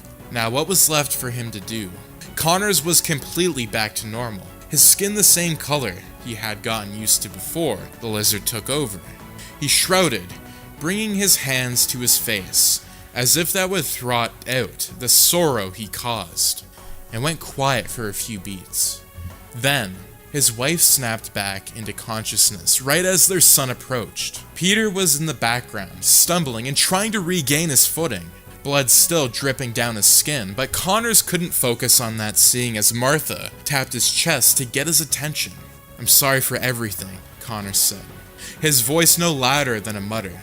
"I didn't mean for any of this to happen. We know. We're going to help you. We promise." Martha replied, giving him a smile through her tears. They had no home, no idea where to go from there, but they were a family reunited. At the very least, they had that. It was Peter's turn, and his family knew that. They backed away and gave Peter the space to come closer. As soon as he was close enough, he took Connors' hand. Before he could open his mouth, Peter beat him to it. "I forgive you," was all he said. The 3 words meant more than any monologue ever could. Connors didn't hide his tears. He embraced them with warmth he hadn't had since the lizard entered his body. "Thank you for everything." Peter dipped his head in a nod, helping Connors up. They heard sirens in the distance, so that was where they went. They trekked through the forest until they found the cars, and Peter was quick to hide himself. Connors grinned as he watched Spider-Man swing away. He truly was a hero. Spider-Man was free. Yet another threat had been stopped, and it seemed as though a happy ending was in store for Peter and his little family. He was on the way to visit family now, MJ. The city was just as gorgeous as ever as he swung through it, the lights flashing on his face, the smell of hot dogs floating the air. There was also the breeze that brushed by his suit, him ducking and diving to avoid public eye. His suit was torn, and it was better to be safe than sorry. He navigated the familiar place, heading back to his apartment in no time. As soon as he opened the door, he was whacked in the face with the scent of bleach. Peter glanced over and saw MJ scrubbing down the counters and making their home tidy. He kicked the door shut and she snapped around at that. She called out his name and sprinting to him, jumping into his arms. Peter relished in the comfort, giving her a squeeze and smelling the clean supplies radiating off of her sweater. "It's been a long night," he said, holding his injuries. She glanced at them, making sure to keep her hands away from them. "It's over now," she replied. And just like that, they kissed. The smell of the bleach fell into the background as he shut his eyes and enjoyed each second. He counted, his mind spinning and his body exploding with relaxation. When they parted, Peter explained what happened while she helped treat his wounds. After, he went back to their room and fiddled with his gear. There were 2 more things he had to do tonight. The first, and the most obvious, was to create another serum for Dr. Connors, and he knew the formula, which meant he could create another with some time, and he had that time. Several hours later, he recreated the serum with what he had. He said his goodbyes to MJ and left the apartment one more time with his bag on his back, swinging to Dr. Connors' house to give him the serum. Although the house was on the verge of collapsing, Peter spotted the family inside. They were cleaning up, bringing their home back to life. The door was fixed, but he still saw scratch marks and dents that wouldn't heal. Peter came closer, keeping himself out of the view and ducking under any broken windows. He approached the door, holding the serum in his hands. It was Connors' choice now. Get rid of the lizard, or learn to control it and use it for good. Peter placed the serum in front of the door, staring at it and brushing his fingers on it for a beat longer than needed. The situation felt familiar. He could hear voices in his mind, flashbacks plaguing his eyes every time he shut them. So before leaving, he took a note from his bag and jotted a few words on it. He placed it on the serum, knocking on the door and swinging away before anyone could see him. Peter waited in the shadows to ensure they received the serum. Now it was time for the second thing Peter had to do tonight. Mission 1 successful. Connors picked up the vial and flipped it over in his hands, glancing at the note. The words in the note had Connors stalling, and Peter knew that it would happen. He heard the same words once, so he felt the need to write them on the note. With great power comes great responsibility. The door snapped open. The sunlight poured down and illuminated May's face as she greeted them, Peter and MJ giving her a grin. It was evening, and May had come back from her trip. Peter opted to see her first thing to announce the big news. "I'm so glad you came back okay," Peter said. May waving him off. "I always do, how are you?" As if being unable to hold back any longer. MJ held her left hand off, the ring twinkling in the setting sun. May gasped and covered her face. Only a few beats later, the tears came. They streamed down her face, and she couldn't hold back. She embraced MJ and Peter. Peter got squished, coughing from the intensity of the hug. Her strength amazed him. It must run in the family. "I can't believe it," she said as she pulled back, clapping her hands together. Even MJ was shocked by the ring, and she had it for days now. "I'm so happy for you. Thank you for showing me," Peter grinned. But he got caught off by shouting in the distance. The three of them went stiff, slowly turning their heads to see a fire far away. There was a blaze at the old warehouse Peter recognized, thanks to his countless swings through the city.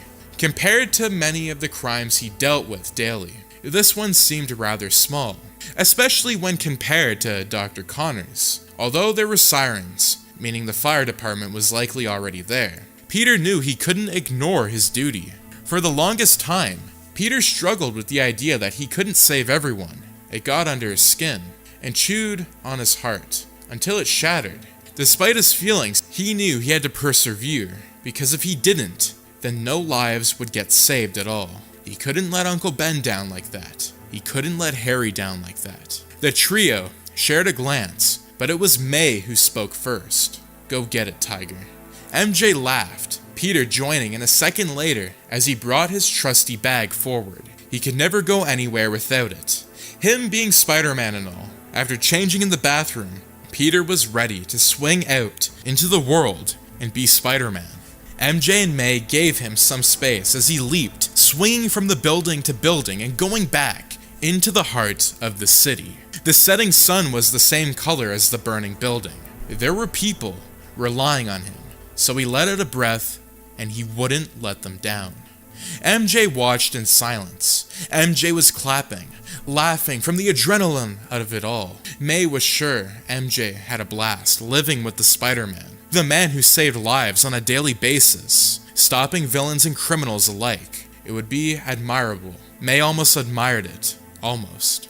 The burning warehouse had clouds of smoke circling the area around it. It was far enough that they couldn't do anything with swinging powers, but close enough that they could see the details and hear the sirens. It was like that they were staring at it through a window, on the outside looking in.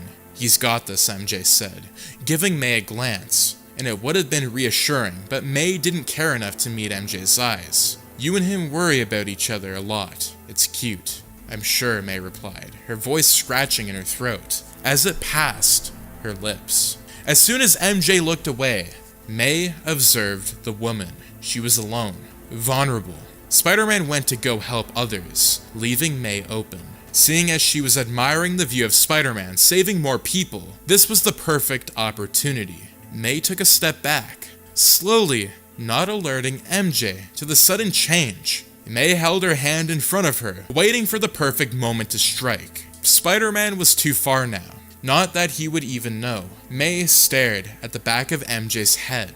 Then, a sinister smile glanced her lips as the figure took action. And that is going to be If I Had Written Sam Raimi's Spider-Man 5. We're going back into If I Had Written Sam Raimi's Spider-Man 6. Now let's begin the story. The fire swarmed around Peter as he dove inside the warehouse, searching for the origin of the flames. There were no people inside as far as he was aware. The fire department had already evacuated all they could. Peter saw no failing alarms. He heard no muffled shouts, even with his sensitive hearing. He focused on swinging around the debris of the wide space, noticing how machinery was pushed over and papers were set ablaze. He smelled the smoke, his nose crying from the bitter aroma it brought to him. He could taste it too. His tongue shriveled up as soon as the ash decided to form a dust cloud around his mask head. Peter jumped to the ceiling to stay away from the spikes of flames beneath him, but he couldn't see where it had started. He decided to continue his search for any potential victims. After a minute of searching, he found one pinned under a metal beam that collapsed during the fire. Luckily, the flames were far enough away from the young woman who hadn't been burned. Peter hopped down and lifted the metal, but he realized she was unconscious. He used all his strength to throw the debris off her. dragging her towards the back door, kicking it open. He wondered how many more victims were unconscious and in needing of his aid. He did his best to get the woman to safety in a quick pace, his legs aching from how much jumping he had done recently. As soon as the woman was safe, he rushed back inside and focused on listening. He kept the door open to allow an easy escape if he needed it. That changed when a gust of wind slammed it shut. He snapped his head back, running to open it again. The handle was scorching. Even though his gloves, he felt the heat that burned through the fabric. He staggered back. If it weren't for his feet sticking to the concrete, he would have gone crashing to the ground. Peter wanted to move, but he couldn't. Goosebumps ran down his flesh until it sagged, his neck hairs shooting up. His fingers went to form his signature pose, preparing to fire webs at any entities that threatened to harm him and the potential victims hidden from his gaze. Without wasting time, he whipped around and held up his arm. There was nothing there, except a sea of flames laughing at him for his reaction. And to lower his arm, but before he could, a sinister laugh echoed throughout the chamber of fire. Peter stiffened. He recognized that sound. He recognized that voice. And as the hum of the glider entered his eardrums, a sudden blast of terror slammed into his chest. His ribs ached from the sudden sensation. There were no words he could utter, no movements he could make. He was a victim, just like the woman he had saved. With only his eyes, he shifted to see the Green Goblin flying on his glider. He soared above the flames with his head thrown back as if he was having the time of his life. The infamous mask shined in the flame's light. "Peter Parker," Green Goblin said, in a tone deeper than Peter had ever heard. It sounded demonic, as if Peter's worst opponent had come to life. "How are you?" But Peter couldn't finish the sentence. Green Goblin floated over the storm beneath him, not bothering to show an ounce of concern for the chaos Parker assumed Goblin had caused.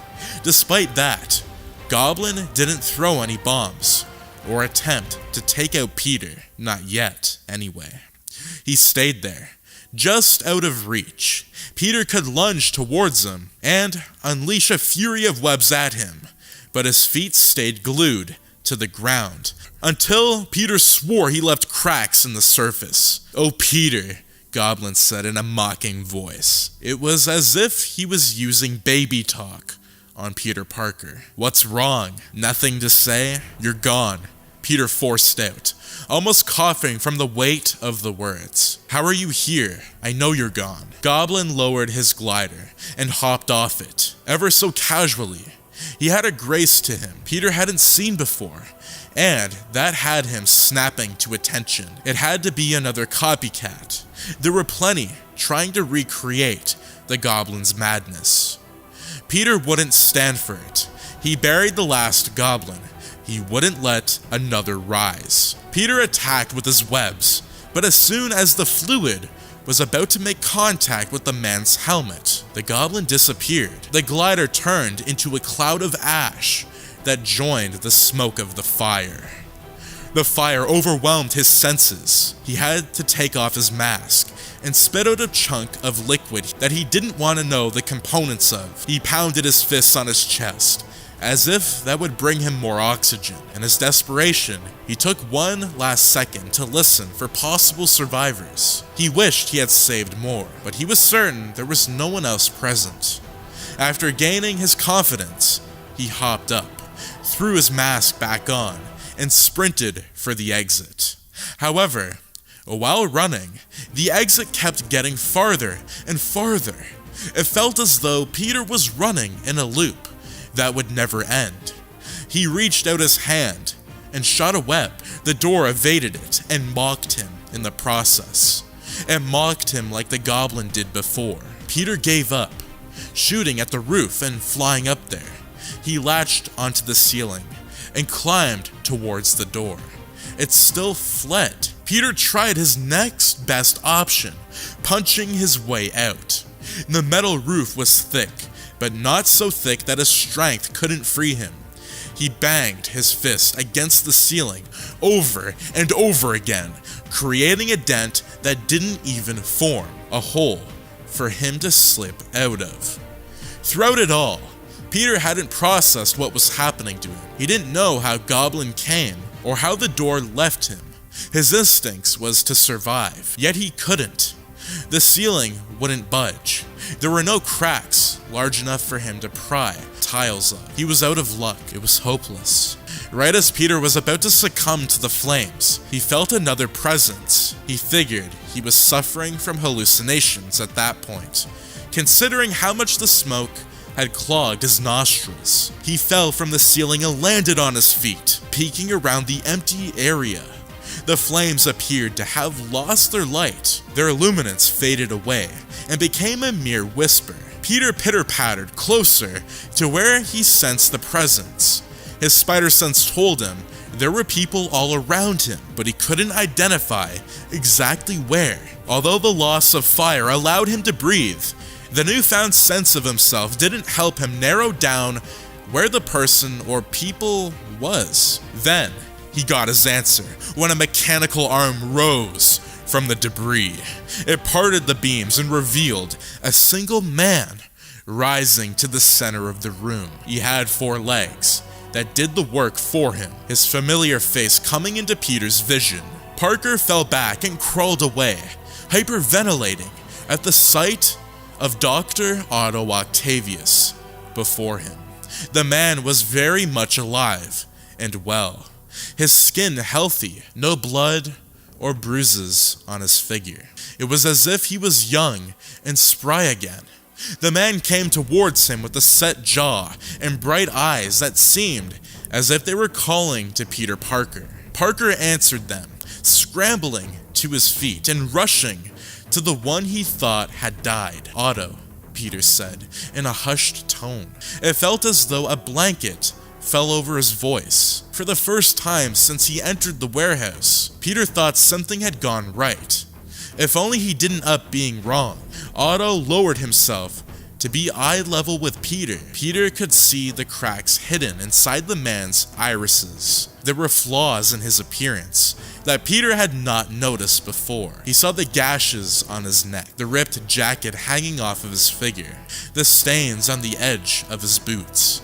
It seemed as though Otto had been drowned and exploded. There were chunks of his skin hanging off of his bare hands. "You killed me," Otto said, but the smile on his face told a different tale. "I died because of you." "But I didn't," Peter trailed off, not knowing what he could say.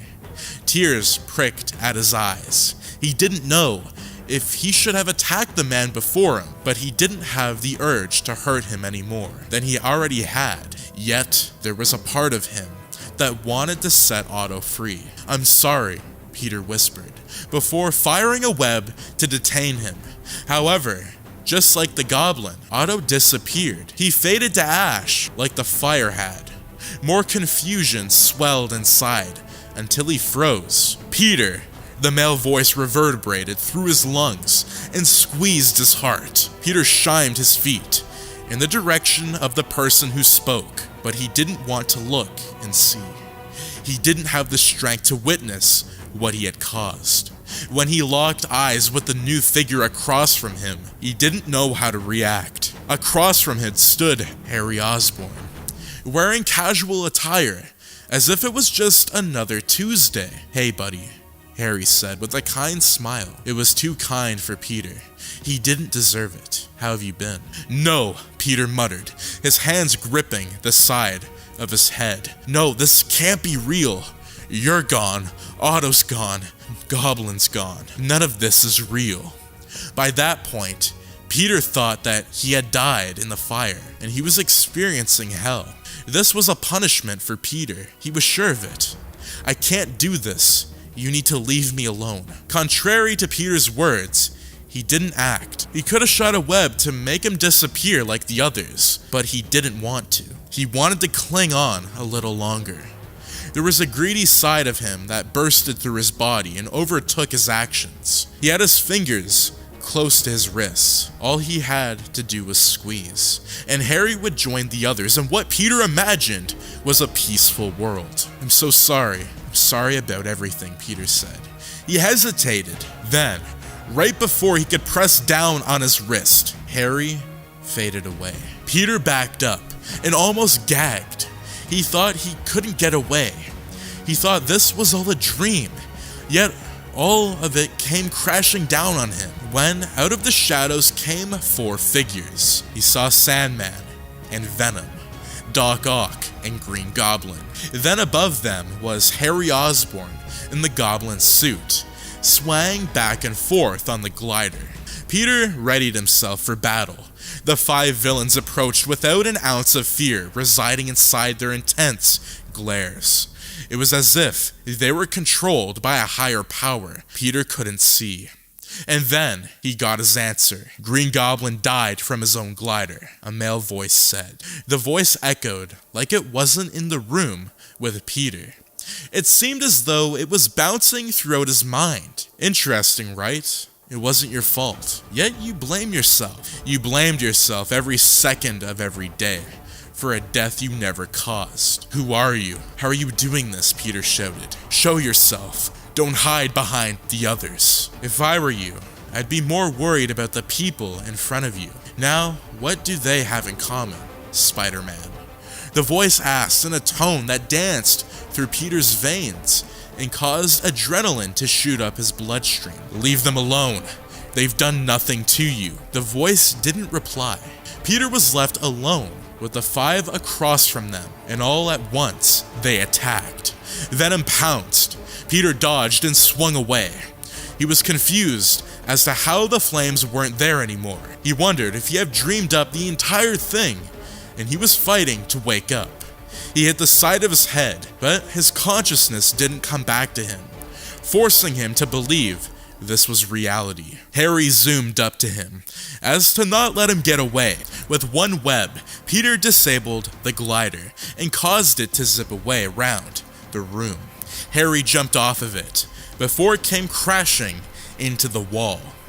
Peter used the debris by connecting it to his webs, throwing it at Sandman to stall him. Peter jumped down while Sandman was distracted, hopping through the loop of arms Doc Ock threw his way. There were too many villains for Peter to keep up with. He didn't know where Harry went. He didn't even know where Goblin went. Venom, Sandman, and Doc Ock were in his view. The others disappeared to a place Peter couldn't find. Always fighting to save others. But what about yourself? What about the people around you? The voice said. It seemed as though the villains froze. It seemed as though time stopped, and they were waiting for the conversation to end. Peter took it as an advantage and glanced around to locate the other villains. Harry was by a piece of his destroyed glider. It was one of the only pieces Peter hadn't used to fight Sandman. Goblin was sneaking behind Peter to get in on a cheap shot.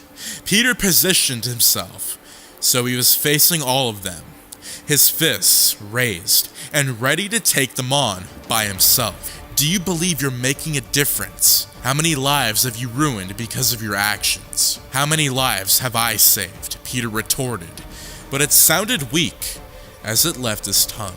How many villains came to you because of your actions? How many people needed to be saved from your mistakes? How do you know of this? Who are you? Reveal yourself.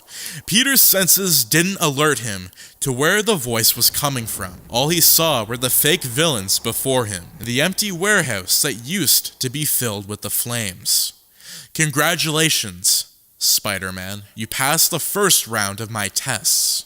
Be ready for more. I can't wait to see you again. Please, take care of yourself and your woman. I hear there's still a wedding coming soon. Peter's eyes jumped as he realized what the voice was saying. Panic overwhelmed him until the bitter taste of fear flooded his tongue. He washed the copper taste out with saliva, but nothing worked.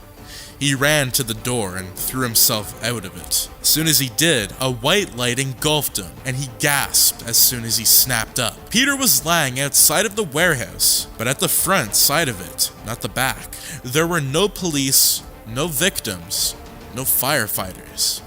The warehouse hadn't even been on fire. There was no evidence to suggest it had ever been ablaze. Peter rubbed his hand down to the side of the walls and noticed there was no cracks or dents. He got up and went inside, only to see there were a few workers there, but they didn't spot him because they were so far in the back. They were closing down for the night, laughing and joking with each other as if it was just another night. Taking the hint, Peter left the warehouse and swung away, his spider suit rubbing against him as he went. He landed back where he left Aunt May and Mary Jane, but they were nowhere to be found. His heart thumped against his bones, threatening to break his posture if he kept standing there. First, he called MJ. When she didn't answer, he called May. Still, no answer. That was when he allowed the panic to settle in. It nested around his core and tightened around his airways.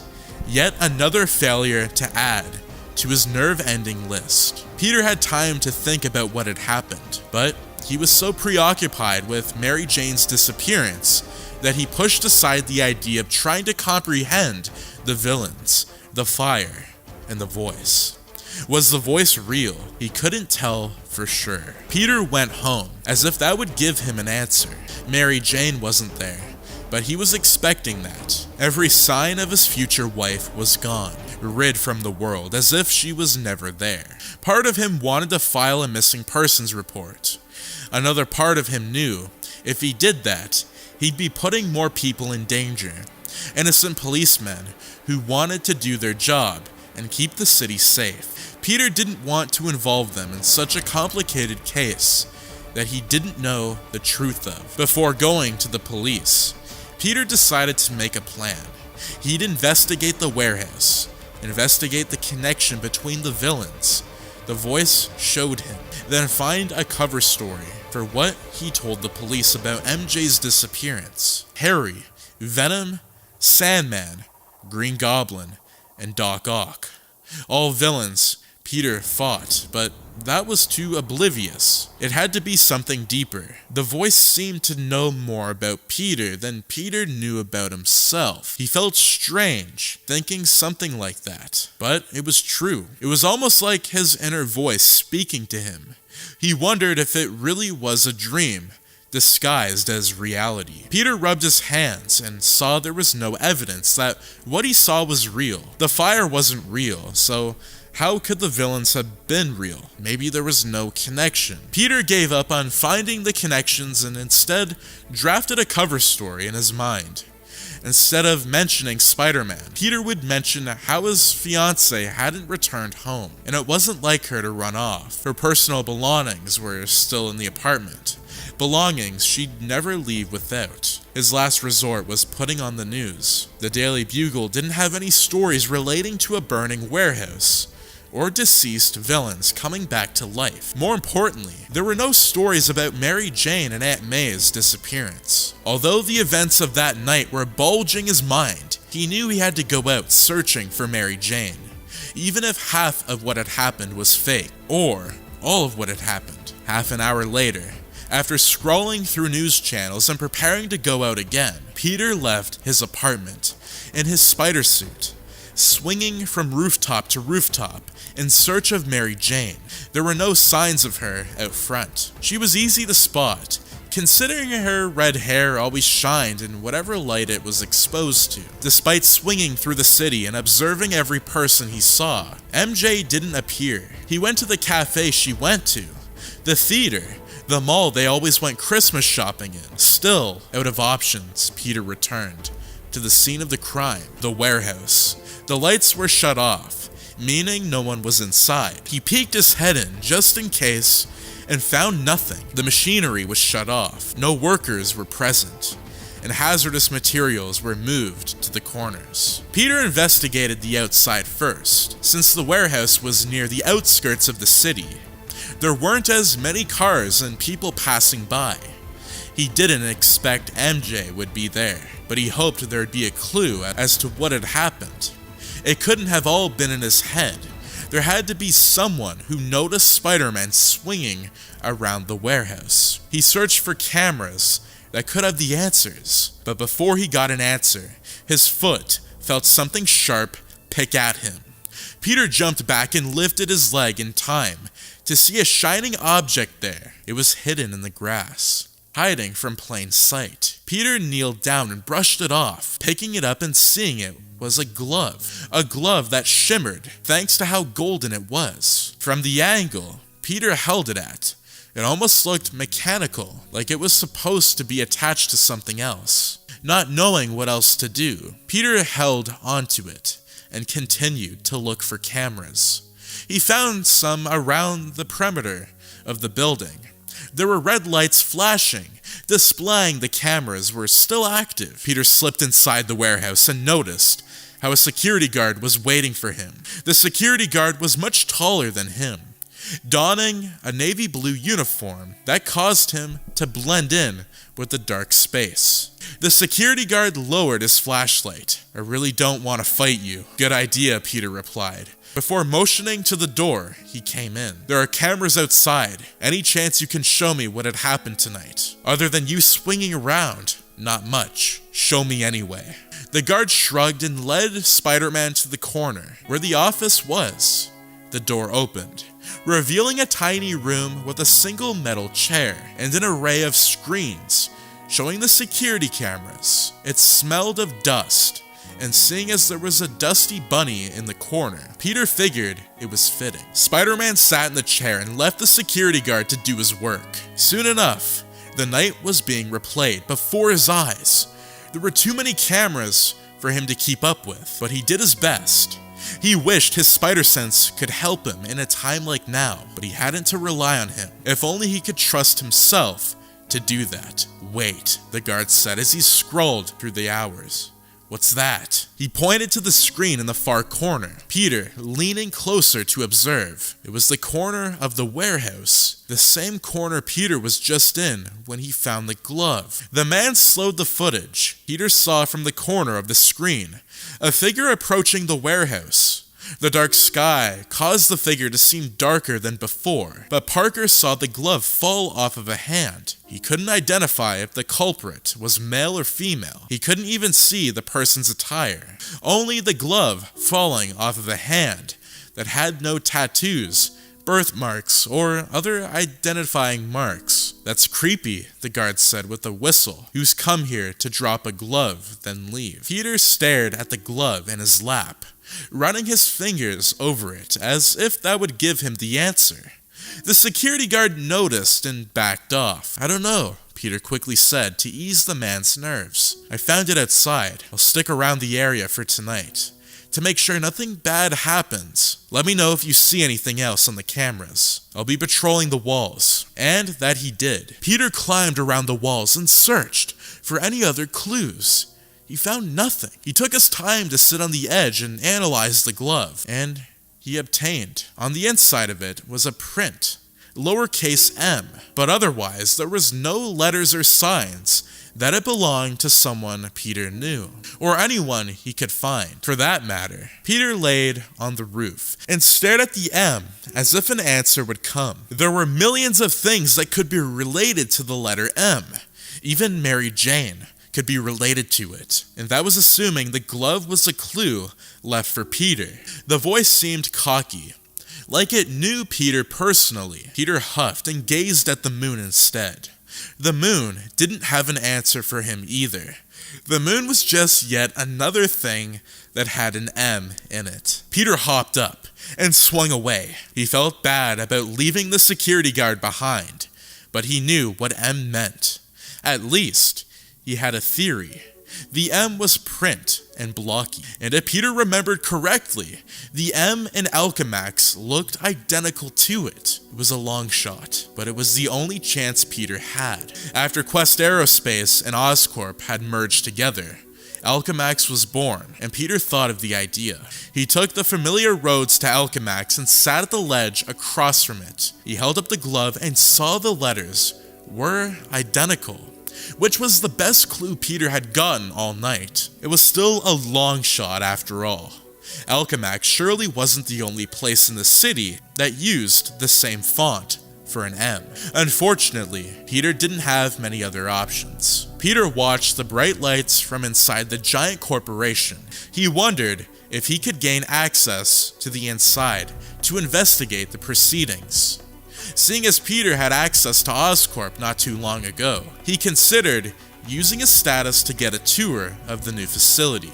That was the only option he had. If that didn't work, he'd sneak in as Spider-Man and snoop around. Seeing as the public loved him again, they were willing to help him. Like the security guard, Peter felt bad about leaving him. Spider-Man returned to the warehouse and watched over it for the rest of the night, preparing for a long day he had ahead. Parker wore his best attitude. He didn't have any fancy suits, but he had a black button-down that hid his spider suit underneath it. His mask was in his backpack, which stayed strapped tightly around his shoulders.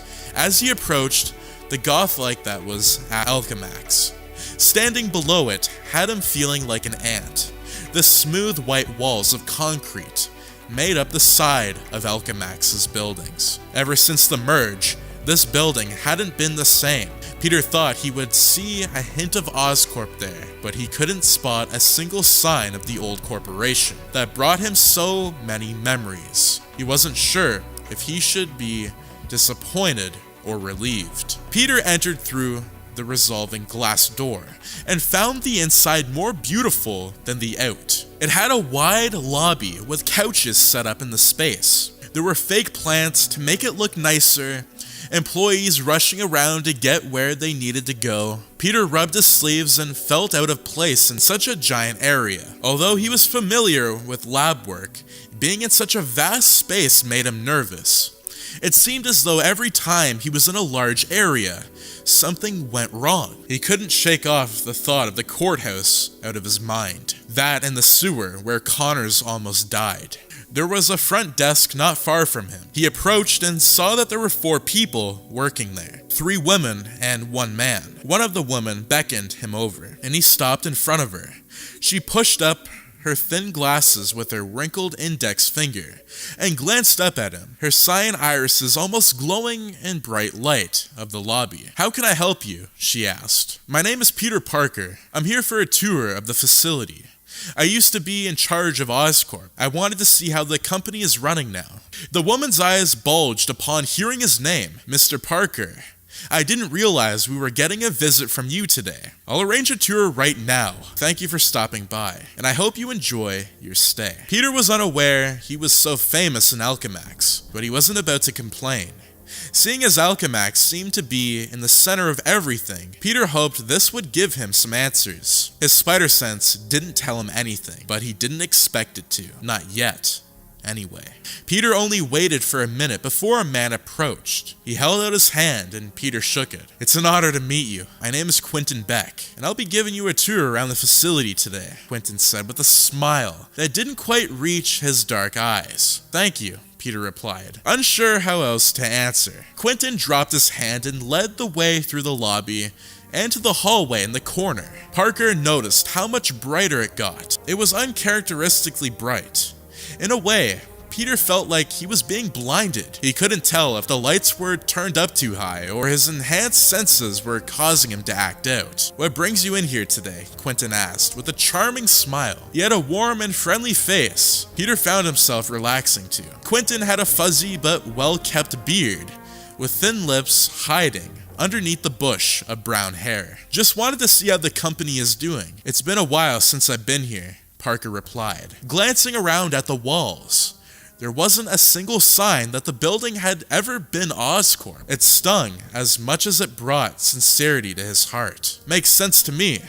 Watch your step around the chemical lab. We're very careful, but sometimes we spill things. We'll try and keep you as far from the vats as possible." "We're going to the chemical labs?" "Of course.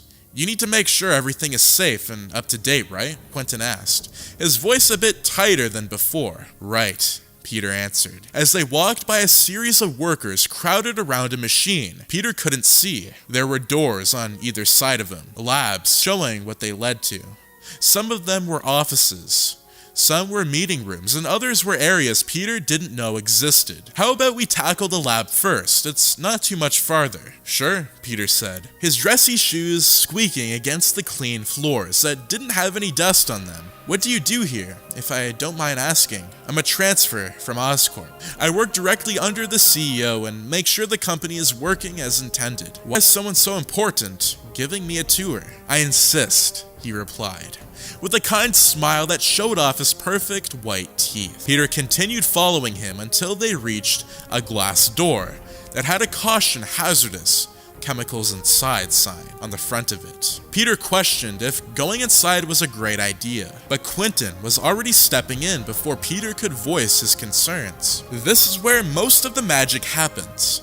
Our scientists work day and night to give our consumers the best products on the market at the best prices, Quentin said as they went deeper inside. Only there was one issue. No one else was present. Although there was steam and shelves full of chemicals, there was no scientists. The wide open space had plenty of silver chemical vats that were labeled with symbols and letters Peter didn't have time to recognize. Do you think you'll find her doing this? The same voice from before said. It echoed throughout the room, and Peter's mind, he froze. Quentin continued to move, as if he hadn't heard anything. He paused when he noticed Peter wasn't following. Are you okay? He asked with his brows. Peter swallowing what he could. Did you hear that? Hear what? There was a voice. Quentin only seemed more confused. Peter slumped his shoulders and he shook his tour guide off. Nothing. Never mind. I didn't eat this morning. Maybe I'm hearing things. In that case, I'll speed the tour up so we can get to the cafeteria. We have incredible meals for our employees, featuring dishes from all around the world. If you want to expand your plateau, I strongly recommend trying a meal from every corner of the cafeteria. Feel free to come back just to eat. You're welcome at any time. Peter zoned out of the hallway through Quentin's speech about the food. His spider sense was speaking to him now. It kicked in, his vision going dull, as the colors seeped out of existence. He focused on narrowing down what he felt, closing his eyes. The goosebumps on his body told him one thing, while the hairs on his neck told him another. It was as if he was surrounded by ghosts. Peter, the voice of Mary Jane, said. He snapped his eyes open, and Quentin was gone. What replaced him was Mary Jane, her familiar soft eyes and red hair, giving him comfort he didn't know he needed. She was right there, so close yet so far. However, as soon as he went to embrace her, she faded to dust in his arms. The particles swirled around him. The one he loved was gone, nowhere in sight. Peter slipped behind a vat and took out his mask out. Quickly changing into a spider suit and shoving his old clothes back into the bag. He hopped out and noticed the room lights flickered. A beat later, they were out. Peter was left in the dark, alone with his thoughts. Do you know who you become? The voice asked, the words bouncing around the darkness. Show yourself, Peter demanded, but he knew it wouldn't get him any closer to MJ. There were no sounds for a minute. Peter pitter-pattered his way closer to the back of the room. There were no figures nearby, only him and his soft breaths. Look at what you've done to them. Peter whipped around just as one light came back to life. It illuminated the shapes of Dr. Connors in his lizard form, Green Goblin, and Doc Ock. They stared, motionless, pointing their fingers at him, as if he were there at the scene of a crime. Parker staggered back and ran into the opposite direction. There was nothing, however, there was nowhere he could go. There was no doors except the one he came through, which was blocked off by the deceased villains behind him. Pants left his open mouth as he struggled to find where he could run. None of this was real, yet it felt more real than his daily life. He stopped by the back of the wall and placed his hand on it, climbing up to gain a vantage point. He turned and saw they were right there, right behind him and waiting for him to make a move. The lizard stayed close, reaching up his claw as if to touch Peter. Peter backed away and prepared his web to tie the creature to the ground. When the lizard got close enough, Peter shot, sending the lizard flying back and hitting on one of the vats. Steam broke out and covered the floor in a sheet of fog. Dr. Octopus slammed his robotic hands towards Parker's head, but he dodged and returned the fire. His webs ended up on Ock's face, blinding him. Peter shot one last web to grab onto his parts, tie him into one of the vats. Parker sprung free from the wall and landed behind Goblin. The man fired a punch at him. Parker ducked and slid between his legs, using his feet to trip Goblin and force him to hit the ground. He gained some distance and swiveled around. The villains were defeated. Despite how little Peter had done, they were slumped over, any signs of life leaving their eyes. "Look at what you did," the voice said again. Peter's back hitting one of the vats. He trembled and watched as the villains faded to dust, leaving behind nothing but ash, just like Mary Jane's body did. Then the vats shook, Peter hopping back and watching as they spilled and sent chemicals all over the floor. The light above him snapped and came down, Parker barely dodging in time. The exposed bulbs hit the ground and caused a fire to break out in the tiny room. Parker coughed and gagged from the sudden, overwhelming fire. His spidey sense lit up and told him there were multiple presences around him. He couldn't narrow down where exactly the source of the hallucinations were coming from, so he fought harder to control himself. And most of all, look at who you failed to save. Peter stared. Parker stayed on the wall and watched as a single figure trotted through the flames. He came into Peter's vision, donning a familiar suit he had seen many times before. It was Harry, wearing the goblin suit and hovering on the glider. Peter's grip slipped, and he fell into the flames, the fabric of his suit catching fire as he jumped back and held up his wrists. Harry stayed still, staring down Spider-Man. They faced off in the arena of flames, Parker unsure of what Harry was waiting for. Before Harry had the chance to move, Peter struck. With his webs, he launched himself towards the ceiling. He came crashing down on Osborn, knocking him to the floor and punching him repeatedly. Peter couldn't stand the sight of another goblin. There were more and more and more. The same thing happening over and over again. It had Peter shouting as he punched and punched. The glider that got knocked away was in eyesight. He used his webs to bring it closer, and he lifted it above his head. He prepared to strike him with the glider, but he froze when he saw what he was about to do. The face of Harry Osborn gazed at him, scars littering his skin and sagging his cheeks. The flames scorched Harry's hair, his flesh melting more by the second. The glider slipped out of his hands. Peter stumbled back and watched as Harry burned, any remnants of the man fading away. Just like the other villains, just like Mary Jane. The fires went out by themselves, leaving Peter in the dark. He didn't feel them. He didn't feel the burn anymore. His suit was fine, as was the rest of his body. He rested his hand over his heart and squeezed, as if that would make the situation clear. Then the voice laughed. You always fail to protect them. Have you ever stopped to think? None of them were attacking you, yet you made them villains anyway. Their blood is on your hands. You've let them down, and now you've let Mary Jane down too, the voice said. Leave her out of this. Parker got back on his feet and stayed alert, but the one behind the voice never came forward. The lights never turned back on. Instead, nausea washed over Peter until his knees buckled and his lungs gave. He fell to the ground. As soon as he made contact with it, reality snapped back to him. He painted and held onto the wall. Peter glanced around and saw he was inside a lab at Alchemax. No one around. Not even Quentin Beck. Was Beck an illusion too? Peter slumped his shoulders and leaned against the walls. His bags rubbed against him as he stared up at the ceiling. He was alone. Aunt May was gone, as well as Mary Jane. He hallucinated as soon as he entered Alchemax. It seemed. Alchemax called for him and he taunted him, begging him to answer. However, Peter's heart thumped and his tongue swelled. Came here with two options in mind. Either get a tour or sneak in as Spider-Man. The tour didn't work. He hallucinated. It seemed as though the better option was to sneak in. Peter still had a job to do as Spider-Man. As the night sky cloaked his body, he dove towards the streets, fighting crime and the people cheered him on, as they always did, and he found a sense of peace in the action of saving people, and he wondered if the criminals he locked up would come for revenge.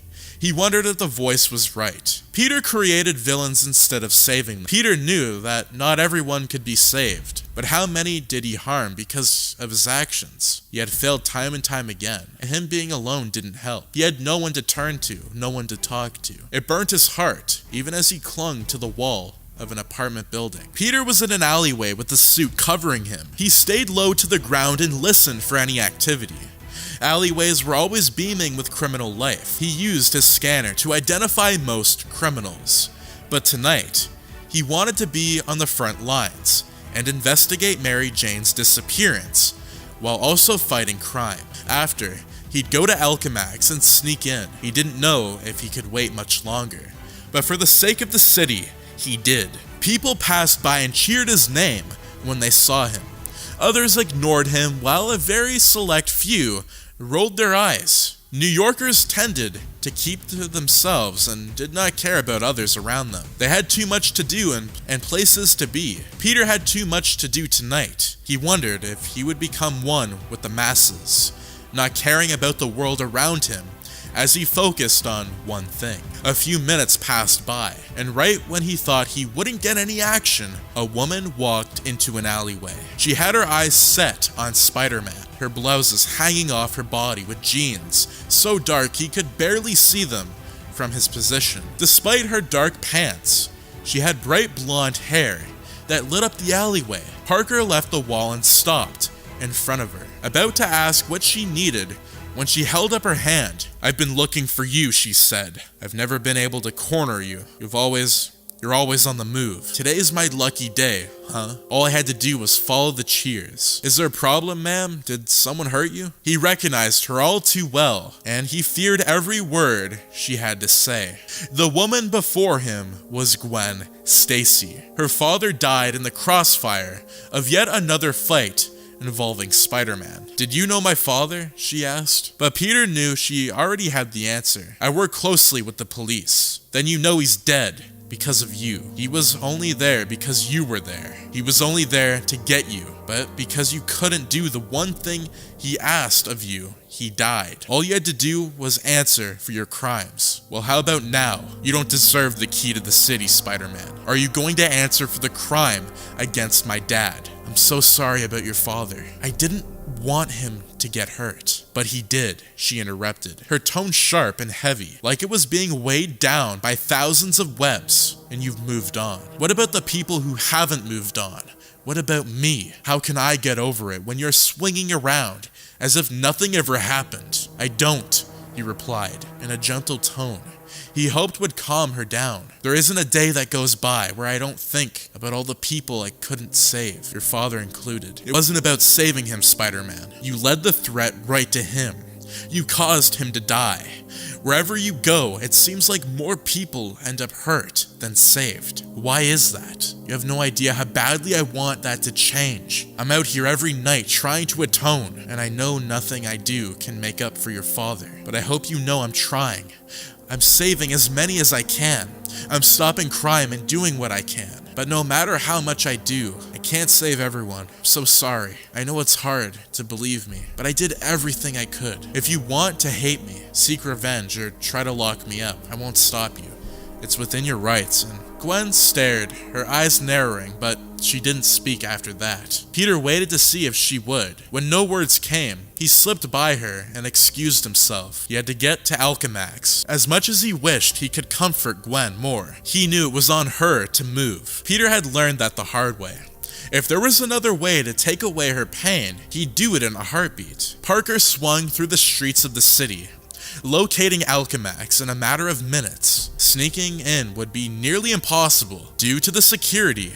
Although he had superior abilities, he couldn't abuse them in the name of looking for something that might not even be there. He attached himself to the wall and scaled it, going to the very top of Alchemax. There wasn't anything of note on the roof, but there were ventilation shafts he could use. He opened one and fell inside, closing the hatch behind him. The temperature drastically increased Due to the smaller space, Peter coughed from the sudden change, crawling forward and sticking to the metal. He groaned from how tight it was, the walls rubbing against his suit and making a few tears. He went up and down searching for a place to disembark. He found one, but he wasn't sure where. There were no voices, only the sound of water moving and machines beeping. He looked at something and he saw a project called Gateway. Peter looked and he didn't really know what it was, but he kept going. The lights were off and there were vats, which was the source of the liquid sounds. There were no monitors set up around the vats, but Peter couldn't read what they said from his position. Peter slid out and clung to the vent, putting the hatch back to hide his tracks. He didn't think it mattered now. He was inside, which meant the cameras were watching him. If the employees had a problem with him snooping around, he'd find out soon enough. Parker dropped to the smooth, clean floors and investigated. Nothing. There were no signs of anything of note. He peeked through the door and saw the hallway was tight and filled with people. They all turned to him, so much for the stealth.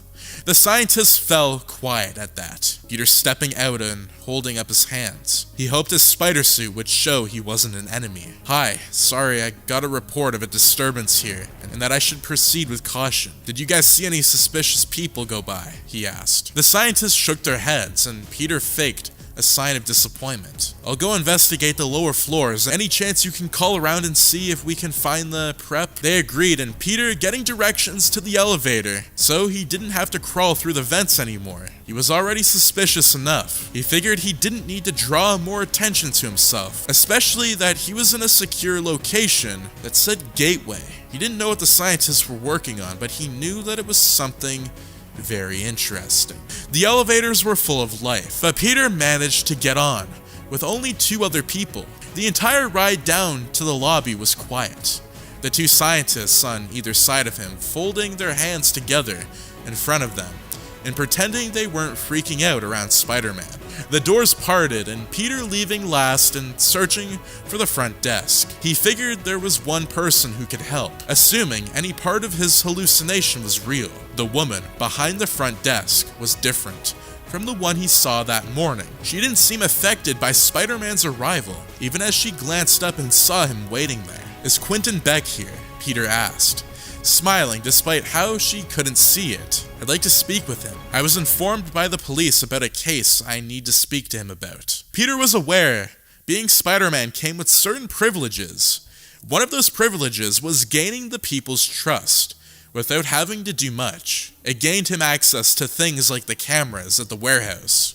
And now, Quentin Beck. I'll call him down, but he might be too busy. Does it have to be Mr. Beck? "Yes, ma'am," Peter replied. "Wait here 2 seconds." The woman got up and whispered to one of her associates before going to call back, presumably to make a phone call. Peter noticed there were phones on the desks, but she chose to go to the back instead. Peter decided to back up and keep watch, just in case there were angry scientists mad about Spider-Man being in their building. 2 minutes later, the woman came back with Quentin Beck behind her. Peter stared at the man and wondered if they had ever met before. Why else would Peter have saw him during the hallucinations? So far, the hallucinations had only shown Peter people he knew. "Spider-Man," Quentin said as he approached, thanking the woman before turning his attention to Peter. "I was told you need to speak to me about a police investigation. Maybe we should speak about this somewhere more private." Quentin agreed,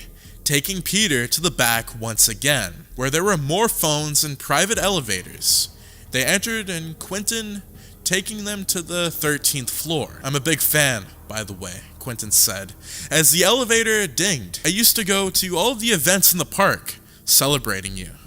They used to be the highlight of my year." "Used to be?" Quentin's smile met his eyes. "It's been a while since I've had the chance to go." Spider-Man accepted the answer as the doors parted, Quentin leading him to the office. It was small with white walls and a bookshelf on the left side. A fake plant was set on the manograph desk, a closed silvery laptop right next to it. "So," Quentin said, Peter glancing around to make sure this was real. He didn't know if there was a sign or not, but he wanted to catch it before it happened. What seems to be the issue, Spider-Man? I've received a report that there was a suspicious person on Alchemax grounds. Have you noticed anything? Nothing out of the ordinary, other than you, of course. I'm sorry for sneaking through the vents. Walking through the front desk seemed a little bit too, normal, Quentin asked with an amused glint in his eyes. Yeah, normal. Peter paused and stood, pretending he was disappointed. I'm sorry to intrude. We get false reports all the time.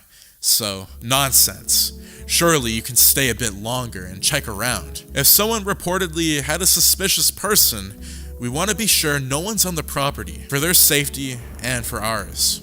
We should investigate. The report was anonymous, so we don't know who the caller is. We're completely on our own, Peter said. Quentin agreeing. We'll figure it out. I'll call around and ask if anyone's seen something. In the meantime, why don't you look at the labs on this floor? Pretty easy to find. They're all labeled. Start with Lab 13. It's on the left side, right down the hall. Can't miss it. I'll be back in 10 minutes, Peter said. He left. The issue was he had no idea what he was looking for. A clue that Mary Jane could be inside. If this plan was a bust, he'd officially report her missing, even though it hadn't been a very long time yet. Lab 13 was right where Quentin said it would be. He looked around and saw Lab 14, and he glanced over and saw scientists working on substances, and he just kept going. He saw there were 5 scientists, and he saw that things kept looking similar, all wearing masks to filter out the smells. Peter coughed from the sudden aroma hitting his nostrils. Sorry, Mr. Beck said to check here, Peter said, between coughs. Have you seen anything suspicious? People wandering around? Peter knew that it was foolish to ask strangers if they had seen suspicious activity, but it wasn't a real report anyway. It was to stall and buy time for him to search. But from the glance he took at the lab, he realized he was getting nowhere. He was desperate, and like the voice said, he was failing. Again, and again, and again. The search was pointless. There was nothing except chemicals and confused scientists who had no idea what Peter was talking about. By the end of the 10 minutes, he fell to his knees in the corner and stared at the blank walls. No one was there to tell him how to move. His one plan didn't work. How could he move on? Quentin came over, Peter glancing up at him. The man stopped up, seeing Spider-Man sitting with no hope. What happened? Did you see something? Quentin asked. No, he said, lowering his tone. I found nothing. I don't want anyone to get hurt. We have our own security cameras and lots of tech. If anyone's here, we'll know. Don't beat yourself up over it. You did all you could, Quentin replied, offering Peter a hand. He took it and stood. We'll handle it from here. Didn't find anything either, so maybe it was one of those false reports you were talking about. Go do your job and we'll do ours, okay? No need to beat yourself up. Peter agreed and slipped away from Quentin. For a moment, he stuck. Then, he left the building and swung away. However, as soon as he started swinging, he heard shouts from below. Peter changed his momentum and went down to investigate. Apparently, news of his arrival at Alchemax had hit the public, and they were waiting outside. Peter landed on the ground and watched the public cheering and clapping for him. They were celebrating Spider-Man, trying to stop another crime. But one person wasn't clapping, and she was in the center of all of it. Gwen Stacy. He pushed her way to the front. It felt as though she was a ghost following him through the city. As she got up and approached him, Alchemax security tried to hold her back, like they were with the rest of the crowd. Spider-Man made them back off, allowing Gwen to approach. I'm sick of everyone celebrating him, Gwen said, her tone filled with pain more than anger. My father died because of him. Think of how many have suffered because of him. But think of how many he had saved, a man's voice chimed in. A chorus of agreement rose from the others. But Gwen did not back down. You worship someone who kills without consequence, who causes villains to rise up and face him. Villains who wouldn't otherwise be here. You call that a hero. My father was a hero. He was a police officer just trying to do his job and take Spider-Man in. For that, he died. He died doing his job. He died because of Spider-Man. The others went quiet at that while Gwen trembled. Tears fell down her face, her lower lip quivering. Spider-Man went to comfort her, but she backed away and pointed her finger at him, as if accusing him of the worst crime imaginable. Don't you dare come close to me. I'll make sure everyone knows what happened to my father. The public forgave you once, but they won't do it again. And then Gwen stormed away. Peter stared at the water, leaning against the railing and keeping his hand folded together. He had never felt so alone. He already filed a missing persons case for Mary Jane, but he knew he had to be the one to find her. The question was, where was she? How had she been taken without him noticing? How did he manage to let her down too? The water was peaceful today. Pigeons flew around while people chattered on the benches not far behind him. It smelled less polluted in this section of the city. There were droplets of rain drizzling down and coating his bare hands in a sheet of moisture. He closed his eyes and embraced it. For a moment, it got calm. The world around him allowed him to bask in the solitude. Yet he found himself letting go too soon. He didn't feel he deserved the serenity, no matter how small it was. Parker had been out there all day, waiting for a call from the police with an update on Mary Jane Watson's case. He doubted he'd get one. He didn't want to put on the suit. Of fear, he'd create another villain. He let down someone else. For what felt like the millionth time, he had failed. He would continue to do so, especially as Spider-Man. Gwen had a point. She was in pain, but she was right. Good day for self-reflection, a familiar voice said from behind him. Peter turned and saw Quentin Beck.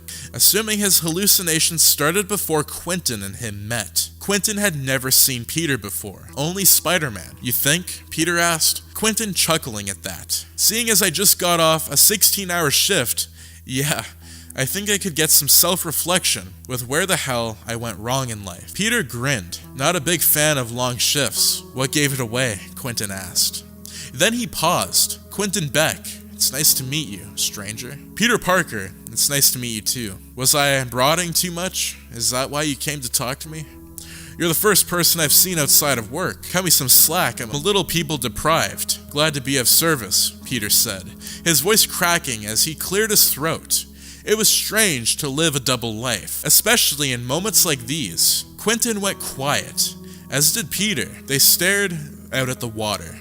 They enjoyed the silence and didn't bother breaking it until 5 minutes later. Something on your mind? You said you're brooding, Quentin said. My girlfriend went missing, Peter blurred out, unsure why he felt so comfortable saying it around Quentin. I don't know why or how. My aunt was supposed to be on the trip, but she came back and now she's gone too. I don't know what's going on anymore. I don't know who's who. Sounds like you're under a lot of stress.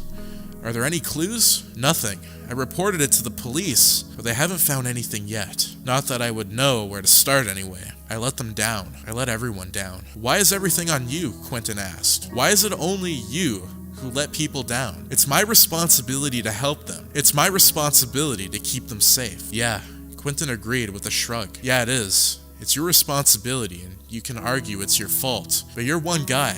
It's not about falling. Failing doesn't define who you are. But what about it? That's what it does. Peter thought about it, then nodded and thanked him for the advice. Quentin had a point. Peter couldn't stop himself from falling, just like he couldn't save everyone else. However, he couldn't fix his mistakes. He could change the way he went about failure, but for some reason, even as the two of them stared out at the water, he felt as though he wasn't making any progress. Every day was the same. Although it hadn't been long since MJ went missing, Peter thought that she had been gone for months. As he swung through the streets, doing his nightly routine, he realized he hadn't found many clues, other than a glove that had a strange resemblance to an Alchemax letter. It was too random. The glove was left there on purpose. Spider-Man stayed outside Alchemax as a policeman approached. He didn't recognize the man, but he couldn't help but see Gwen Stacy's father in him. Sorry to bother you, but you've been out here for a while. We could use your help,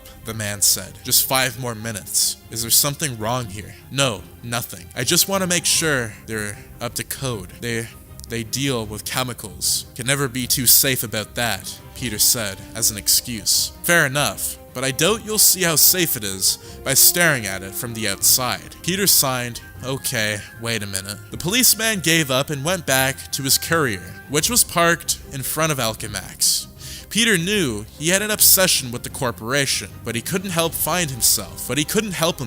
It was his only lead, his only chance at finding Mary Jane, and yet, bam! Peter saw white. His vision exploded with nothingness as he fell back and hit his head off the ground. He groaned, his ears ringing. He couldn't feel anything, despite how he knew his body was intact.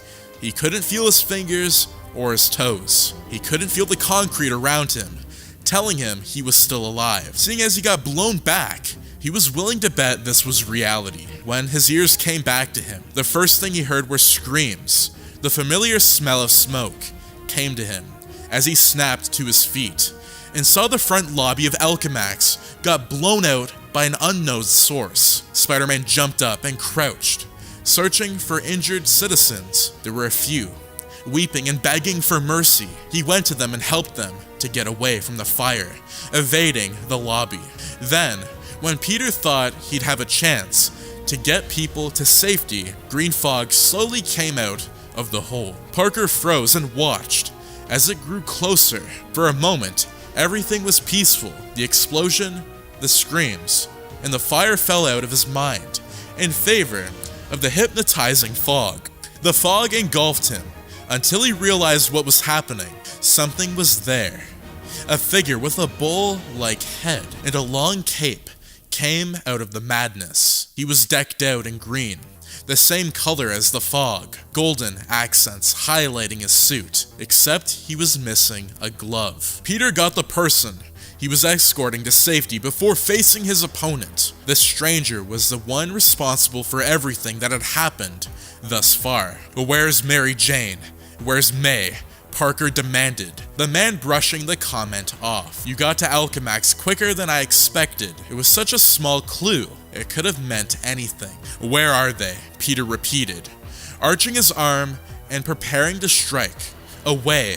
Safe. Who are you? Why are you doing this?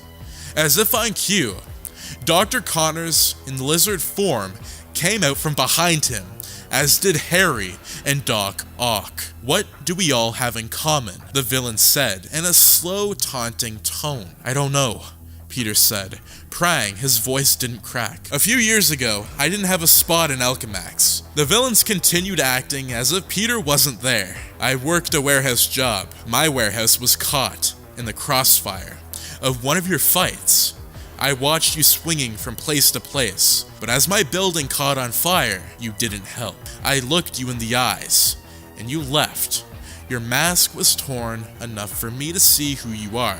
I would never leave anyone behind, Parker whispered. You were too preoccupied with just the one person you were fighting. I had to fight to survive. I jumped out of a window because I was boxed in by the flames, broke both of my legs, and had to recover. I almost died, and it's almost because of you, my friends, my coworkers, my bosses, my woman all died in that fire. All because we happened to be there on that fateful night. You failed to save us. The man stopped as the fog rose, blocking off the rest of the public. I am Mysterio, and I will show you what it's like to be a true superhero. You caused this, Peter said in horror. You caused the explosions just so you could save people and make yourself look better? You're causing destruction to prove that what? You have power? I don't just have power, Peter. I am the very definition of the word. Parker jumped when the lizard charged him. He dodged and shot webs, succumbing the beast as soon as he could. Next, Doc Ock, who Peter did his best to fight, while Mysterio disappeared, presumably to aid the injured. Spider-Man swung up and down, ducking and diving to avoid the arms thrown his way. He kicked Doc Ock's face, sending the man flying back. As soon as he hit the ground, he disappeared. When Spider-Man turned around, he realized Lizard was gone. He shifted back and saw Harry approaching. He was the last one before Peter could get to Mysterio. Peter stood and set his shoulders, but that didn't stop his tongue from going numb. Seeing Harry like this had Peter frozen. "I'm sorry," Peter whispered, as if that would mean anything. Harry attacked anyway. Peter dodging, but he couldn't keep it up. He got knocked back and hit to the ground. Unlike the rest, he didn't fade to dust. "Harry, please," Peter shouted. But it didn't matter. He kept going, throwing punches and kicks that had Peter scrambling to avoid. His suit's sleeve got torn from the pavement he hit repeatedly. Peter hopped up and knocked Harry back. It didn't stop the man from charging at Parker. Spider-Man used all of his strength to web Harry up and stop him. The webs wrapped around him and caused him to fall. He faded away. Peter found himself scratching at the dust that replaced his best friend, tears picking at his eyes. Peter wanted to mourn, but he had no time. He hopped through the thick fog and landed on the other side. Mysterio was already hovering high above. The flames were put out, and the people were rushing out. Mysterio turned and faced Spider-Man with a bellowing laugh that echoed, just like the voice Peter had heard many times before. "Did you get lost in the fog, Spider-Man?" Mysterio asked. To anyone else, it sounded friendly, but Peter heard the threat hidden beneath his words. Peter wished he could retort, but he knew there was no point. Mysterio spoke briefly to the officers and firefighters on the scene. Then he lowered himself to Peter's position and stared at him from behind, the glowing fishbowl on his head. "You couldn't save them," Mysterio said in a whisper. "So I did." "You caused this," Spider-Man said, pointing to the destroyed lobby of Alchemax. "You injured innocents. You killed innocents. No one died. I made sure of that. I won't fail them like you have." Mysterio paused, backing off. "Tomorrow, come find me. You'll know where I am. I'll show you how much of a hero I am." And then he flew away. Mysterio was waiting for him, and Peter knew he had to go. He found himself staying still, frozen in place, with his spider suit surrounding him. People were fleeing the scene, running away from Spider-Man and not glancing at him. All of them ran, all except for one.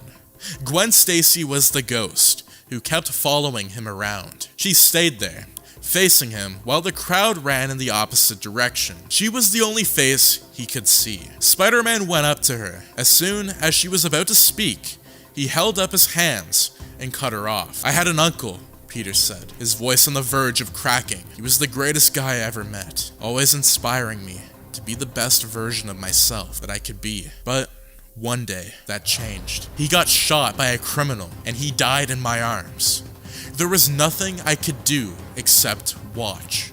Parker broke off. The mask hid his tears, but not his soft cries. "I failed him. I became a different person, and I didn't realize who I was supposed to be." "And who was that?" she asked, gentle, almost caring. "Spider-Man," he replied, his tone never wavering. "He told me, with great power must come great responsibility. And I'm sorry I didn't save your father. You have no reason to trust or like me, but for whatever it's worth, I wanted nothing more than to keep him safe. My only wish in life is that every time I swing through the city, I save everyone I have to save. It doesn't always work like that because failure is part of life, but failure doesn't define us. It's what we do about failure that does."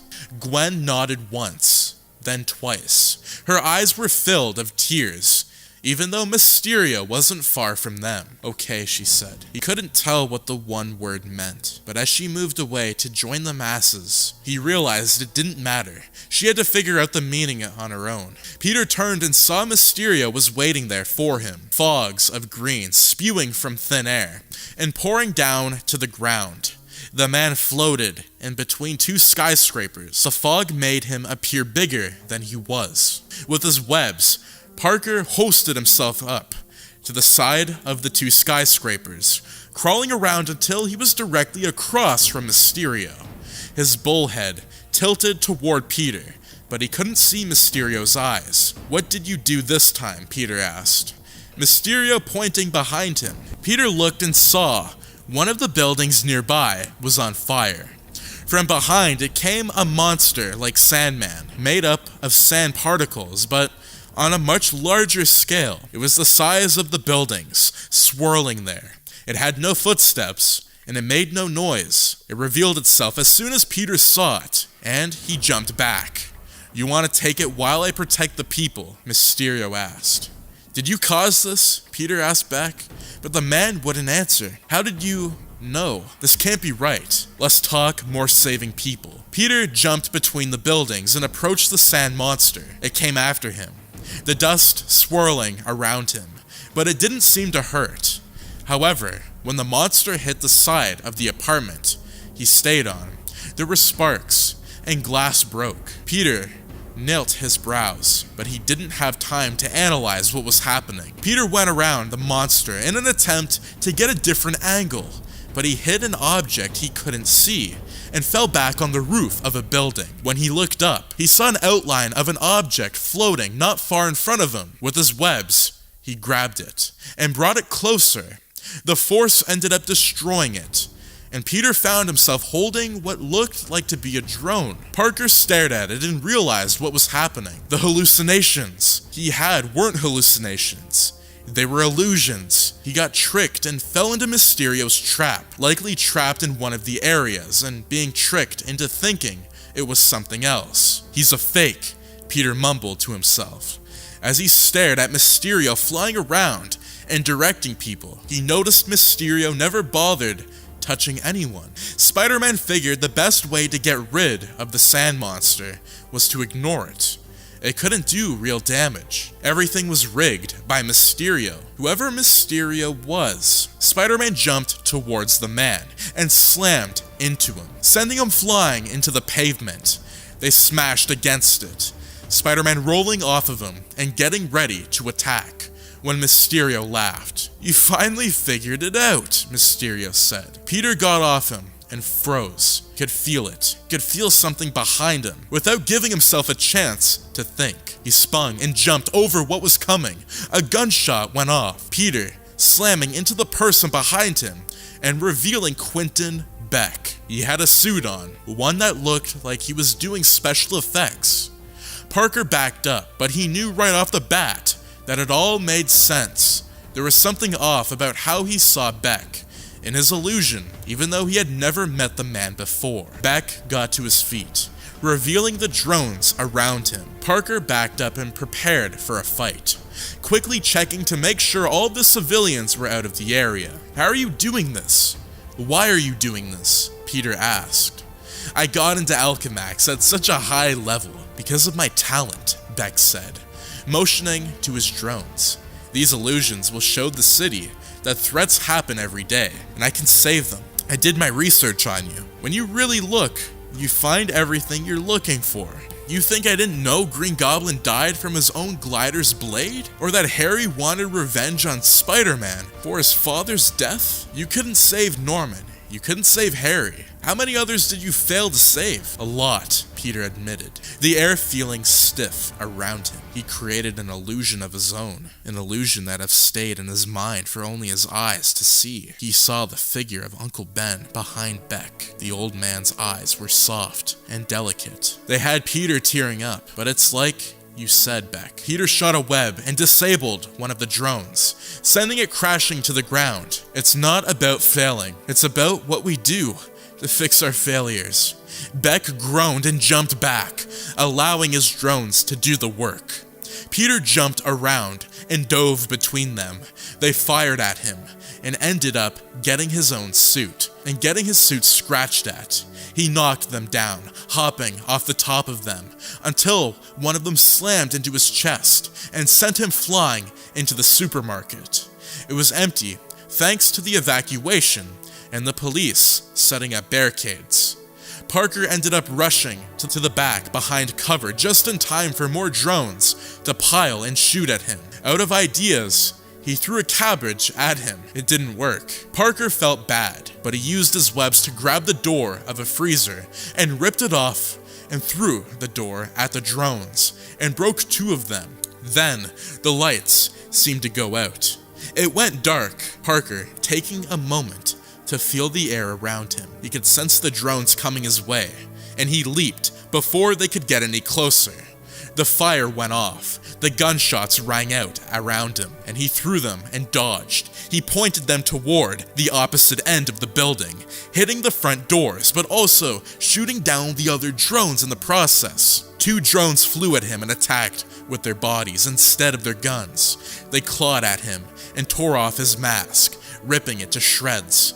Parker shouted from the sudden exposure, but the onslaught of attacks didn't stop there. He got pinned to the ground, the drones tearing up his suit. They tore and tore until he was left in the thin undershirt and pants he had to protect him. Parker got beat down by the final 2 drones, heaving and staring out at the distance, as if that would give him an answer. Right when he was about to give up, he heard a voice calling out to him. A voice that wasn't Mysterio's. Uncle Ben said, "Time's slowing in Peter's mind. He's obsessed with power. He won't stop. You need to teach him responsibility." Peter finished in a mummer, just as time snapped back at him. He flipped up and forced the drones off his body, using the strength to throw one to the ground. The other hit the open freezer, and Peter tore them apart. The last 2 drones went down, and Parker panted by the time it was over. He realized the sand monster was gone, and what replaced it was chaos. 2 buildings were on the verge of collapsing. It was over, but at what cost? Parker could hear the screams and cries, the sirens, the cops shouting orders. Parker had to leave. He left his torn up spider suit behind and ripped off any pieces he had left. That was the end of his spider suit. And as much as that hurt, he had to move first. Peter went to the front of the store and saw Beck there, heaving and holding his stomach. He had a gunshot wound from his own drones, likely from when Peter used them to fire at other drones. He kneeled and became eye level with him. "Where are they?" he asked one more time. "Alchemax, move the bookshelf in my office. Are you telling the truth?" Spider-Man asked. But Beck passed away before he could answer. Peter closed the man's eyes. He heard too many. Beck had a point. Spider-Man created villains. He created too many to count, but he also stopped them. He made sure the city was safe. That was his top priority, always. Parker left the scene, played the role of confused and scared citizen when the police came his way. He told them there were survivors in Alchemax who needed help, and they got May and MJ out of a private room in Beck's office. They were terrified and tried to recount the story to the police, but it ended up getting out of hand quickly, thanks to how much chaos had happened. Peter, May, and MJ ended up sitting in the back of an ambulance in silence. Unsure of what to do, they were alive. That was what caused a sense of relief inside Peter. It hugged them both, apologizing to them over and over for what happened to them. Mysterio tricked them. He tricked all of them. "Are you okay?" May asked. There were so many injuries that were left alone, since they were less severe. May and MJ were suffering from shock, but otherwise they were unharmed. "I lost my suit," Peter admitted, "with a heavy heart. I don't know what to do without it." "We'll get a new one," Mary Jane said, holding his hand. "We're in this together." Peter smiled, glancing between May and MJ, grateful they were safe. Then he laughed. It was a laugh of relief. It felt as though he was going insane from the hallucinations. But Beck was gone. Peter hated that another one fell to a need for power, but that led him to remembering his uncle, who smiled down at him and waved. In a way, he was like the sun. So, Peter smiled and kissed the top of MJ's head. "You're right. We're in this together, always." Peter stared at the water, leaning against the railing and keeping his hands folded together. MJ was beside him in the same position. The moon reflected off the gentle strokes of liquid strolling down the stream. It smelled of freshly cut grass, and since there were a few people around, the quiet chatter made the area sound clear, pure, almost. They hadn't talked since Peter defeated Mysterio 3 days ago. They didn't know what to talk about. Aunt May and Mary Jane were safe, but there was a heaviness on them. It felt as though everything had changed. Peter's suit got destroyed. Part of him died with Mysterio. A new phase of his life had begun, and he didn't know how to feel about it. "I'm sorry," Peter said, breaking the silence. You always end up getting hurt. I do, she replied. He appreciated the honesty, but that doesn't mean I love you any less. I knew what I was doing when I ran back to you. She paused and gave him a nudge. Besides, it brings us closer.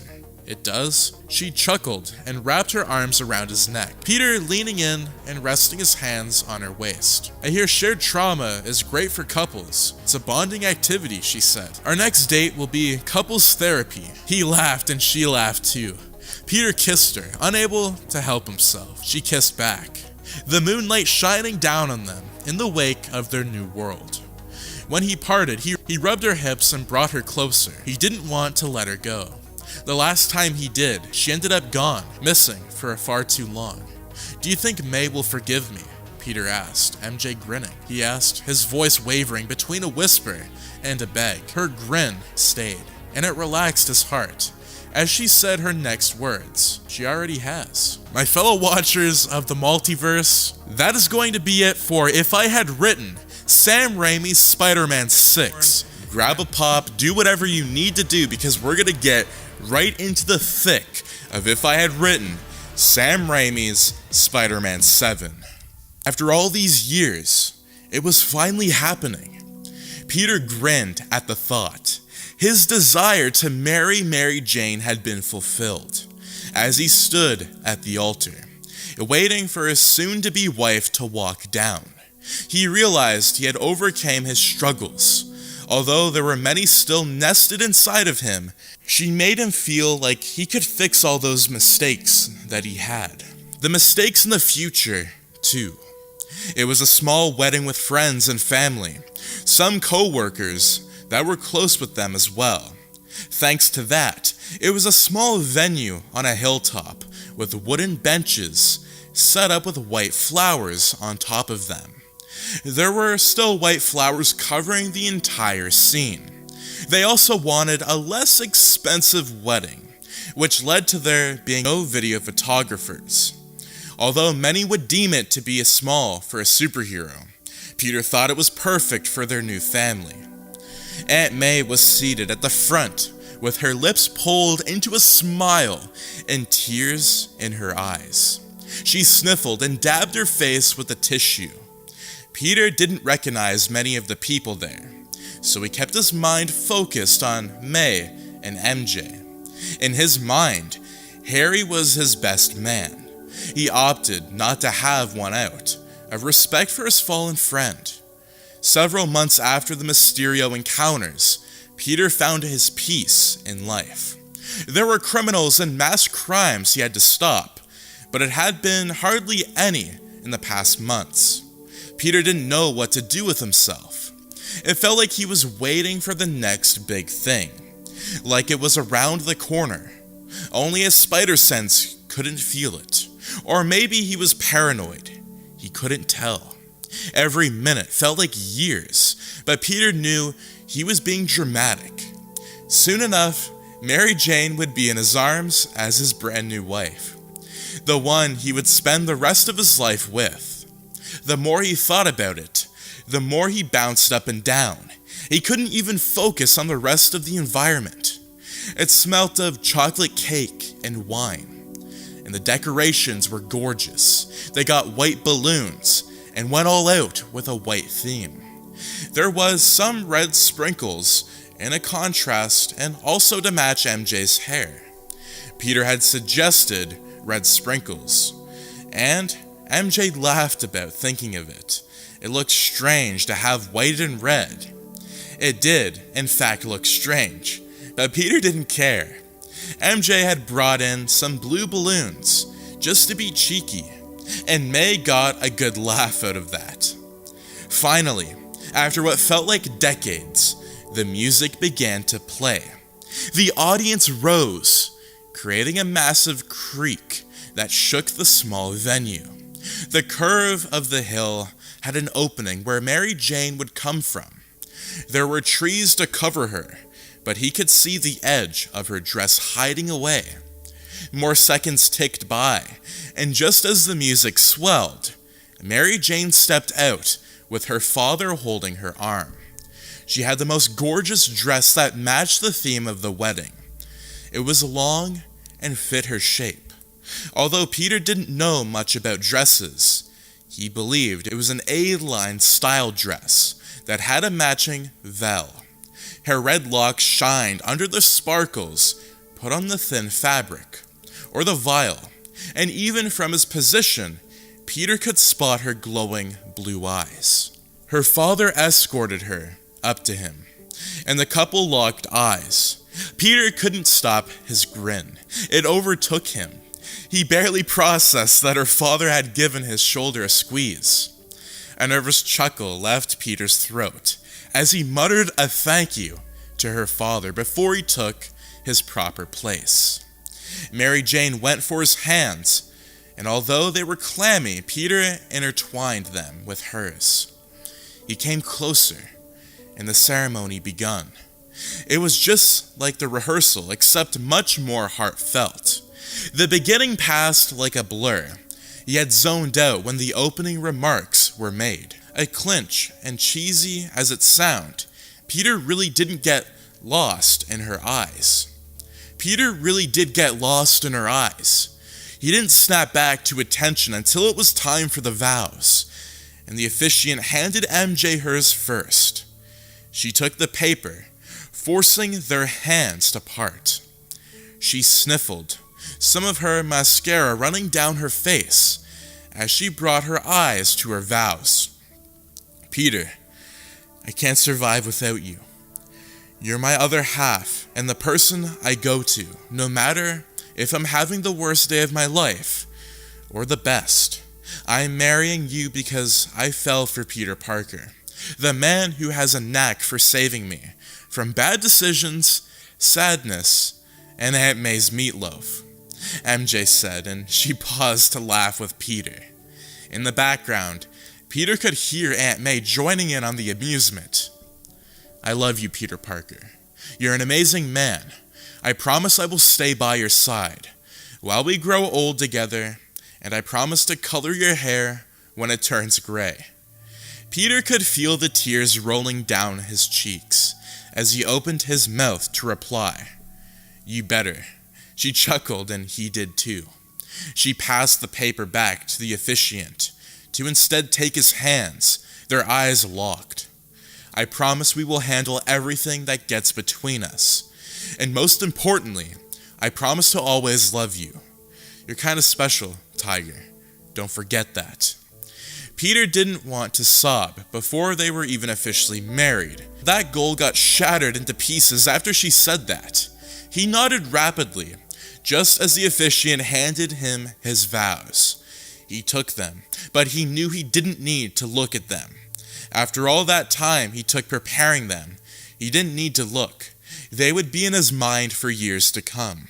MJ, I've always said that the great thing about you is that when I look in your eyes and you look in mine, everything feels not quite normal, Peter said. And MJ laughed, but she broke off early due to her tears. It's you. It's always been you. And you've been by my side through things I'd rather not repeat with May here. May did a small cheer that had Peter grinning. You complete me, and I promise to repay that favor every day for the rest of my life. Whenever I'm with you, I have a warmth, my rock. You're everything I want, and I promise I will be the best husband to you. And when we start our family, I promise to be the best father. I promise to love you in sickness and in health, even if you ever go crazy and eat May's meatloaf. It's not that bad, May called. MJ and Peter chuckled. Peter passed the vows back to the officiant and took Mary Jane's hands. He smiled.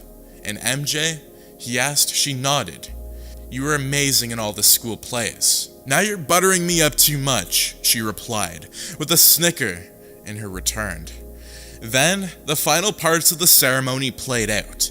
The vows echoed throughout his mind. Once again, he zoned out to instead focus on her and the words that had just been exchanged.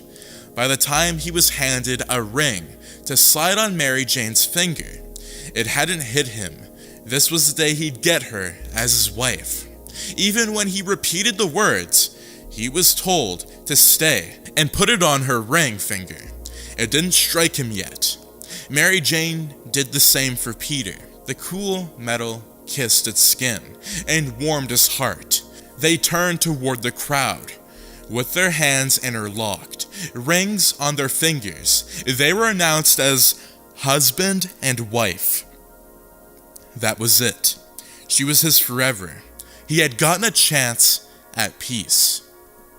They were introduced as husband and wife, and Peter swiped her up without hesitation. He didn't care how many were watching. He kissed her and cherished the warmth oozing off of his body.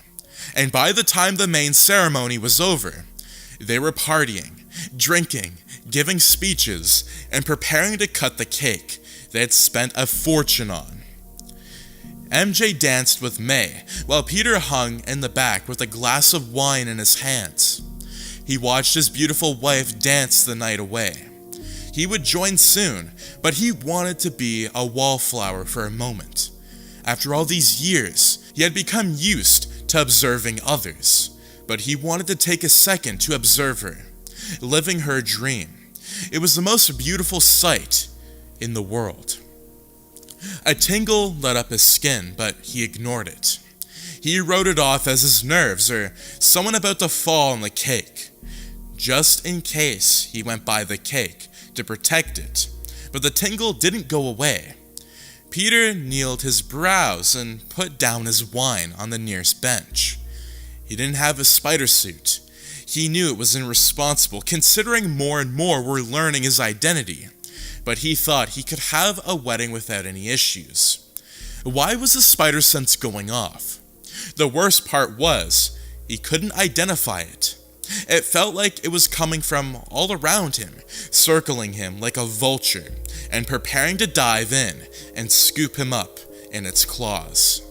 His instincts was to get MJ and tell her that they needed to leave, but before he could move, he found out where the threat was coming from. Parker whipped around in time to see a black-haired man stalking them from the forest. His hair was long and shaggy, just like his beard. Even from Peter's spot, he could see the fur wrapped around the man's shoulders, and there was what looked like to be blades in his hands. Peter watched as the man stalked them. The stranger didn't move. It was almost as if his eyes were in that of sirens, and they called to Peter, luring him in.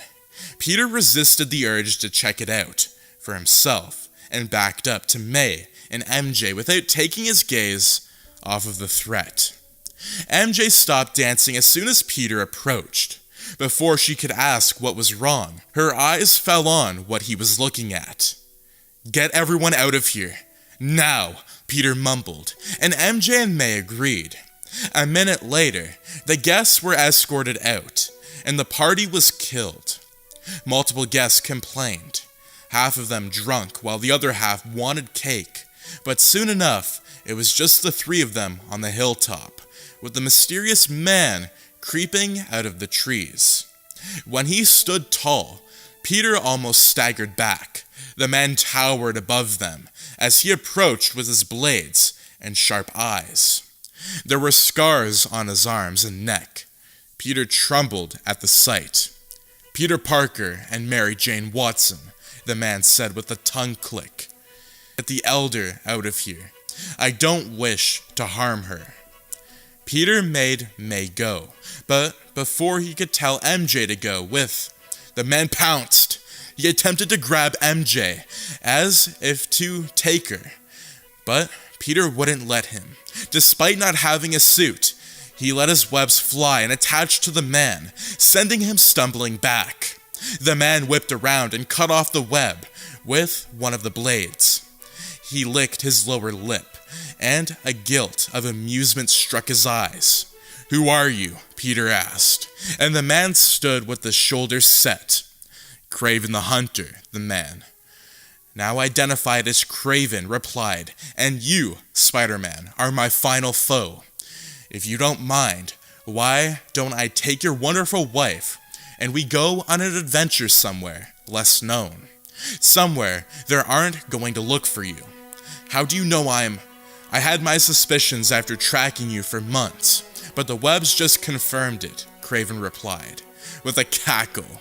He pounced again, throwing his blades and going for Mary Jane.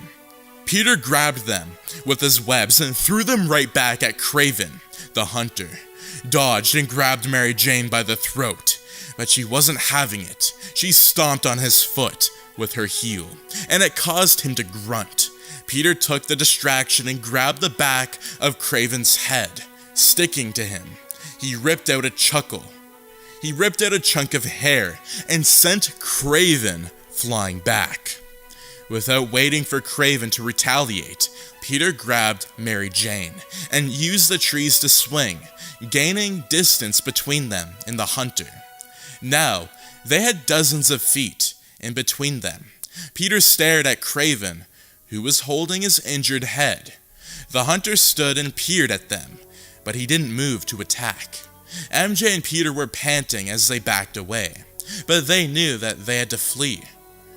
They had to get on the plane to their honeymoon. At least in the airport there was security. At least there was a chance they'd be free. Their wedding had gotten crashed, but Peter knew their safety was more important. So he took MJ's hand and ran away. Peter folded the last shirt and put it in the drawer. Even the basics like laundry felt draining. This was supposed to be his honeymoon, but all he could think about was Kraven. It didn't feel right to leave New York when Kraven was in the area. However, at the same time, Kraven wanted Spider-Man. If he was hunting Spider-Man, that meant the city was still, at least, mostly safe, right? Taking even a day off made his head spin. MJ stepped out of the bathroom, and he frowned upon seeing her. He adored her, but guilt festered inside of him. The wedding was supposed to be the most magical day of her life, but it got crashed. That wasn't fair to her. She deserved so much better than that. "You're brooding," MJ pointed out, Peter managing to chuckle at that. She sat on the edge of the bed in their hotel room. The lights were dimmed, and she beckoned him closer. He stepped away from the dresser and plopped down next to her. She took his hand and kissed the back of it.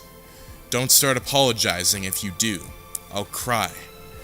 "You wouldn't want to see your wife cry, would you?" With an amused look in her eyes. "You're not upset?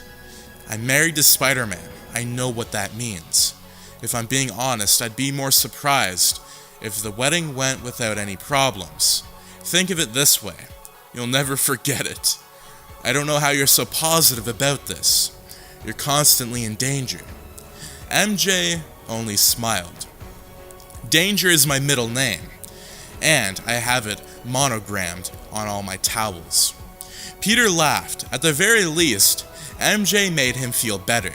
She warmed his heart, and it brought him joy to know she had accepted this path.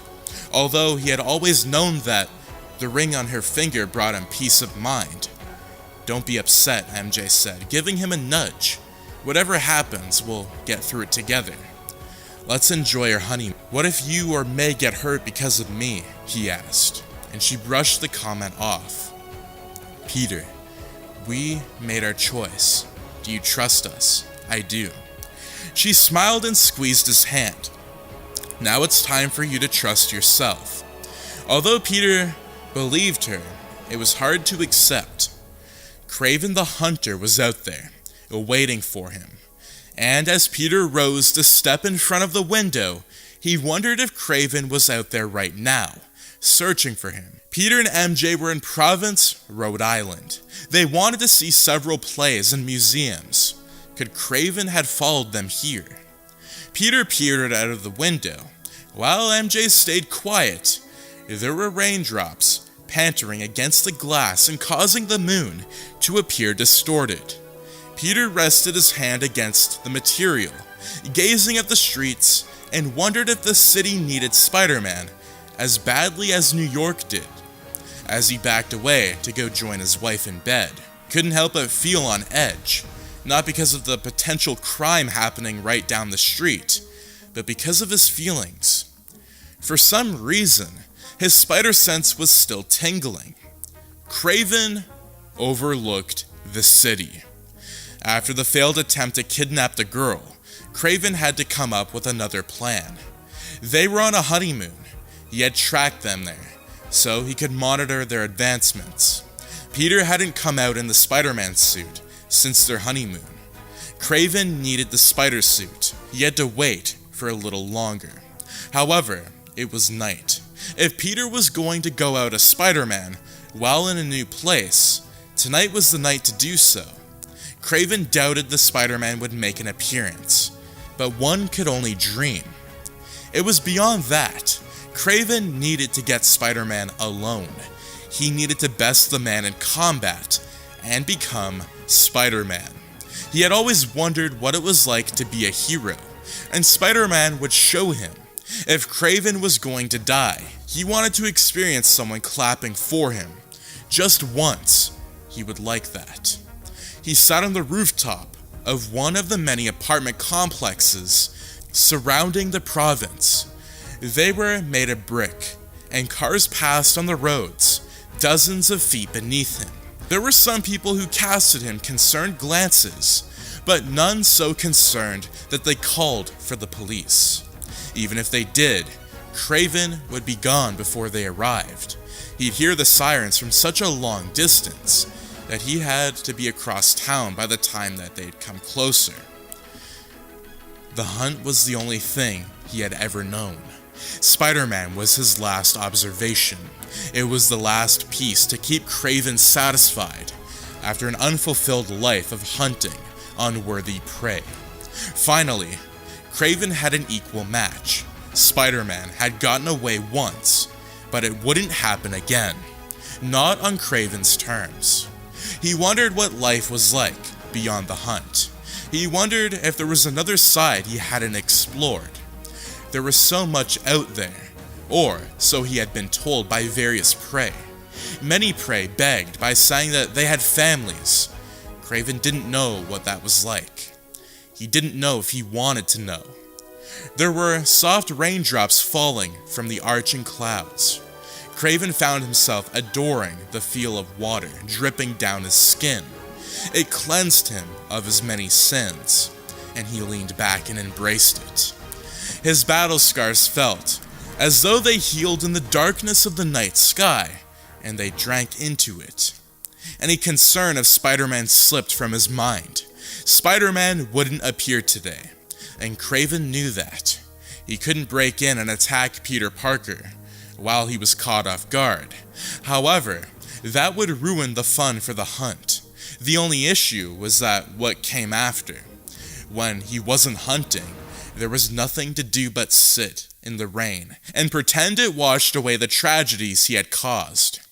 So Kraven tilted his head back and enjoyed the rain. It wasn't like he knew how to do anything else. Their honeymoon had ended, which meant Peter Parker had to go back to being Spider-Man. Not that it bothered him. Spider-Man was his livelihood, and he would do anything to protect the people.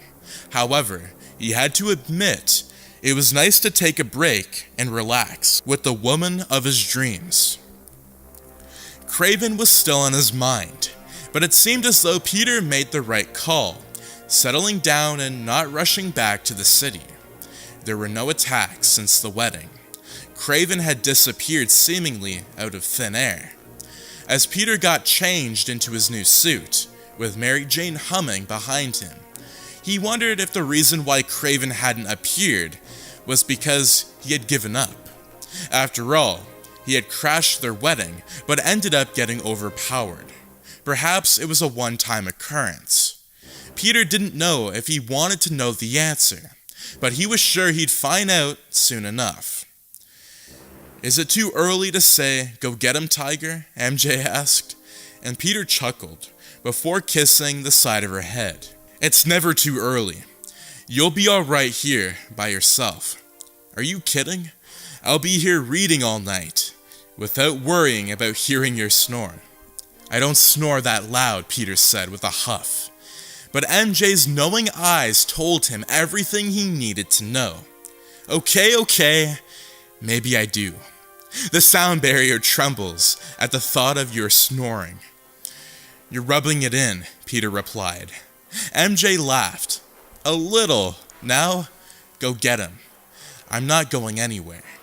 Peter finished his suit off by putting on his mask.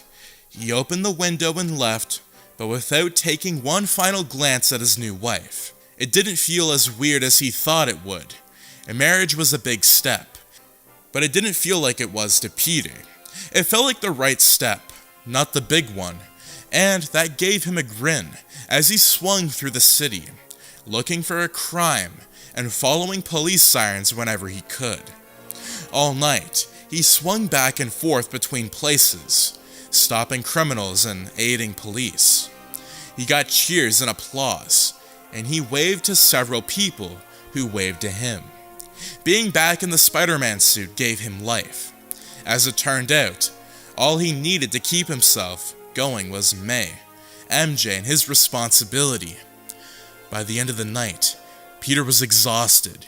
He had hunted criminals for hours and ended up being later than usual.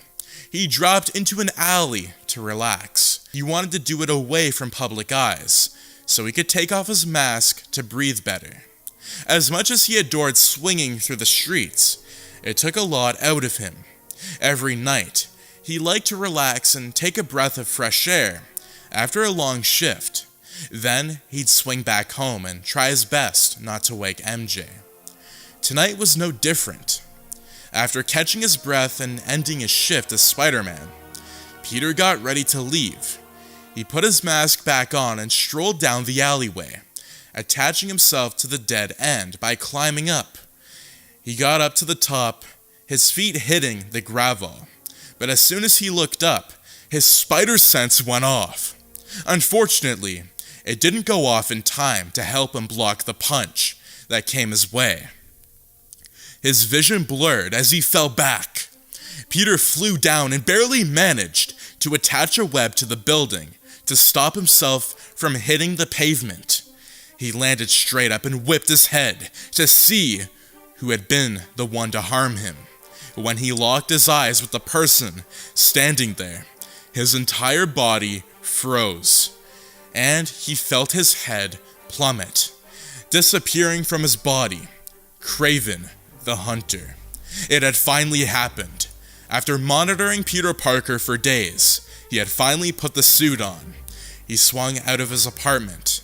Now, Kraven had the opportunity to strike. All he had to do was get Peter Parker alone. Then he could take over as Spider-Man. He could best Spider-Man in a fight and prove he was the ultimate hunter. He tracked him through the city and waited. Taking him down in the middle of a fight would be too obvious. No, Kraven couldn't do that. He had been patient this long. He couldn't wait a little longer, and so he did. Hours later, Peter had finally settled down and stopped his noble acts. He retreated to an alleyway, where he paused to take a breather. Kraven used the opportunity to get into position, resting atop a building made of bricks. More waiting. It seemed as though that was most of Kraven's life. A few minutes passed. Then, Spider-Man put on his mask and came closer to the wall. Kraven backed up and ducked, hiding himself from view. He hoped his natural scent hid him from Spider-Man's uncanny senses. As he seemed to always do, he waited. His tongue shot out and coated his lips in a thick sheet of saliva. His nails dug into his palms. His eyes settled on their target, the edge on the roof. A single bed of sweat dribbled down from his skin and glued itself to him. He could taste the adrenaline. It tasted of copper, almost like the thrilling sensation of fear. A wicked smile infected his face with a bliss as he waited and waited and waited. Then his wait concluded. Spider-Man appeared, and before he had the chance to scope out the top of the area, Kraven attacked. His fist made contact with the smooth fabric on the mask and sent Spider-Man flying back. The superhero fell, and Kraven stood on the edge and watched as he struggled to regain his footing. Spider-Man used a web to break his fall. He whipped up and saw Kraven there, but no words were exchanged. Without speaking, Kraven dropped to the pavement, grabbing his blade and digging it into the side of the building. As he descended, his boots hit the ground, and Peter got into a defensive position. Although Spider-Man was faster and more agile, Kraven knew he had the strength. As much as Peter could do loops around Kraven, it didn't matter if Kraven landed just a few solid hits. And that was exactly what he did. When Spider-Man moved to make the first attack, Kraven focused on landing solid hits instead of consistent ones. Peter slid to go in between Kraven's parted legs in an unexpected move, and he had to admit Peter was smart for doing so, but Kraven adapted. In the middle of the slide, assisted by Peter's webs, Kraven kicked and made contact with Spider-Man's jaw. He held it and flipped onto his feet, jumping off of the wall and going for Kraven once more. Without so much as moving his legs, Kraven punched through Spider-Man's defenses. Peter's back hit the brick building beside him, and he slumped to the road. Kraven stalked over and grabbed the back of Peter's suit, flinging him back against the wall. Another dent formed. Parker crawled up the building and opted for an aerial attack. Kraven held one blade and watched. He observed every movement that the spider made. Parker jumped around and got higher and higher, while Kraven stayed put. A web came after Kraven. Kraven sidestepped and grabbed it, pulling it with all of his might. Peter got slammed on the ground. Kraven put his boot on Peter's head, crushing it. The spider withered and grunted from the force. It didn't matter. Kraven applied so much pressure that he could hear Peter's cries. Before Kraven could knock Peter unconscious, Peter used another web to free himself. He grabbed Kraven's leg and hit him. Kraven staggered back. They exchanged blows, but Peter was slow. He had a slur in his movements, as if he had been caught off guard the entire fight.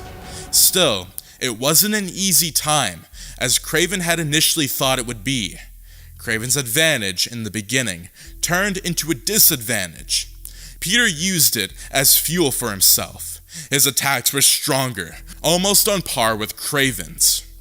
Kraven was pleasantly surprised by Spider-Man's fire. However, Kraven the Hunter had confidence he could win. After all, what type of hunter would he be if he couldn't? He had already lost at the wedding. Not again. Never again. Peter landed a punch that felt as though it dislocated Kraven's jaw.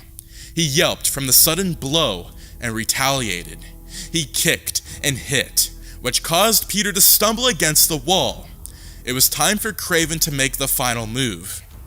Except, he didn't use his fists or blades. Instead, he pulled out a tranquilizer gun and shot it. He could have done it from the beginning, but he wanted the fight.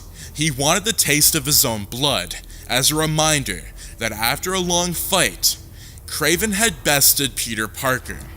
He had bested the Spider-Man. The dart landed in Spider-Man's neck, and the superhero collapsed. Kraven chuckled and holstered his weapon.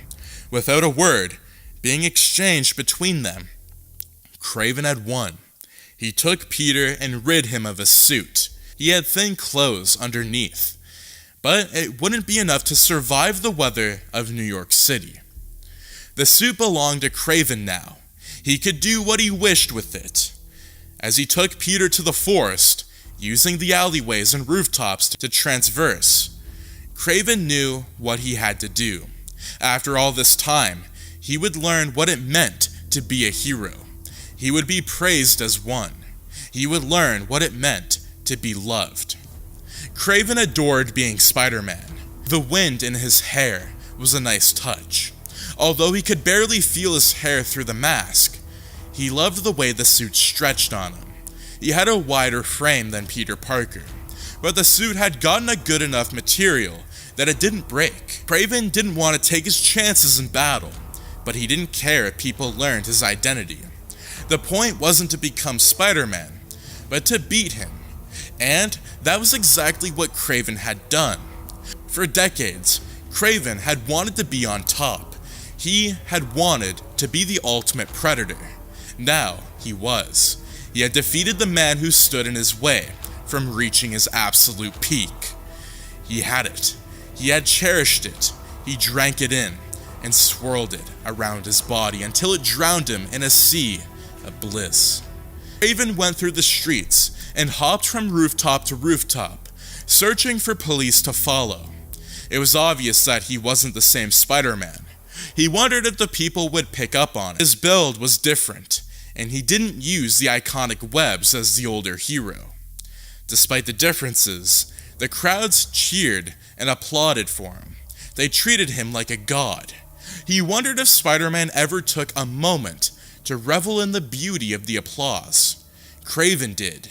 It felt as though he had been seen and heard. His accomplishments over the years were recognized, or he wanted them to be. As he stood on the rooftop with people waving and clapping, he realized no one was cheering for Kraven the Hunter. They were cheering for Peter Parker, better known as Spider-Man.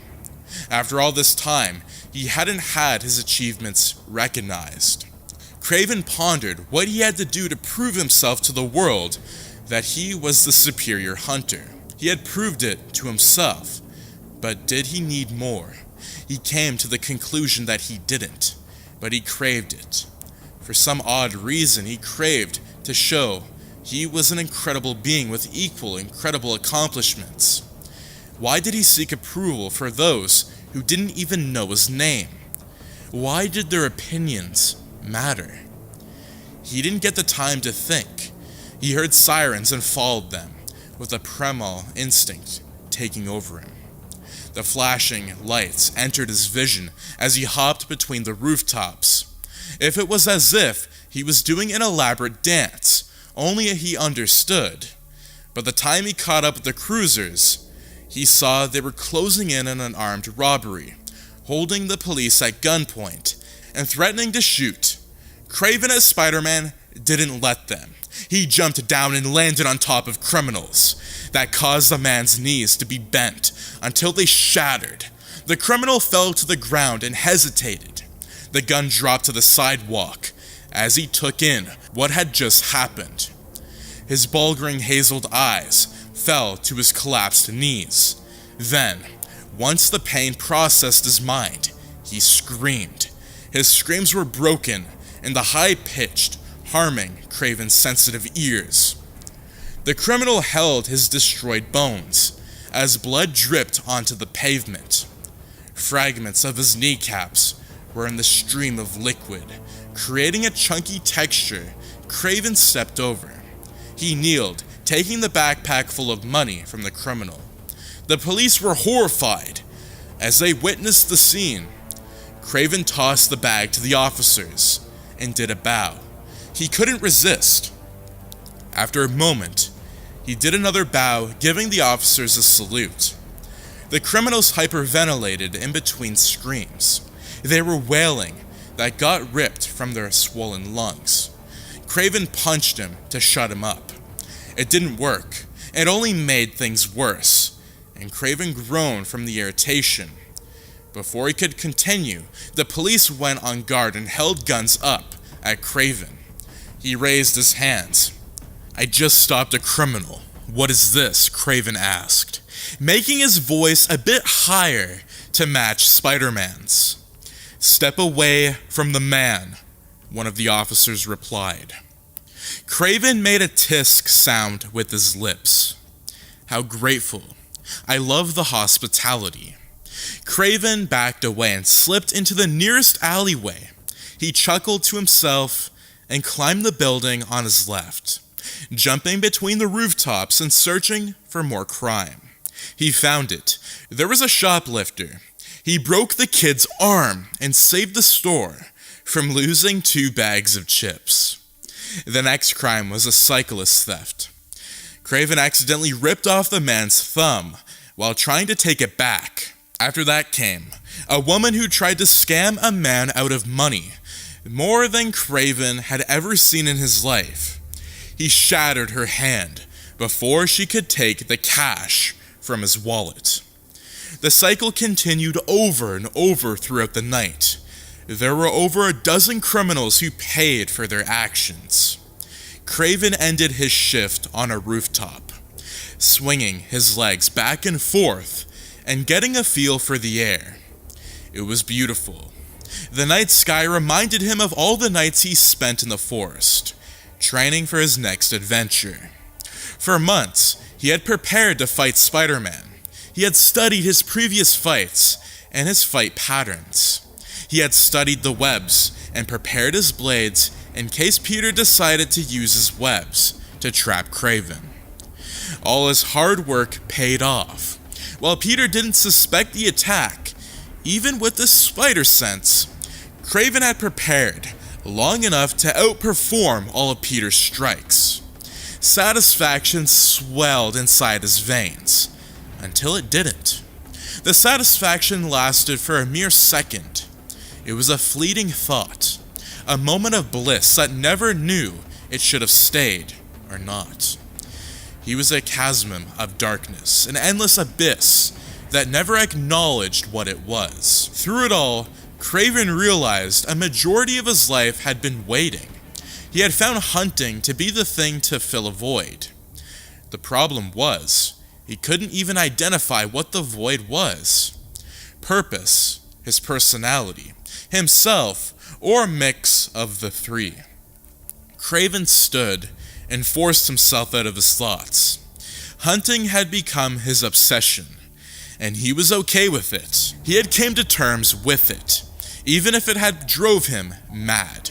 Not everyone had the privilege of going mad in a contained environment. Craven became who he was because of his past with hunting and solitude. Even now, as he overlooked the city that never slept, he realized that there was nothing like him. No one ever was, and no one would ever be. And as Craven walked away, he accepted that, no matter how much it stung. It had been 2 weeks since Craven became Spider-Man. Peter Parker was out of the picture, leaving Craven to fill his role. Although he did not have the same abilities as the masked hero, he had the strength and adaptability. He managed to fight crime, but he did it his way instead of Parker's way. Every criminal he had encountered left with damage that could not be undone. Even the police didn't want Spider-Man around anymore. They advised him not to show his face around the city due to the severity of the injuries that were left on over a dozen criminals. There was one person he had been stalking ever since he had become Spider-Man. Peter Parker's wife, Mary Jane Watson. She had barely been out of the apartment since Peter's disappearance. Today, she was. It seemed as though she needed groceries based on the way she had a bag in her hands. It was filled to the brim with supplies. None of it was healthy, which didn't surprise Craven.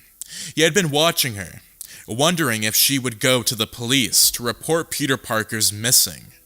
He hadn't seen any missing person cases yet, but he also didn't care enough to search.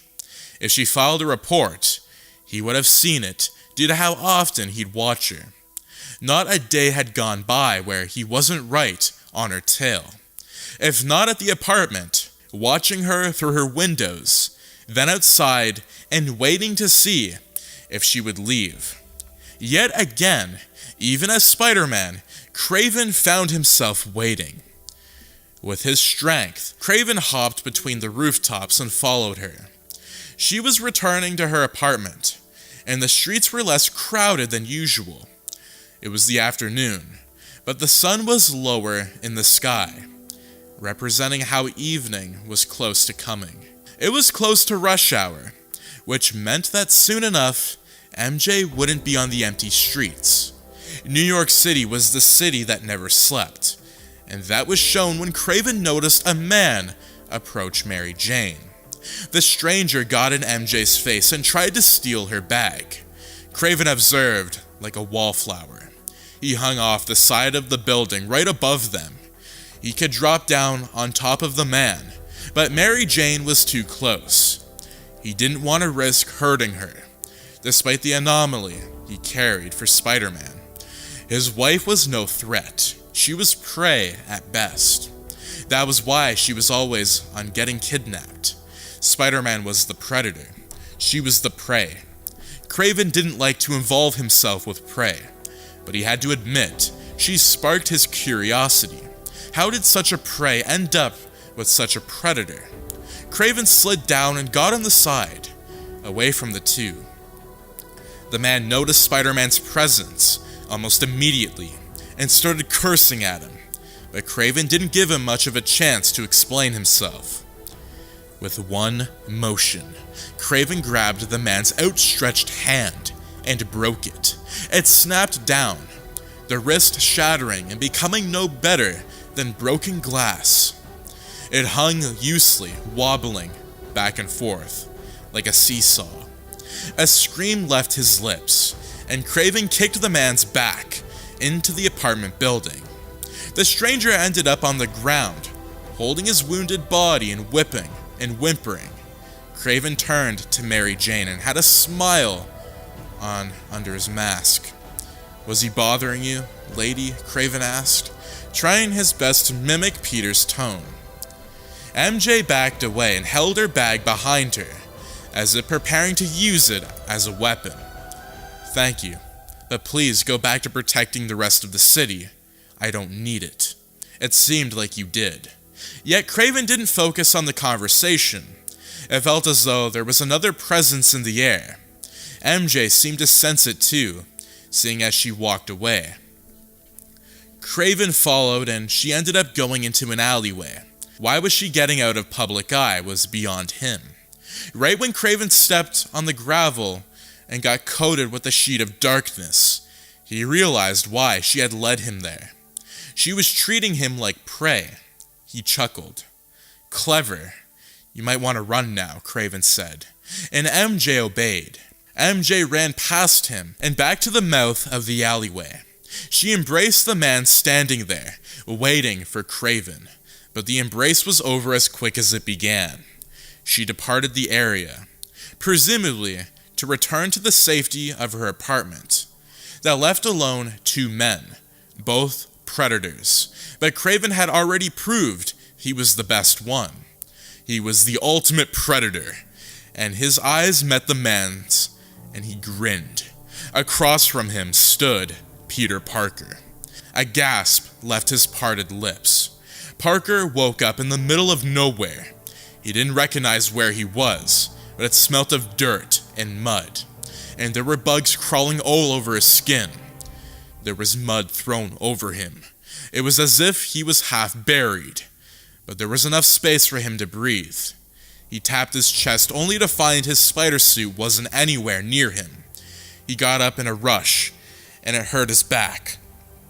A crack sounded off, and it came from his spine. He couldn't tell if he was relieved or left in more pain because of the action. Peter sprung to his feet and searched himself for injuries. His neck was sore, and upon closer inspection and searching his memories, he realized it was because he had been shot with a dart. The dart Kraven used, it caused him to get knocked out. That made Peter Parker widen his eyes. Where was Kraven? Most importantly, where was Mary Jane? Kraven had gone after MJ in the past, and if Peter was there, then where were they? Peter scoured through the forests and searched, but he didn't find much. That led him to conclude that he was outside the city. He wasn't in Central Park. No. That would be too easy for the police to find him. He was in the wilderness, where there were bugs and birds and occasional deer. Peter loved nature. It made him a good photographer. However, he couldn't bring himself to admire it now. The panic overwhelmed him as his mind stormed with questions about Mary Jane. Craven was the least of his concerns in that moment.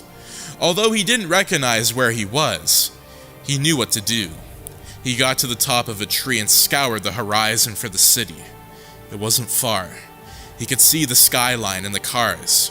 As much as it grossed him out, he could smell the pollution from his position. The journey to the city began. He swung between the trees and stayed out of the sight, thanks to his lack of a suit.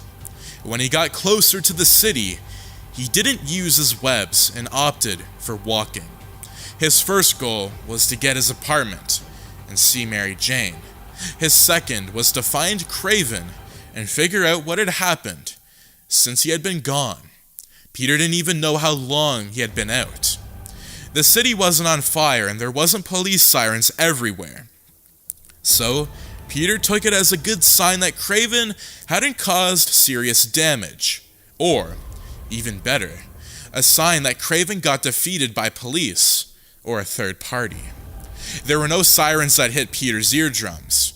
If Craven had taken over, Peter didn't spot any evidence to suggest the city had a new leader. He opted for going through alleyways and taking shortcuts to return home. Within 20 minutes, the dirt covered Peter Parker and made it to his block. He noticed his apartment complex and trotted over, but he was interrupted by a man approaching a redhead woman. No, not just any redhead woman. Mary Jane. Peter's heart skyrocketed. His adrenaline flooded his veins as he began to increase his pace. Before he could continue, a flash of red and blue entered his vision. That was his suit. Spider-Man was there, but it wasn't Peter Parker. The man who had been bothering MJ got his hand snapped into little pieces, and Peter grimaced at the sight. He could hear the crack from his position over a dozen of feet away. The stranger screamed and cried out from his injury, while the new Spider-Man attempted to speak to MJ. MJ saw Peter, but she hid that she did. He admired the way she was able to push down her emotions and focus. She stepped away and ended up going out of sight. Peter rushed to follow. That led him to an alleyway.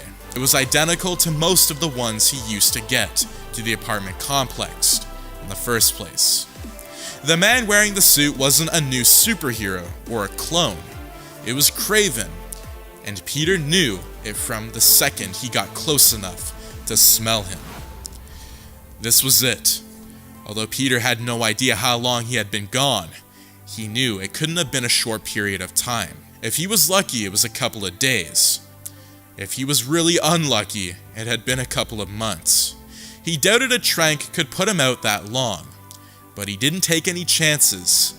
He set his feet and jaw, curling his fists up and gazing at the man who had stolen too much from him. And now he had crossed the line. He had tried to speak to Mary Jane.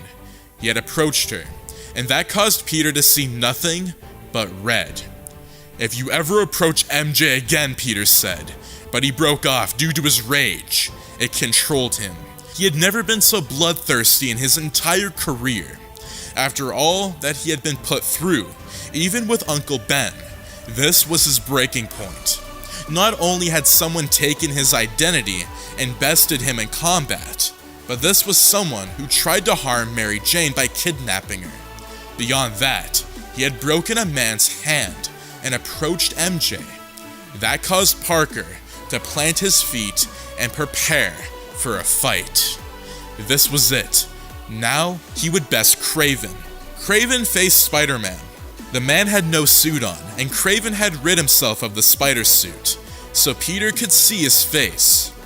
There was no point of wearing the suit anymore. It wasn't like it had any purpose left.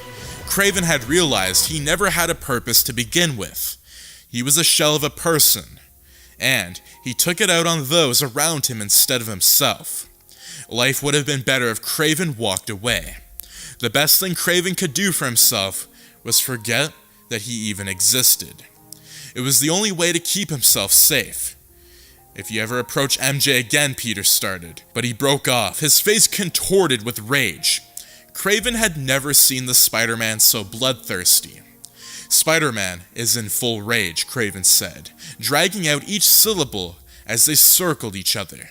"I never thought I'd see the day. Leave MJ alone, do you hear me? I hear you, Spider-Man. You can fight me if you want, but I see no point in fighting back. You have your suit. I bested you in combat. I got to be Spider-Man for several weeks. Tell me, what is the point in fighting when you have what you want? And I got what I wanted." Peter lowered his fists. "You don't want to fight me. Why would I? I bested you. I have proven myself the most powerful predator." "But why?" Peter asked. And Kraven stalled at that. "What do you mean, why? Isn't it obvious? I wanted to become the dominant predator, and that's exactly what I did. I don't see the point. You hunt and you hunt, but when does it end? You've done nothing but hunt. What happens if another predator comes along? What if you consider someone else a bigger threat than me? Then I will return to the hunt. You ruined my reputation. I bet you made MJ think I was dead, right?" Peter asked. "But it was more of a statement. Raging at me will not change how I am the ultimate predator. Maybe there is nothing else left for me other than the hunt. But I'd rather be a misguided fool with a purpose than a slave to the system of nothingness." Kraven saw how Peter couldn't handle it anymore. He snapped. He launched himself at Kraven, but the hunter stepped away. The suit remained on the ground, and Peter picked it up. Kraven backed away and held up his hands as if they were white flags. As much as Peter didn't believe it, Kraven really was surrendering. The spider used it as an opportunity to put on the suit. Kraven glanced back and saw no one nearby, but he couldn't blame the superhero for thinking he would be caught fighting in an alleyway. Once the suit was secured, Peter halted. Kraven chuckled when he saw the way it fit Peter's body. There were some baggy areas, and particularly around his arms. Peter waited a moment, then ignored it, and latched onto the wall, preparing an aerial attack, and Kraven didn't retaliate. Peter jumped down and tackled Kraven to the ground, webbing his legs and arms so he couldn't move. The entire time, Kraven didn't bother with fighting back. "Do you feel better now?" Kraven asked. Peter, stalling at that. "You have a reputation to fix, and a woman to comfort, yet you're more worried about the one who has already finished his duty." Peter raised his fist. If to punch Kraven, he had to admit that piqued his curiosity. Kraven never would have guessed Parker would go for blood. Yet there he was, in front of Kraven with a raised hand and a tense body. Silence echoed between them. No one moved. Kraven could rip the webs off if he wanted to, but he remained still. Peter lowered his figure and slid off of Kraven.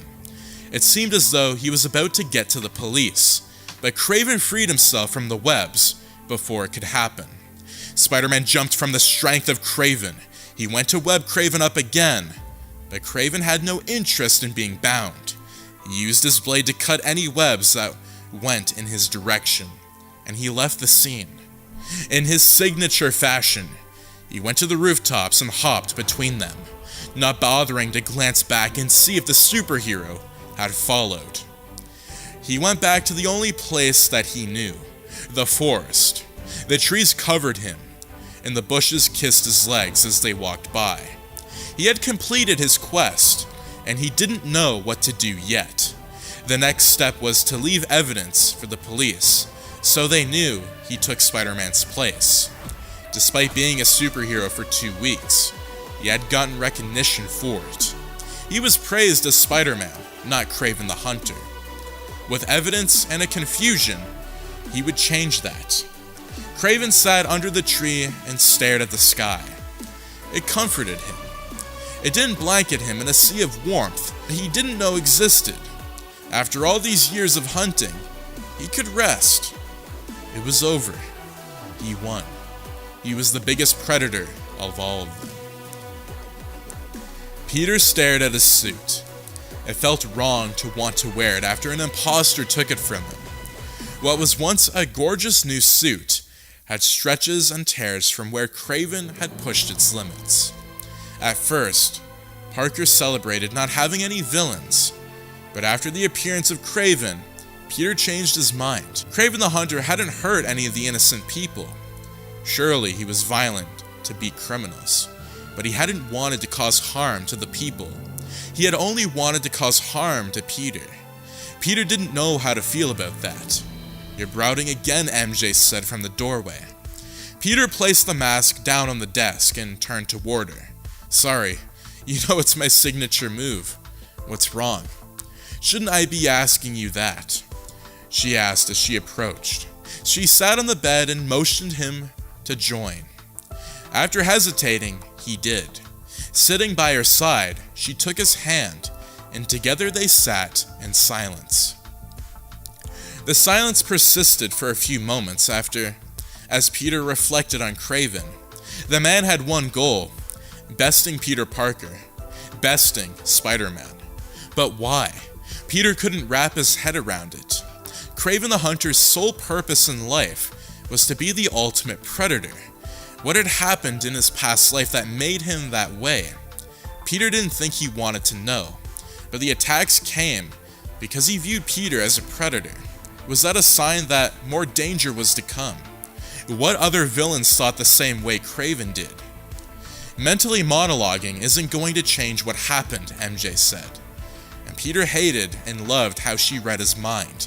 It meant she exposed the vulnerable sides of Peter, but it also meant she knew him better than anyone. He wanted a family, MJ. He hunted because it was the only thing that made him feel respectable and loved. He wanted to prove himself that he was enough. Why does that bother you? We all do crazy things to prove ourselves. That's why we're enough, don't we? Not best people in combat crazy. What other villains are out there waiting? Peter asked, but he didn't expect an answer. Kraven is gone, MJ said, as reading through his words. You don't have to worry about him coming back. But you don't get it. He beat me. He took over my job as Spider-Man, the friendly neighborhood hero, and hurt criminals. What if he chose to hurt the people instead? After all these years, and I got beaten by a hunter, what does that say for the future? I have no idea, MJ said, holding his hands, but it meant that we should be grateful he didn't go after innocents. If he did, this would be a different conversation, but I told you to trust me. Do you still trust me? Of course. Then trust me when I say you fixed the problem. Kraven caused harm to you and your reputation, but it's nothing that can't be fixed. It's nothing that you can't bounce back from. MJ's words were soothing, but Peter couldn't believe them. Kraven had been tracking him and waiting for his moment to strike. Peter got caught off guard and ended up succumbing to the more powerful man. What did that mean for the future? Why did Peter feel as though his spider sense hadn't rested ever since Kraven appeared? Why did Peter feel as though there were more villains similar to Kraven waiting to strike?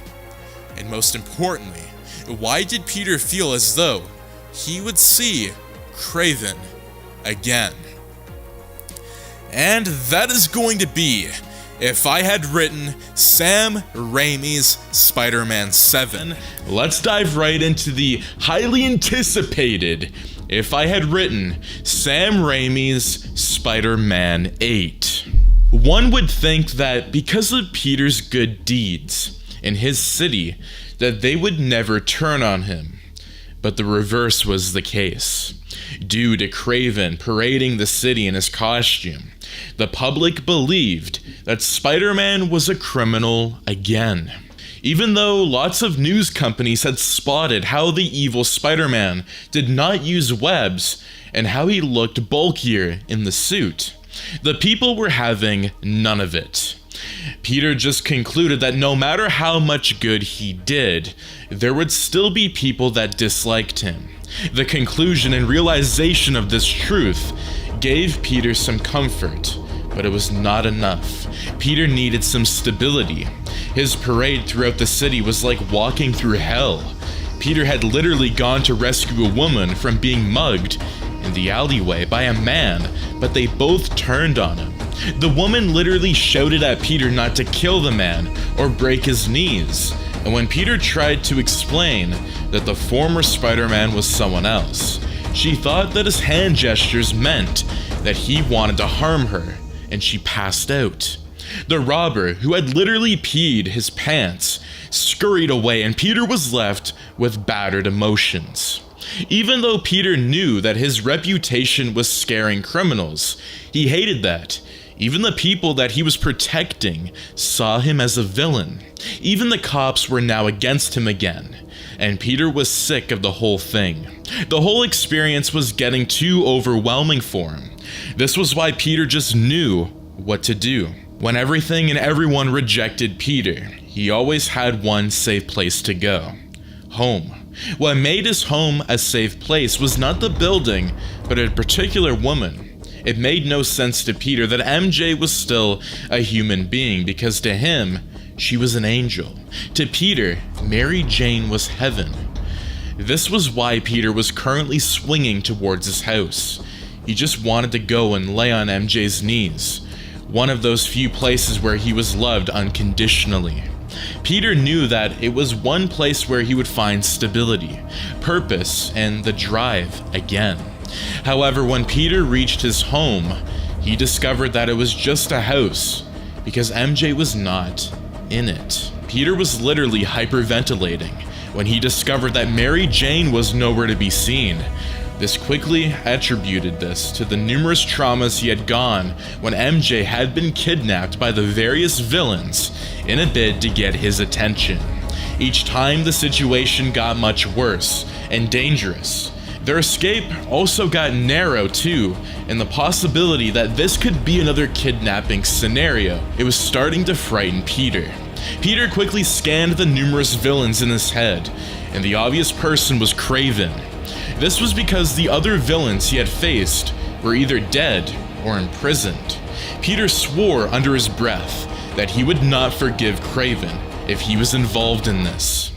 Peter then realized that it could be another villain that he had not gotten in contact with before, and this scared him. Spider-Man was a vulnerable person in a vulnerable position, and this would be the optimal time for his enemies to strike.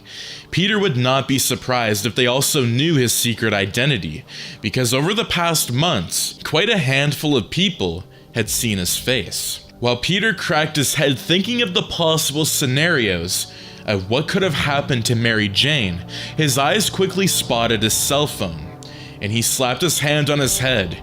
He could have just easily called her. Peter quickly shot a web towards the phone and snagged it towards him. After this, he quickly dialed and called Mary Jane, while his heart skipped a beat. However, Peter discovered something dreadful when he heard a familiar tone coming from the couch. Mary Jane had not carried her phone with her. This discovery wanted to cause more panic, but he decided to call Aunt May, first to check if Mary Jane was with her. However, while Peter was still about to dial her number, he heard the jingle of keys, and his heart skipped. Peter literally flew to the door, and when the doorknob turned, he was already there, face to face with MJ. MJ was quite surprised to see Peter and asked him what he was doing at home so early. Peter, on the other hand, was not in for the change of topic. Peter quickly asked Mary Jane where she went, and instantly, he could see that his tone hurt her. Peter was not that interested in her feelings now. He just wanted to know if she was okay. Mary Jane then entered the house and told Peter that she had started auditioning for roles in the theater again, and he was in shock. Peter then asked her why she needed to get a job, because Bernard had given them a lot of money from the sale of Oscorp. Mary Jane, however, explained to Peter that the money was not the issue. MJ told Peter that she wanted to have a career on her own. She did not want to be some housewife. She wanted to be a working class woman. Peter was still not getting the point, and he snapped at MJ. He asked her who will take care of the house, and most importantly, him. His words and tone obviously hurt Mary Jane, and she snapped too. She told Peter that since they met, she had been living for him. Now that they were married, she also wanted to get a life. After this, she walked out on him into their room and slammed the door. It was at this moment that Peter knew that this was serious. He was in trouble. An already distraught and depressed Peter became more depressed, and his emotions more shaken by this new development. This was because he knew that Mary Jane would not be available for him to get more stability again. The funny thing was that Peter knew that MJ had a point, but the fact that he still wanted her all to himself made him feel selfish. The feeling made Peter feel more bad and depressed about himself. That night, when Peter slept, even though MJ was around, the house did not feel like home. Location? Kingpin's mansion. Kingpin was in a bad mood, and his guards knew it. They knew that if they crossed him, they would get their backs broken and find themselves jobless. When he was in this mood, only a few people or things could calm him down. One of those things was a solution to his problem, and it was on his way. One of his henchmen approached him, and the others were terrified of what might befall of him on behalf. However, he bore good news, so that meant he was safe. The henchmen told Kingpin that they had been able to contact the necessary candidates, and his mood suddenly changed. He quickly told the carrier the information to quickly arrange a meeting. He then quickly reminded them that he wanted to remain anonymous for now. His henchmen quickly understood and started setting up a voice distorter and a blank screen to hide his identity. Kingpin knew that this was a crucial stage in a more crucial matter, and he did not want anything to impede it. He drove this point to his henchmen by slamming his fist on the desk and screaming that he did not want any hitches. His terrified men got the point and quickly got to work. Finally, he would get his hands on the symbiote. Kingpin said in his mind. He had been planning to get it ever since, but a lot of problems had arisen. One of them had been its location, but his men had figured it out. The symbiote was at Connors' former lab. A lot of ideas flowed through Kingpin's mind about what he could use the symbiote for. He was familiar with the quote of absolute power, corruption, absolutely. But Kingpin was already rotten to the core. Kingpin knew that wielding the power of the symbiote would open doors to limitless possibilities, especially after seeing the fight between Venom and Spider-Man during the construction site. But one thing was for sure, he would get rid of Spider-Man once and for all. Unlike most of the city's citizens, Kingpin had never been a fan of Spider-Man. The reason was simple. The web crawler was bad for business. His constant crime fighting had caused a major decline in the profits of Wilson Fisk's various shadow enterprises, and he was sick of it. Spider-Man was even one of the major reasons that Kingpin set out on his journey of getting the symbiote, and now he had almost reached his goal. While Kingpin daydreamed about what he could accomplish with the symbiote, he received a tap on his shoulder from one of his henchmen, and this greatly infuriated him. In return for the tap, Kingpin gave the henchman a punch, and he was knocked out in an instant. When he woke up, Kingpin knew that he would learn two very important things. One would be not to interrupt the boss, and the second would be to know how to chew food with a lot of missing teeth. When the other henchmen saw what had befallen their comrade, they then stayed far away from their boss and conveyed the message that the knocked out fellow was supposed to tell Kingpin that everything was set and the meeting could proceed. Kingpin then stood from his chair and proceeded to the meeting room. When he sat down, he confirmed that he was still anonymous, and when they responded in the affirmative, he told them to go on and call the agent. The agent was Black Cat. She would be the one retrieving the symbiote from Dr. Connors' lab. The meeting was successful, and Kingpin had reached a deal with Black Cat. With any luck, he would be getting the symbiote very soon. However, immediately, the call with Black Cat ended. Kingpin was already on another call. Kingpin was now in a meeting with Adrian Toomes, anonymously, too. If it was not as he doubted the expertise or skills of Black Cat, but Wilson Fisk was a man that did not want any mistakes or any slip-ups. This was why he was also contacting Vulture for the same job. He figured that if Black Cat could not pull it off, then Adrian would finish the job. Once he arranged a meeting with Vulture, he then ended the call on a very happy note. Soon the symbiote would be in my hands, and no one would be able to stop me, Kingpin said, while he laughed. He was going to be a very rich man, the richest of them all. Unlike other thieves and criminals, Felicia Hardy preferred stealth. She figured that she owed this trait to her father, since he basically taught her most of all that she knew. Black Cat knew that if she got into a confrontation with Connors or anyone in the lab, that the chances of a casualty would be very high. Granted, Black Cat knew that it would be most likely that she would incur the injury or casualty, but she did not want to take any chances.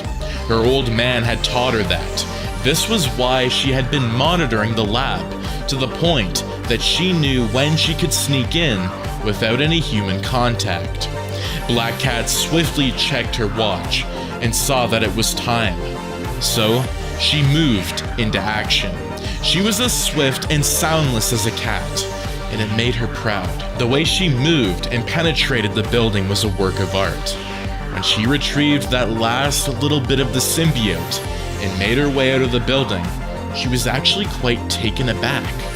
It can't be this easy, she said to herself. And funny enough, it was never meant to be. As she got outside the laboratory, she discovered that a particular bird was already waiting for her. The thing that this bird was her least favorite in the world, and he was literally grinding down on her. The Vulture looked at Black Cat in amusement, and she felt sick. Then he pointed at the flask containing the symbiote and said that it belonged to him. This took Black Cat aback, but she quickly figured it out. Her contractor had probably contacted both of them, or different people were after the symbiote. However, Black Cat believed that it was the former scenario because the timing was way too convenient, and her instincts never lied. Black Cat could only hope that more people were not on their way to get the symbiote, because Vulture was enough trouble on his own. Vulture also analyzed the situation and figured out that they would have to battle it out, because he doubted that Black Cat would be willing to let go of the symbiote without a fight. I don't want to hurt you, honey, so why don't you just hand over the symbiote and go back home to your kittens, Vulture told Black Cat, while donning a nasty grin. Even though Black Cat had wanted to give the symbiote to Vulture, his statement would have spurred her to a fight. Without wasting any more time, she dashed at him, and Vulture signed as he flew out of her reach. I tried to warn you, Vulture said, as he prepared to swoop in and continue the battle. The fight was on. The fight was still ongoing, and it was changing locations rapidly. This was due to Vulture throwing Black Cat around, even though the Vulture had an advantage because of his wings that Kingpin had given him. He had given Black Cat credit because she was surely no pushover. Felicia Hardy employed her acrobatic skills, and it made it difficult to keep up with her. The Vulture was barely dominating her, and that was due to his air advantage. As they fought throughout the city, something caught the Vulture's eyes, and he smiled as a sinister plan formed in his head. A fast train was approaching, and the Vulture had an idea of how to get rid of her. With a strong resolve, he quickly carried her and flew towards the train fast. Black Cat was too stunned to respond in time, and when she realized Vulture's endgame, it was too late. Location: the train. Peter had taken Mary Jane and Aunt May on a bonding trip, and they were currently on a train. Peter had spoken with Aunt May about the current situation at home, and she suggested the outing. Peter hoped that Aunt May would be able to resolve the issue. She had suggested that all they needed was some alone time together and communication, but Peter insisted that Aunt May come with them. He knew that he might be able to do it all by himself, but he didn't know. Hopefully, everything will go well, and the issue will be resolved. When this happened, Peter would be very happy because it meant that MJ would talk to him once more. Ever since the argument, MJ had given him the silent treatment, and it was killing Peter. For the last few days when he went out to safeguard the city and his citizens, he was met with hate. When he came back, he was still met with no love. This did not do any favors for Peter's mental health. Looking up, Peter prayed to the sky that today went very well. Shockingly, the sky responded, but it was not a positive one, as he saw Vulture came barraging down with Black Cat in his grasp. Peter was confused and didn't know what to do. Black Cat knew if Vulture succeeded in driving her through the train, she would surely die. This meant that she had to think very fast. Black Cat knew that if she had to sacrifice the symbiote for her life, she made the decision in a split second. Cat threw the cylinder holding the swirling symbiote up, and Vulture instantly caught it. This made him lose his focus, and Black Cat, using her acrobatic skills, threw herself with all of her weight in the opposite direction. This was a very smart move, and its result was instantaneous. Due to Black Cat's move and fast thinking, Vulture was now flying headfirst into the moving train. However, he quickly twisted and used his wings to protect him and the symbiote from harm, as the collision was inevitable.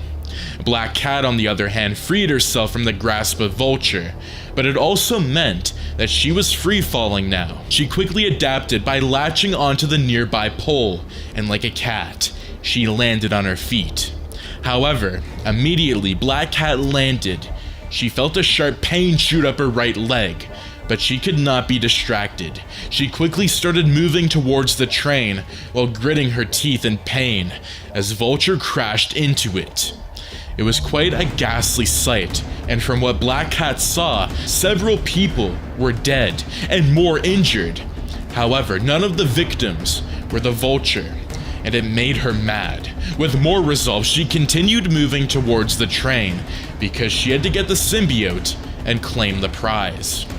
Parker still felt the ringing in his ears from the crash, but as soon as he got his bearings back, he scanned both Mary Jane and Aunt May to ensure that they were safe first. Only MJ was bruised at the forehead because of the collision with the chair in front of her, but apart from that, they were pretty much intact. After making sure of that, Peter then scanned his surroundings and the other passengers, and what he saw made him sick. The sight was too bloodied.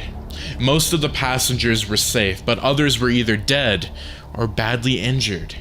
Peter then told MJ and Aunt May to get to safety and call the ambulance while he went to suit up. They didn't even argue as he pulled them to their feet and they set them on their way.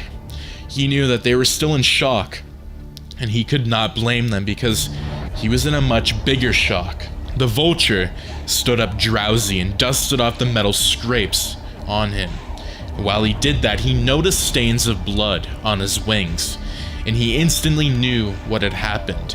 However, he had no time for regrets and instantly checked the cylinder containing the symbiote. He heaved a sign of relief that it was still intact. From a distance, he spotted Black Cat limping towards him, and he was amused. He admired her resolve, but he had to admit that she was quite stupid for still coming up to him in her condition. The Vulture then decided that he would spare her for now, because he too was in no condition for another fight, and he had started hearing sirens. With a mock wave to bid farewell to Black Cat, the Vulture quickly took off to the air, but something held him back. When he pinpointed the issue, he was almost unsurprised to see that it was a web. Spider-Man was now present at the scene, and it vexed Vulture. The Vulture knew that he had to make short work of Spider-Man, and he had to do it fast. He could not afford to let the cops surround him. Thankfully, Vulture knew Spider-Man was a hero, and heroes all had one weakness: the people. Fortunately, there was a lot of them around. The Vulture immediately landed and picked up a sharp metal scrap from the train. He then tossed it at a random civilian, and Peter quickly dashed to save the person. Fortunately for the person and Peter, he made it on time and stopped it from piercing the civilian's heart. Unfortunately though, the Vulture used this opportunity to strike. Using the web that was still attached to him and connected to Spider-Man, he instantly pulled the web crawler towards him. It was so instantaneous, and Peter's spider sense went haywire. The Vulture was already waiting for him with a metal rod, and if not for this, his spider sense and quick reflexes, his skull would probably be bashed into smithereens. However, Peter twisted, and the rod met with his gut at full force. Spider-Man immediately got blinded by pain and anguish, so much so that he did not even notice when Vulture snipped the web attaching them and flew away with the symbiote. When Peter finally got his senses, he discovered that he was surrounded by cops, and they all had their guns pointed at him. Peter tried explaining, but a moment from him made one of the cops shoot. Peter was literally stunned. Thankfully, he was able to dodge the bullet, but his feelings had been hurt again. As if the police standing against him were not enough, the crowd started rallying against him. They started shouting out chants about why he came late and failed to save the rest of the passengers. They also blamed him for letting the Vulture escape. The entire ordeal was too much for Peter to bear, and quickly snagged most of the cops' guns and swung away. Tears were literally forming under his mask, but he was also swinging. Something in a not too distant alleyway caught his attention. A woman dressed in a black suit and a mask was slumped against the wall. Peter had noticed her faintly during the battle, and he had been rushed to tackle the Vulture. Now Peter saw that she was literally in a pool of blood, and he knew that he had to help her either way. Either that she would die, or Peter would quickly swoop in, and he did. He carried her off to somewhere safe and where she could get some treatment. When she woke up, Peter knew that she had a lot to tell him. Location: Vulture's hideout. The Vulture was victorious, and he was grinning from ear to ear. However, he was now pacing up and down while he waited for Kingpin to contact him in order to know the location for the delivery. The Vulture could literally feel the cash in his fingertips. To be honest, he was a bit unsure about the whole anonymous contractor, but somehow he knew that he was the real deal. As Adrian continued prancing about in his hideout, his screen immediately lit up, and he rushed towards it. It was an incoming call for the symbiote contractor. The Vulture had already sent pictures of the symbiote as proof that he had it, so what he expected now was the site for delivery. However, this was not the case, and it enraged him. The distorted voice told him that there had been a slight change of plans, and Vulture was displeased. The distorted voice tried to calm him down and explain things to him. It stated that the clip of him beating Spider-Man had been viewed, and it impressed him. The new deal was now that he eliminated Spider-Man. The Vulture's brows fluttered when he heard the new deal. He then casted his eyes at the symbiote swirling inside and told the contractor that there was nothing actually stopping him from selling the symbiote to another person. This actually caused the distorted voice to laugh. It then stated that if the Vulture killed Spider-Man, that he would be paid triple the initial sum he was supposed to get for the symbiote. This greatly interested the Vulture as he smiled, and he told the voice to give him some time to think. Peter knew that if he had taken Black Cat to the hospital, that they might be reluctant to treat her because of her suspicious wounds and suit.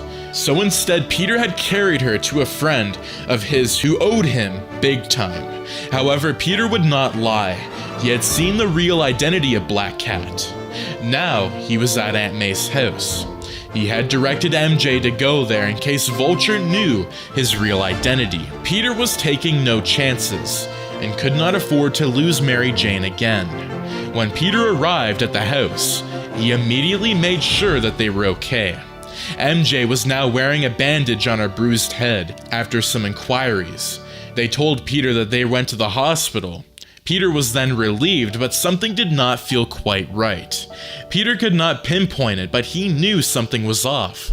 MJ was oddly quiet, and Aunt May had a glint in her eye.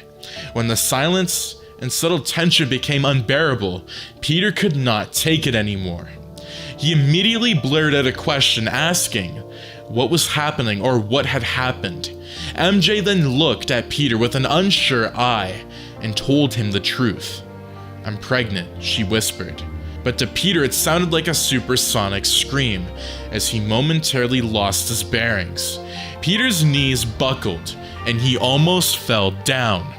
Peter then looked at Aunt May for some confirmation, and she nodded her head to show that it was true. Peter was beyond shocked, and he could not take it. This was the reason he dashed out of the room and started heading upstairs.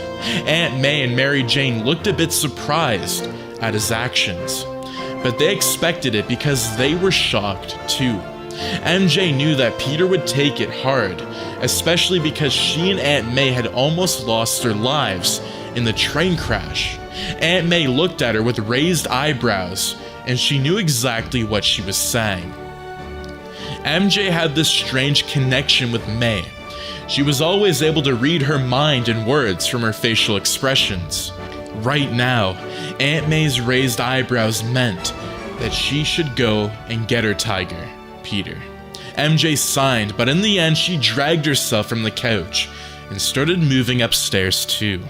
She had a good idea where Peter was, and she was not wrong. She found Peter on the rooftop, looking down at the city. It was a habit of his that she found cute, and looking at him now made her giggle in amusement, in spite of the mood. Her giggle caught Peter's attention, and he was confused. He waited for her to approach him and sat down before he questioned why she laughed. When he did, the question amused Mary Jane more. She then asked Peter if he remembered the marriage vow that they took, for better or for worse. Peter said that he remembered, but he still did not understand. MJ then explained that she remembered it clearly now, and that in their earlier fight had been immature. She then went on to cite various of their confessions to each other, and Peter began to see. They had promised to love each other forever, no matter what, but a minor thing wouldn't threaten their relationship. MJ then laughed in excitement as she saw that Peter had finally gotten it. She then held his hand and confessed to him that as long as a world threat disasters could not separate them, that no family argument would either. Peter could not believe his ears, but MJ went on and told him that they could actually come to a consensus, and that would settle everything. Peter nodded his head and told her it would wait. It was now MJ's turn to be confused, and she asked Peter to clear the air. Peter told her that he was actually very angry at himself, because he would have lost 3 of the most important people in his life. He told MJ that he could not even imagine losing both her and the unborn baby. He further went on to state that it was quite frightening that even though his unborn child was under the threat of destruction and death because he was Spider-Man. It was as if Mary Jane had predicted, and this was why she loved Peter, but it was also his greatest weakness. He also blamed himself. She guessed that it was his default belief to save everyone, but sadly, she knew that it was not possible. As always, MJ started to comfort Peter. She told him that whether there was a Spider-Man or not, that this new Vulture guy would have crashed into the train and those people would have been killed. She continued by telling Peter that him being Spider-Man helped to mitigate the damage, and this helped lighten Peter's mood. However, Peter quickly scolded and said that he had already decided, and when MJ asked what he decided, she obliged her. You're traveling out of the state with Aunt May for the safety of yourself and our unborn child. At least till after this conflict is resolved, he said. Peter said it with such a final decision in his voice that MJ could not even argue. Another reason was that she also thought that it was a good idea to get away from all the chaos. Peter and MJ began holding hands in the starry night together. Adrian Toomes, the Vulture, had told the contractor that he would think about the offer, but there was not much to think about actually. The Vulture needed the money, but he just wanted to be sure that he was making the right decision. He left his office and went to where his boys were building high-tech weapons. Adrian actually had a life before diving into crime. He had been an employee at Oscorp facilities and had been making an honest living. His wife and daughter were happy, but everything changed when Spider-Man came into the picture. After Spider-Man's actions had led the death of Green Goblin and subsequently Harry Osborn, the company's finances greatly dwindled, and it had to let some people go. Adrian Toomes and most of his men were among them. However, as a last resort, they had stolen several high-tech weapons and resources from the company before they left. It was from these weapons and resources that they had created the Vulture's suit and other equipment that was actually given and funded by Kingpin, also known as the anonymous contractor. They utilized them greatly to earn a living, and Vulture ensured that none of their family would ever be hungry again. To them, he was their god. Even though at the beginning Adrian Toomes had a consciousness, he also lost it. His operations at the beginning were just stealing and selling, but they slowly turned to more different acts, and Vulture's heart became hardened. His justification was that he was doing it for their family, for all of their families. Even though he had killed some people, they had just happened as casualties of an operation and not necessarily an assassination. This was why the contractor's offer was quite different, and he decided that he had to think about it. Adrian thought about the morality of the job, and that quite amused him. Right now, he was thinking about whether it was something his family would be proud to hear that he did. However, he quickly discarded it, as he knew that they would be disgusted and disappointed about everything he had done to provide for them. But some things had to just be done. It was business. For the greater good, sacrifices must be made, was his best quote. Sacrifices. The word was ringing in Adrian Toomes' mind. He had sacrificed a lot, and all of them because of Spider-Man. Adrian figured that he would still have been living a smooth and crimeless life without the existence of Spider-Man, and because of this, he concluded that it was justified in his actions. After deciding to accept the offer, Toomes swiftly made his way to his office to accept the deal. He had made a lot of sacrifices for Spider-Man. Now, it was the web-slinger's turn to sacrifice something of his. It was time for Spider-Man to sacrifice his life. Location: the airport. Peter was bidding farewell to both Aunt May and Mary Jane. He had insisted that he followed them to the airport to ensure their safety. If it wasn't being too overwhelming, he would have tagged along in the plane. But he knew that he could not allow it. When Aunt May had suggested that they use the train instead, Peter had instantly rejected the idea. He figured that it would take a lot of time before he entered a train again, because quite frankly he had a history with them. After seeing them off and much crying, which came mostly from him, he decided to head back home. His heart was literally in the air with them, and would only come down when he heard that they landed safely, but some other surprises was waiting for him. The surprise would literally take his mind from MJ and Aunt May.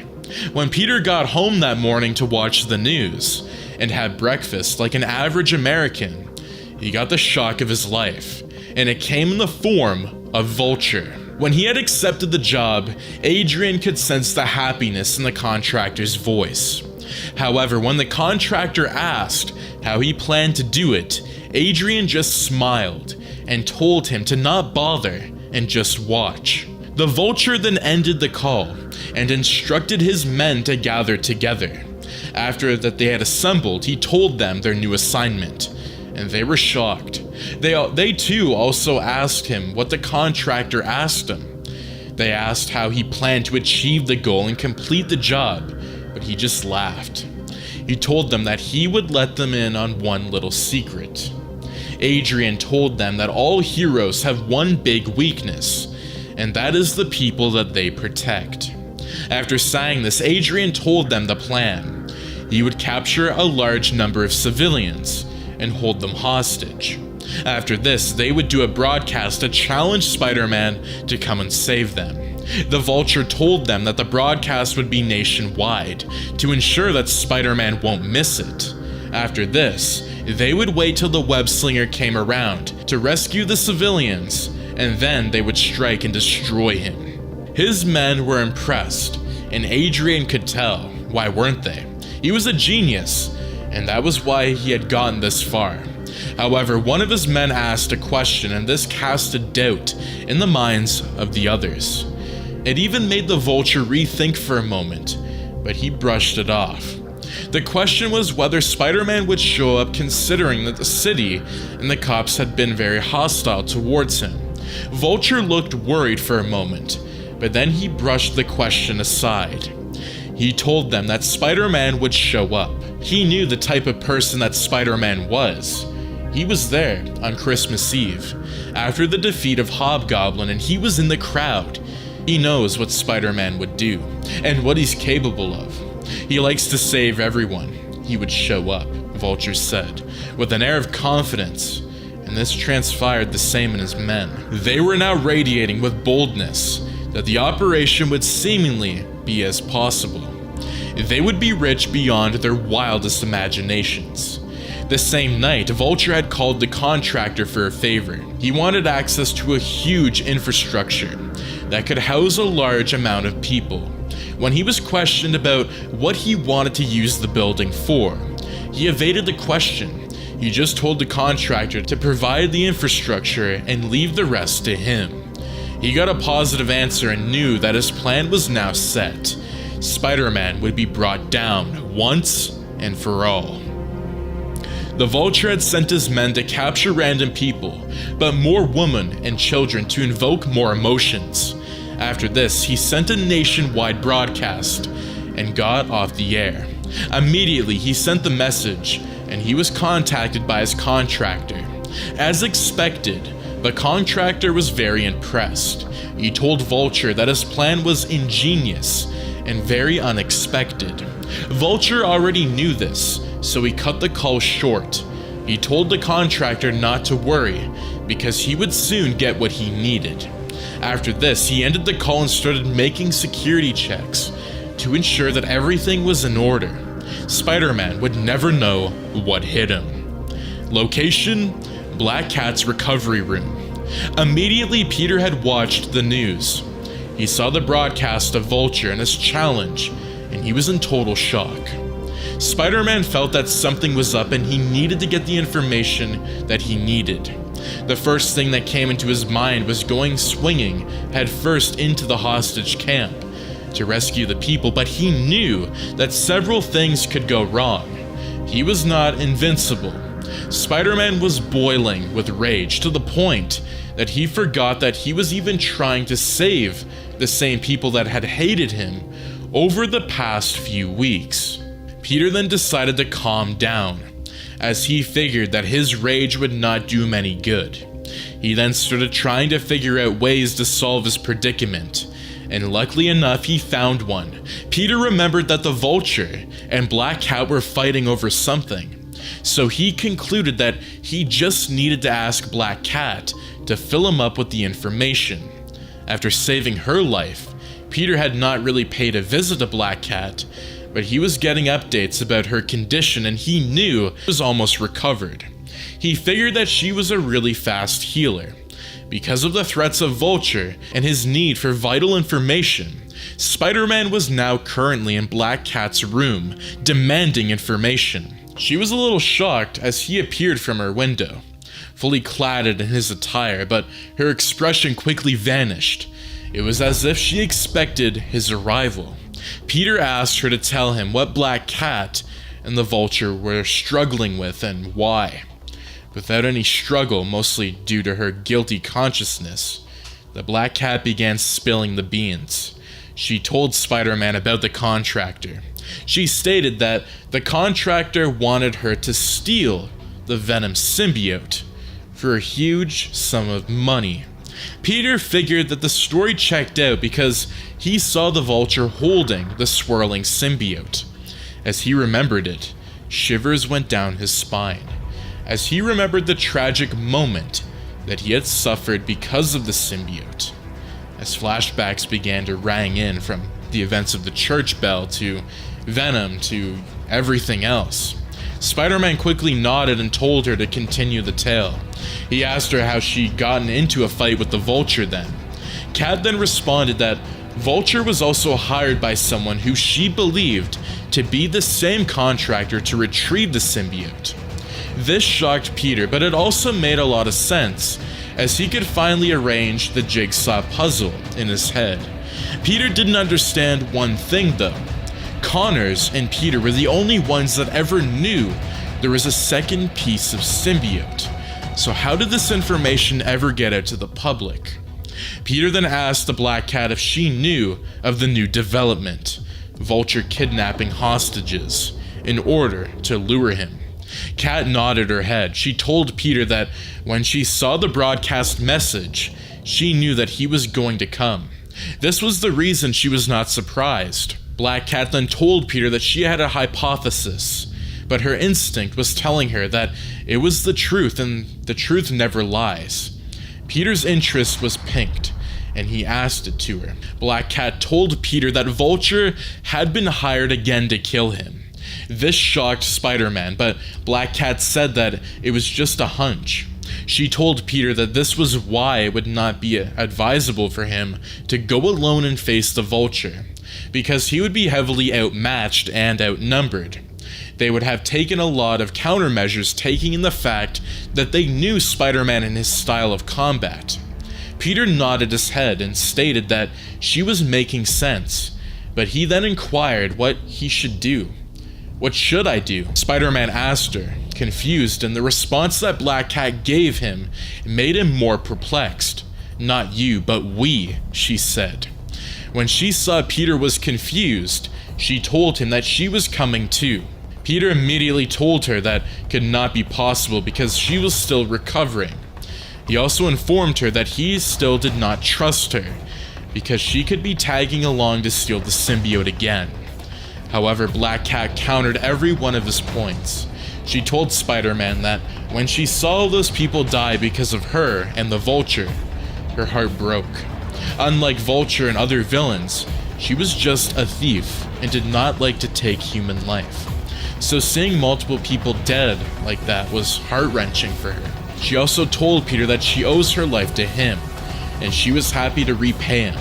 When Peter heard Black Cat, something inside of him knew that she was saying the truth. It was not logical, but he believed her. Spider-Man was all about giving people second chances, and he was about to give one to Black Cat now. However, Peter discovered one problem. Even though Black Cat was on his team, they were still pretty much outmatched, because she was still recovering. Peter would need someone who could track and easily take Vulture's weapons and defense mechanisms down. Peter needed a hunter. Location: the forest.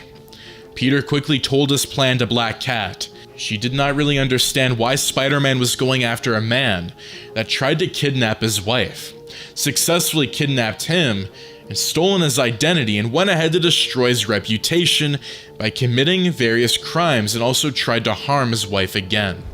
Spider-Man told Black Cat that he did not know the reason why too, but he felt like their destinies were intertwined, and he was also the right man for the job. Black Cat then asked Spider-Man what they would offer Kraven in return for his services when they saw him, and he was totally blank. He just told her the same way she trusted her instincts so much was the same trust his gut had. Black Cat then signed a defeat and agreed to follow him to contact the so-called hunter. However, the only problem that Black Cat did not think of was the one that they were experiencing now. Peter had no idea of where to find Kraven. Black Cat thought that he knew his hideout all along. When he confirmed that he did not know, she immediately smacked her head in frustration. Spider-Man was weird and less wiser than she actually envisioned him to be. Spider-Man, however, was not fazed. He said that he remembered vaguely where Kraven had tied him up, and with some luck, they could locate it again. With some extra luck, his hideout would still be there. With a whole truckload of luck, he would be around. Black Cat instantly added that it would even take an entire ocean of luck to convince him to join them to take down Vulture and free the hostages. Peter frowned at that. While they continued walking, Black Cat calculated that their probability of meeting Kraven was very slim, and it would be very disastrous, especially to the hostages if they had wasted all of this time for nothing. "I know what you're thinking," Spider-Man told her, as he walked up front as he tried to locate where he had been held captive by Kraven. "Don't worry, everything would work out well," he said. Black Cat wanted to believe him, but she wanted to say something, and Peter cut her off. "We are here," he said. Even though Peter would love to boast that he found Kraven, Black Cat would disagree because it felt that the hunter had found them and led them to his lair. He then rudely asked them why they had come to see him. With a twinkle in his eyes and amusement in his lips, he asked Spider-Man if he had come for a rematch. Peter replied in the negative. He asked Kraven if he did not know what was happening in the outside world, beyond the forest. The hunter shook his head and told Peter that he did not have any means of communication to the outside world, and he preferred to keep it that way because they were all distractions. Peter then filled him in on what was going on, and Kraven listened. When he was done, Kraven asked Peter why he had come to meet him, because he could have been plotting with the cops on how to save the hostages. Peter winced at his statement and told Kraven that because of his actions, the cops hated him. Kraven then laughed manically at that. Peter then told Kraven that they needed his skills to infiltrate the hostages camp and subsequently defeat the Vulture. Kraven was a little bit taken aback by this, but Black Cat felt that something was off. "Okay, since you want my help, what are you willing to give me in exchange?" Kraven asked Spider-Man. Peter told him that if Kraven helped him, he would forgive him for his earlier crimes, and this made the hunter scowl. The scowl expectedly changed to a loud laughter, and this made Spider-Man look stupid. Kraven told him that he did not need his forgiveness, and that if Peter did not have anything reasonable to offer him, that he should take off and leave. This shattered Peter's hopes because all his plans had Kraven involved in them. Peter wanted to team up with Black Cat and round Kraven up there, and then, but he knew that it wouldn't contribute anything towards the saving of the hostages. He also knew that both him and Black Cat could suffer devastating injuries while trying to capture him, and they were in his territory. So there was not telling what kind of surprises he could spring forth. This was why Peter decided to retreat. He told Kraven that it was no problem, that he and Black Cat would find another way. Once they left his lair, Black Cat asked Spider-Man for what the other way he was talking about, and he said that he was just bluffing. Peter told Black Cat that he was currently void of any ideas. When she further asked him what they were going to do now, he told her that they would go back to the city, sleep, and then think about their dreams. Hopefully by morning we would be able to come up with something, Peter said, as he realized that tomorrow was the deadline. I just pray that a miracle happens, Spider-Man said, under his breath. When Spider-Man woke up the next day, Kraven was in his room, staring at him while he slept.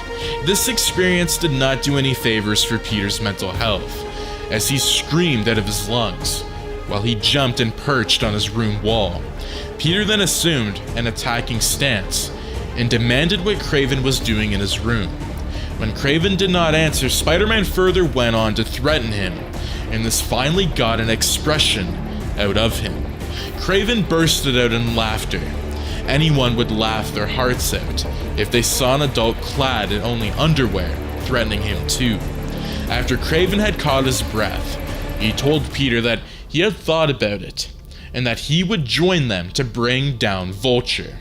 When Peter asked him the reason he changed his mind, Kraven told him that he had already decided to join them from the beginning, but he wanted to be dramatic.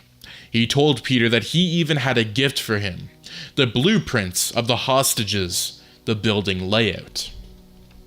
Peter gasped in shock and asked him how he got it, but Kraven would not bulge. He then told Peter Parker that if he joined him in taking Vulture down, he was not doing it for free. When Peter asked him what he wanted, he laughed again. "Don't worry, when I get it, you'll know," Kraven told Peter. And for some reason, the statement unsettled him. However, Peter knew that there was no turning back now. He had to rescue the hostages today, or they would all die. The news channels and the newspapers had already started going frantic, with the headlines that Spider-Man had finally given up on the city, and that the hostages would die because he was nowhere to be found. They were all in for a nasty surprise. Peter had called Black Cat and they were over the plan with Kraven. Kraven would go first inside to infiltrate the security cameras and other defense mechanisms, since he had studied the blueprints more than them. After he gave them the signal, Black Cat would then sneak inside and lead the hostages out of the tunnel after taking care of the guards. Peter would then go straight to face Vulture and settle things once and for all. After deciding what to do, they set out on their mission and everything went almost according to plan. The only hitches that they were having were the guards. They had underestimated Vulture's men, and they had weapons. Kraven got into the building just fine, but Black Cat had a much difficult time, and her injury made everything worse. Peter had to abandon the plan to lend a hand to her. They teamed up and started taking the guards out one after another. Black Cat suspected something fishy. There was no way that they would be able to do this with this many guards protecting the hostages. It was almost as if someone was directing all of the guards to their location. After some athletic play and a lot of bruises and webs, they were finally able to suppress Vulture's henchmen. Black Cat then proceeded to guide the hostages out of the building. While she did, she passed through the camera monitoring room, and it confirmed her hunches. Kraven had taken care of the cameras except the ones in the hostage area. Kraven wanted them to get caught. No, Black Cat realized he wanted to keep them occupied. This discovery made her run back to warn Peter. She hoped that she was not too late. When she reached Vulture's office, she discovered that it was too late for him. The Vulture was dead. Spider-Man was standing there with a note in his hand. He told her that he just found the Vulture like this, and she believed him. This was clearly Kraven's work. Black Cat knew that she would have trusted her instincts from the beginning, but there was nothing she could do about it now. She then remembered the note and got curious. When she asked Peter what the note said, he gave it to her. The note that Kraven left read that he had collected his price. When they searched Vulture's room, they discovered that the Venom symbiote was gone. Location: Kingpin's mansion. Kraven was now inside Kingpin's mansion with the symbiote. When Kraven revealed himself to him, he asked why he was not surprised that he was the independent contractor, but Kraven said that he had already figured things out. Kingpin was amused and asked him how much he had figured out. Kraven told the boss that he knew he hired 3 people for the job of capturing the symbiote. He was actually at the lab, but when he saw Vulture appear to subsequently fight Black Cat for the symbiote, he wanted to sit it out. When Vulture had won, he was already waiting for his office to eliminate the Vulture and claim the money. But when he heard the new deal, his interest was piqued. Immediately, Kraven heard that the contractor wanted Spider-Man dead. He contacted him and made him an offer of his own. He would deliver the symbiote and destroy Spider-Man as well. And Vulture too, for the initial sum of money. This deal had gotten Kingpin really interested, because he could get all he wanted for less than the amount. This was why when Kraven demanded for the blueprints of the building, that Kingpin gave it to Vulture to use it to capture the hostages. He did not hesitate to give it to him. Kingpin laughed. He did not look much, but he definitely earned the title of the Ultimate Hunter, because he was very smart and wise. Kingpin, however, pointed out to Kraven that even though he had delivered the symbiote and made sure that Vulture was dead, Spider-Man was still alive.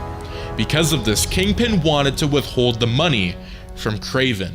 Kraven told him that he did not care much about the money. He was more interested in the hunt. Kingpin got upset at this piece of information, as he wanted to use the money as an incentive in order for Kraven to complete the mission. "I never told you that I would kill Spider-Man," Kraven said to Kingpin. He reminded the boss that his exact words were that he would destroy Spider-Man. "How do you expect to do that?" Kingpin asked, infuriated. His henchmen noticed the shift in the air, and they knew that Kraven was walking on very thin ice. Any misstep and he would be going missing, literally. Kraven, however, was unfazed. With what was a madman's confidence, Kraven approached Kingpin and smirked. "How would you like to know the real identity of the friendly neighborhood Spider-Man?" he said. And that is going to be If I Had Written Sam Raimi's Spider-Man 8. Today, we begin our journey with If I Had Written Sam Raimi's Spider-Man 9. Location: Kingpin's lair. Kingpin almost lost it, but this juicy information Kraven was offering to him sent chills of excitement down his spine. The criminal mastermind had hired the Hunter to destroy the Vulture and Spider-Man, while also retrieving the Venom symbiote. Kraven had done the latter, but only part of the former, as Spider-Man was still alive. This was why Kingpin was not eager to release the cash to him. However, Kraven had just offered to reveal the identity of the web-slinger to Kingpin, and he was rethinking his stance. With the information, he would get rid of Spider-Man forever. Kingpin took some time to think, and his henchmen were on alert because his next words would determine the fate of Kraven. If their boss did not like the idea, he would quickly order the execution of the Hunter, and even if the Hunter himself knew it. This was why all of Kingpin's henchmen tightened their hands on their guns. However, Kingpin smiled after a long, agonizing moment of thinking. Kraven had been so tensed up that he unconsciously heaved a little sign of relief. The criminal boss told Kraven that he had accepted his offer. because it was in line with what he had in mind. Suddenly, all his men released their grips on their weapons. Kraven was safe, for now. Kingpin then beckoned Kraven to come, as he wanted to tell him what he planned to use the symbiote for. Kingpin wanted to make Kraven a partner in the plan because he would need him to carry out an essential plan. Something that had to do with making Spider-Man's life miserable. Anything that he had to do will make Spider-Man suffer. Count me in, Kraven said, as he walked along with Kingpin. Location: Vulture's lair. Peter felt so betrayed. He knew that he was a fool to have trusted Kraven, but he sincerely felt that the hunter had changed. Peter knew that there was good in everyone, and he honestly thought that he had connected with that part of Kraven. However, after everything, he was just using them as a means to an end. Thankfully, Black Cat was there to comfort him. Peter realized that seeing good in everyone was not a bad thing, because it was evident in her. She was a villain too, but Peter had given her a second chance at life. And now, Black Cat had turned a new leaf. Peter was, however, now cautious because what Kraven had done to him. This was why he made a mental note to tell Mary Jane and Aunt May not to come back yet. Peter wanted them to be safe, especially because of the baby. However, as Peter and Black Cat wanted to make their way back, they discovered something shocking. The Vulture was still alive, but barely. Peter's blood got pumping, and so did Black Cat's. They did not know what to do, but Peter calmed himself down. He had picked up some very vital medical skills on the job, and he performed them on the Vulture. The web-slinger was surprised that the police and ambulance had not already arrived at the scene of the crime. He then asked Black Cat to call the ambulance, but she stood, fixated, looking at him, as if she was in a trance. Peter then screamed out her name, and this seemed to break her out of the trance. She immediately rushed to carry out his instructions, while Peter continued tending to the Vulture, giving him CPR. He comforted him and told him to be strong, that he will not die. Within a few moments, Black Cat was back. She told Peter that she had called the ambulance and that they were on their way. Peter thanked her and continued tending to the Vulture. Black Cat was still fixated on Peter, and Peter made a mental note to ask her what the problem was later on. Suddenly, the Vulture started gasping, and Peter froze with fear. He figured that he was dying, but the Vulture was actually trying to talk to him. Peter bent down and strained his ears to hear what the Vulture was trying to say. What he heard broke his spirit and almost brought tears to his eyes. "I am sorry," the Vulture said to Peter. That single statement was enough for Peter to forgive him for all the wrongdoings. However, Peter was still cautious because of what Kraven just did to him. He thought that it was a possibility that the Vulture wanted to use his soft heart to enter his good books. However, Peter concluded that there was nothing that the Vulture could gain from doing this, because he was on the verge of death. Looking straight into his eyes, Peter assured him that he would survive this ordeal. The Vulture had disbelief and deep pain in his eyes, and the web-slinger could see that. Luckily, the sound of a siren broke the silence and the uneasy breathing of the Vulture. Peter signed a breath of relief, and together with Black Cat, they carried the injured Vulture outside. The ambulance swiftly parked, and attendants stepped out with their stretchers. Once they had the Vulture strapped in, Peter and the Black Cat took off. This was because Spider-Man did not want to wait around for the police officers. They had a tendency to make everything worse and did not want the whole stress. The cops would probably blame everything on him, and their rat race would start all over again with a fresh seal of vigor. As Black Cat and Peter made their way out, he could still feel the curious energy around her and could not make it anymore. "Okay, tell me, what is it?" Peter asked her, as he wanted to know why she was acting weird, even when he was tending to the vulture. Black Cat snapped out of her trance, and this furthered Peter's curiosity. She then told him what she was so confused about, and it actually made Peter crack a smile.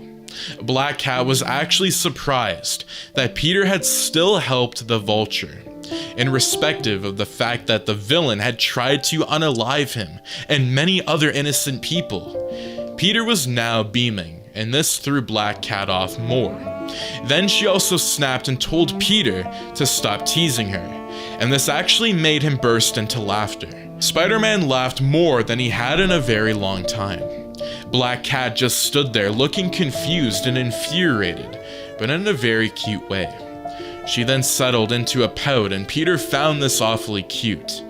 This was what made him put a hold on his laughter. After a few moments of catching his breath, he was finally ready to speak to Black Cat. Spider-Man started with a profuse apology while giving off a boyish smile. Then, he told Black Cat the reason he helped Black Cat was actually very dark. She claimed that she could handle it. Peter nodded and told her to come along, that he had quite a long story to tell her. With that, they moved out. Location? Chrysler Building.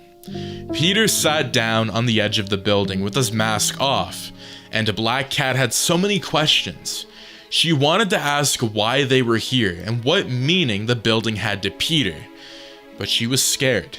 This was because Black Cat could literally see tears in Peter's eyes, and she did not know what to do. "You can ask your questions," Peter whispered, and for some reason, this sent chills down Black Cat's spine. She then cleared her throat and asked what it means, what the tower held to him. Peter then gave her a mocking smile, and she really felt his pain. After some moments of the awkward and painful silence, Peter spoke. The web-slinger told her his story. Before he started, however, he told her that his story would answer his former one, why he saved the vulture. Peter told her about how he got his powers and how he lost his Uncle Ben. Almost immediately, he had carried the grief and heavy guilt and cried on this very same tower. Peter told her that this was why the Chrysler Building held so much meaning to him. Peter then went ahead to repeat the mantra to her. He repeated the very same statement that gave him courage and strength whenever the whole world was against him, whenever he had no one else to turn to, and was slowly or rapidly losing his way. It was this statement that helped Peter Parker get back up. The statement he told Black Cat was given to him by his Uncle Ben, and this was why it held so much meaning to him. When Black Cat heard the statement, she finally understood everything. Peter was carrying the weight of the whole city on his shoulders, and it scared her. The statement explained to Black Cat why Peter blamed and beated himself up whenever something went wrong in the city. However, she discovered something very tragic, and this made her respect Peter more. Black Cat could not even think how Peter would feel when he did all these things for the city and they treated him like a menace. She also deduced that this recent betrayal of Kraven had really hurt Peter, because he really gave out nothing but good and was constantly repaid with evil, betrayal, or hurt. Once she figured this out, she really had more respect for Peter and really started to care about his mental health. She really wondered if he was really okay, and something pushed her to ask. When she did, Peter looked up at her with tears in his eyes, and without even thinking, she quickly moved to hug him. Peter cried, but she was there to hold and comfort him as he let everything out. While he continued crying, Black Cat continued marveling at the amount of weight Peter had to bear because of the statement. She wondered if it actually had done more harm than good, if it was a mental debate that was going on in her mind. This was why this statement was constantly resounding in her head. With great power comes great responsibility. Location: Kingpin's lair. The boss loved Kraven's proposition. However, he decided that he would still have some use for him. He wanted to make him a partner in achieving his goal and completing his project. To be fair too, he would not have any need for Kraven if Peter had been eliminated. Because of this, Kingpin had to appreciate the smarts of Kraven, because he discovered that he would have been easily disposed of after he completed all of his assignments. Most likely, that was why he let Peter live, in order to continue being relevant to Kingpin. The boss appreciated that type of smarts, and that's why he did not eliminate the Hunter. Right now, he was leading Kraven to his laboratory. He wanted to disclose the main objective of his project, and why he needed the symbiote. He had, however, given a secret signal to his henchmen to be on standby in case Kraven double-crossed him. When they finally reached the laboratory, Kingpin turned to catch the awe in Kraven's face, before the Hunter quickly masked it. All first-timers had that look, because Kingpin had spent a lot of money to make it. After waiting for a few moments, he then went on to tell Kraven his plans. Kingpin wanted to use the symbiote to aid him in his quest. Kingpin told Kraven his quest, and he could notice the change in his expression. Everyone would feel that way if they had heard Kingpin's plans, so it did not bother him. However, something felt off about Kraven now. Kingpin had told Kraven that he had built a machine that could access the multiverse. This sounded impossible to Kraven, and if it wasn't Kingpin that said it, he would have bursted out laughing. This was because it sounded too unbelievable to have been a joke. However, Kingpin never joked. Kraven's head then became as if it was underwater. This was because he did not hear anything that Kingpin said after that. His mind was just working overtime on how to escape with the symbiote. Kingpin could not get his hands on it. This was because he knew that such things were not meant to be messed with. And that is why I need the symbiote. And it was as if it was the signal Kraven needed. He suddenly became on guard. They finally arrived at the location of the machine, and the Hunter was in awe. Kraven had heard the moment of the engineers even before he saw it, and when Kingpin had told him of his plans, he thought that it would resemble a monstrous abomination. However, this was not the case. The machine looked in its peak. In front of it was a form of circles, and Kraven figured that this was for the portal for the multiverse. Currently, energy with variety of colors was swirling inside of it, and quite frankly, was very menacing. This was what Kraven used to escape, as he noticed that the guards' gazes were fixated on the circle of swirling colors. He immediately threw the symbiote into the air, and this alerted them. They immediately rushed to attach the cylinder containing the symbiote, but Kraven used this distraction to fight and knock out most of them. He was a master at this, and he displayed his skills beautifully. After he had dealt with most of the guards in proximity with him, Kraven proceeded to catch the cylinder before it met with the floor. Kingpin was already advancing towards him, and Kraven knew that the boss had more physical strength than him, so he decided to retreat. Besides, Kraven discovered that multiple other guards had started trooping in, plus the one he knocked out were gaining consciousness again. This was why he ultimately decided to retreat. Kraven ran as if his life depended on it, because it literally did. However, Kingpin had some cards up his sleeve. He immediately requested for a gun, and one of his henchmen hurled it to him. Kingpin told his men to stand down, and they did. As Kraven ran, he noticed that nobody chased him, and it was very strange. He immediately concluded that it was a trap, and that was why he chose to change his direction. However, what Kraven did not know was that this decision would be what actually saved his life. Kingpin changed the weapon up, but it was as if he changed everywhere. But because the atmosphere became almost electric, the hairs on his arms stood up, and all his henchmen had goosebumps. After the weapon had finished charging, he took aim and fired. However, Kingpin had changed direction almost immediately.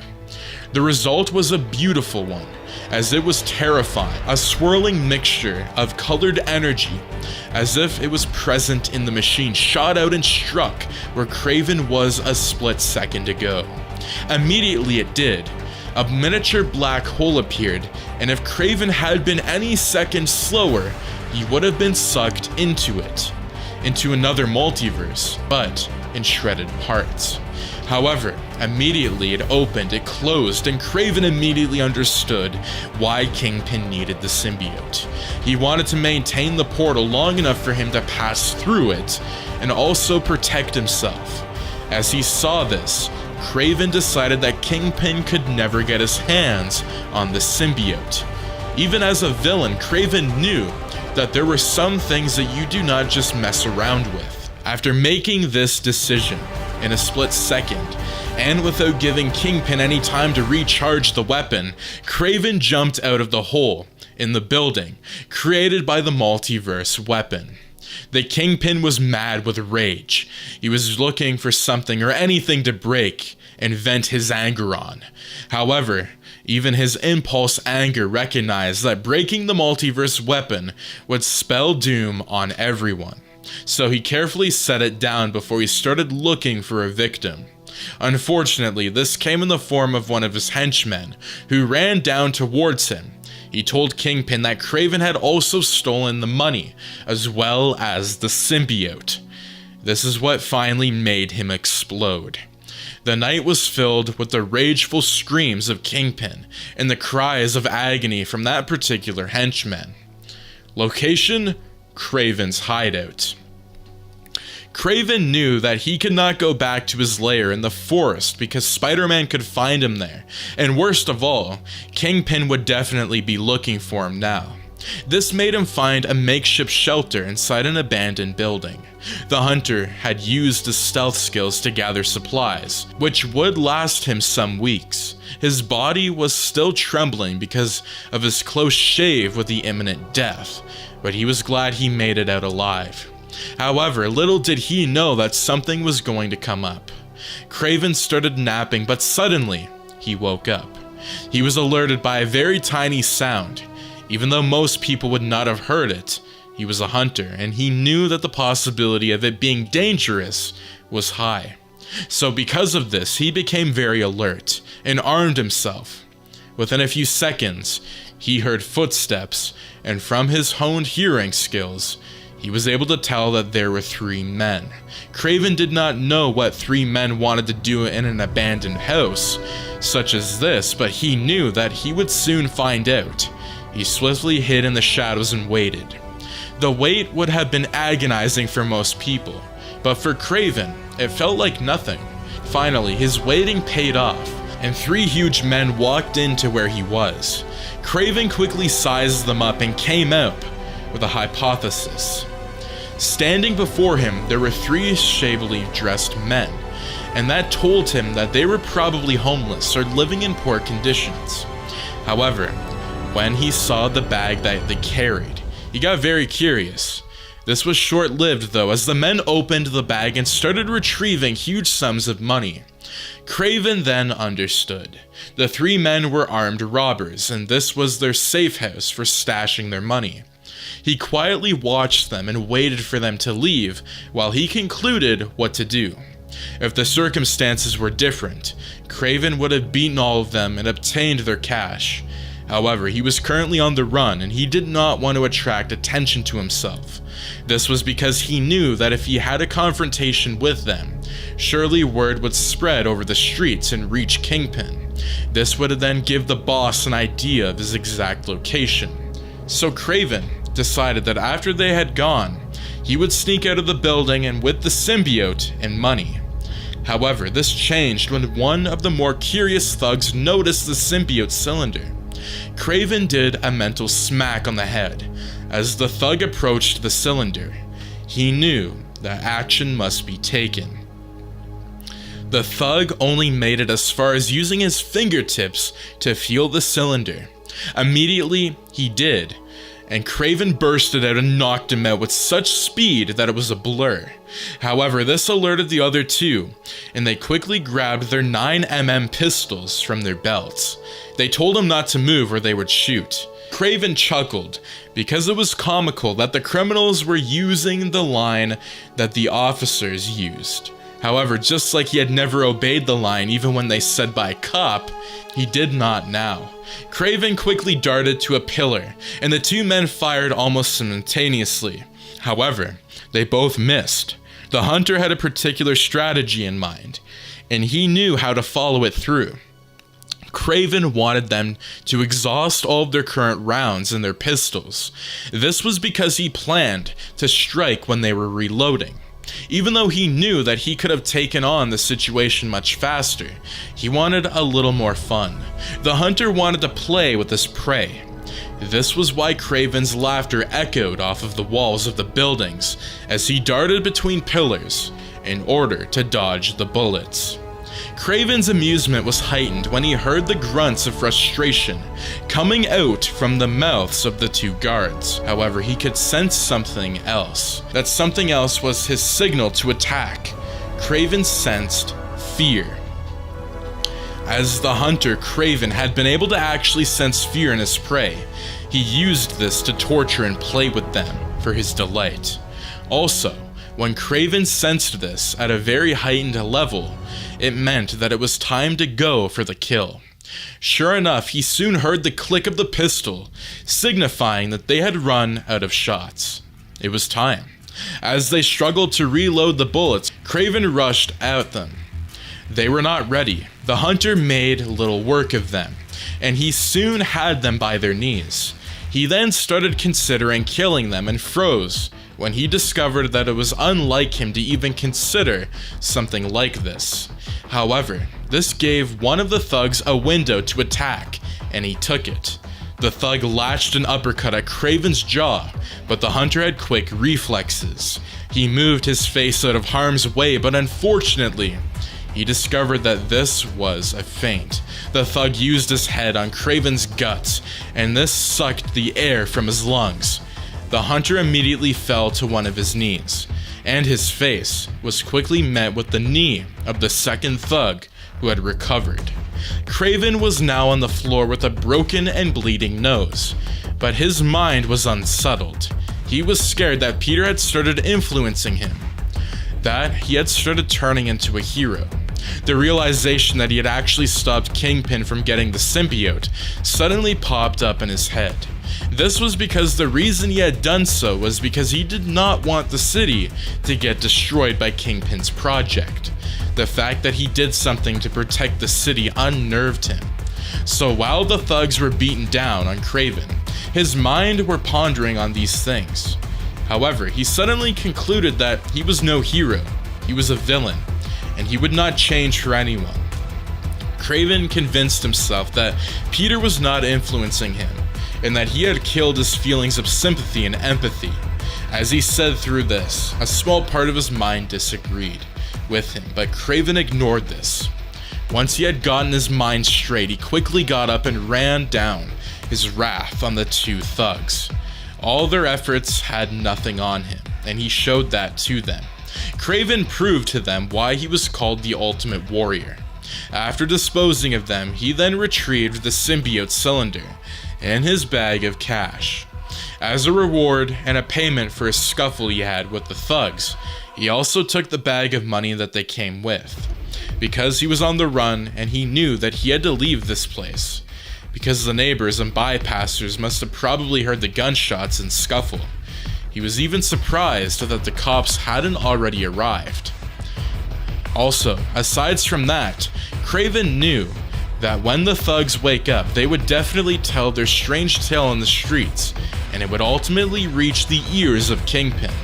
This meant that very soon, the abandoned building would be flooded with henchmen of the boss. In the end, Kraven had not been able to kill the thugs, and it hurt him because it meant that he was indeed turning soft. Location: Peter's apartment. Peter had a nightmare and he woke up suddenly.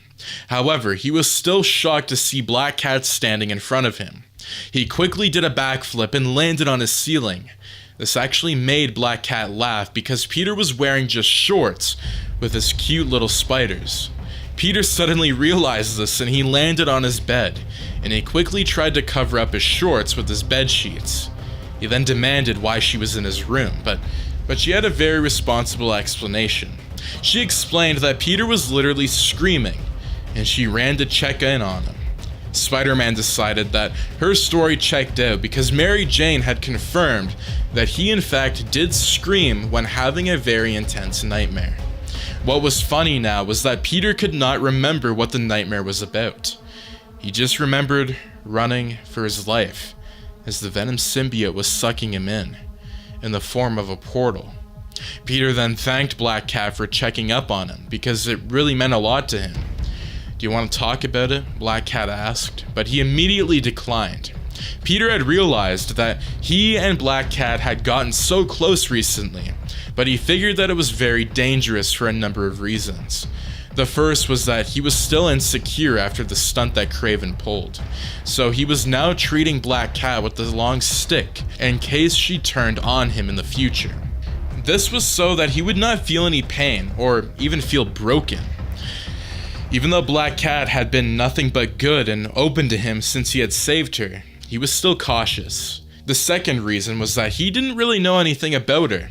Even though she had told him her background, Peter had more skin than her. This was because she also knew Peter and where he lived. She knew the faces of Mary Jane and Aunt May, the two most important people in Peter's life. The point was that she had way more information about Peter than he had over her. The last reason was Mary Jane. Peter knew that she would not condone to the amount of closeness he currently had with Black Cat. What troubled him was that he could not say with all sincerity that nothing was going on. This was why Peter decided that he had to withdraw from her in some sort of way. Somehow Black Cat understood his unwillingness to share his nightmare, and she did not push it. However, suddenly a tremor passed the city. It was so faint that most people did not notice it. Peter and Black Cat were among the few people that noticed the tremor. Peter quickly jumped up and he was getting ready to go and check it out. However, Black Cat quickly stopped him. She told him to calm down and relax. Black Cat told Peter that she should go, while he tried to get some rest. According to her, he had already stressed himself both mentally and physically. This was why he needed his rest. Peter tried protesting, but he soon found out that his body was equally against him because he was very exhausted. He saw reason with what she told him, but the only thing that was holding him back from sending her on the mission was that he still did not trust her that much because of the Kraven incident. However, Black Cat continued arguing. Her voice was soothing. Peter knew that he had lost the battle. However, he told her to quickly report back and alert him if something was very serious. She promised to do so, and he relaxed back into his bed. Black Cat quickly and gently tucked him in, and an image of Mary Jane angrily flashed through Peter's mind. A jolt of fear went down his spine. He was too sleepy to protect or say anything. Peter quickly fell asleep, and Black Cat looked over at him in his peaceful state. The more time she spent with Peter, the more respect she had for him. Peter had wanted to leap out and check in on the faint tremor because it could have meant that somebody, maybe people, were in danger. He did so without even thinking about his mental or physical health. This fact scared Black Cat as she wondered how much he was willing to sacrifice. As Black Cat looked at Peter, she felt the urge to move over and give Peter a kiss on the face. She wanted to protect Peter and make sure that he never suffered again. However, as soon as the thought came, it disappeared because she remembered that Peter had a wife, Mary Jane. With the sign, Black Cat dressed up in her superhero suit and jumped out of the window. She started taking the general location of where she had felt the tremor come from. Hopefully, no one was hurt, and it was a false alarm. However, what Black Cat did not know was that the tremor had spread throughout the city after Kingpin had fired the multiverse weapon in an attempt to destroy Kraven. Location: Kingpin's lair. Kingpin was still mad and furious, brutalizing one of his henchmen, and he had done very little to appease him. He still could not get his head around the fact that Kraven had gotten the best of him.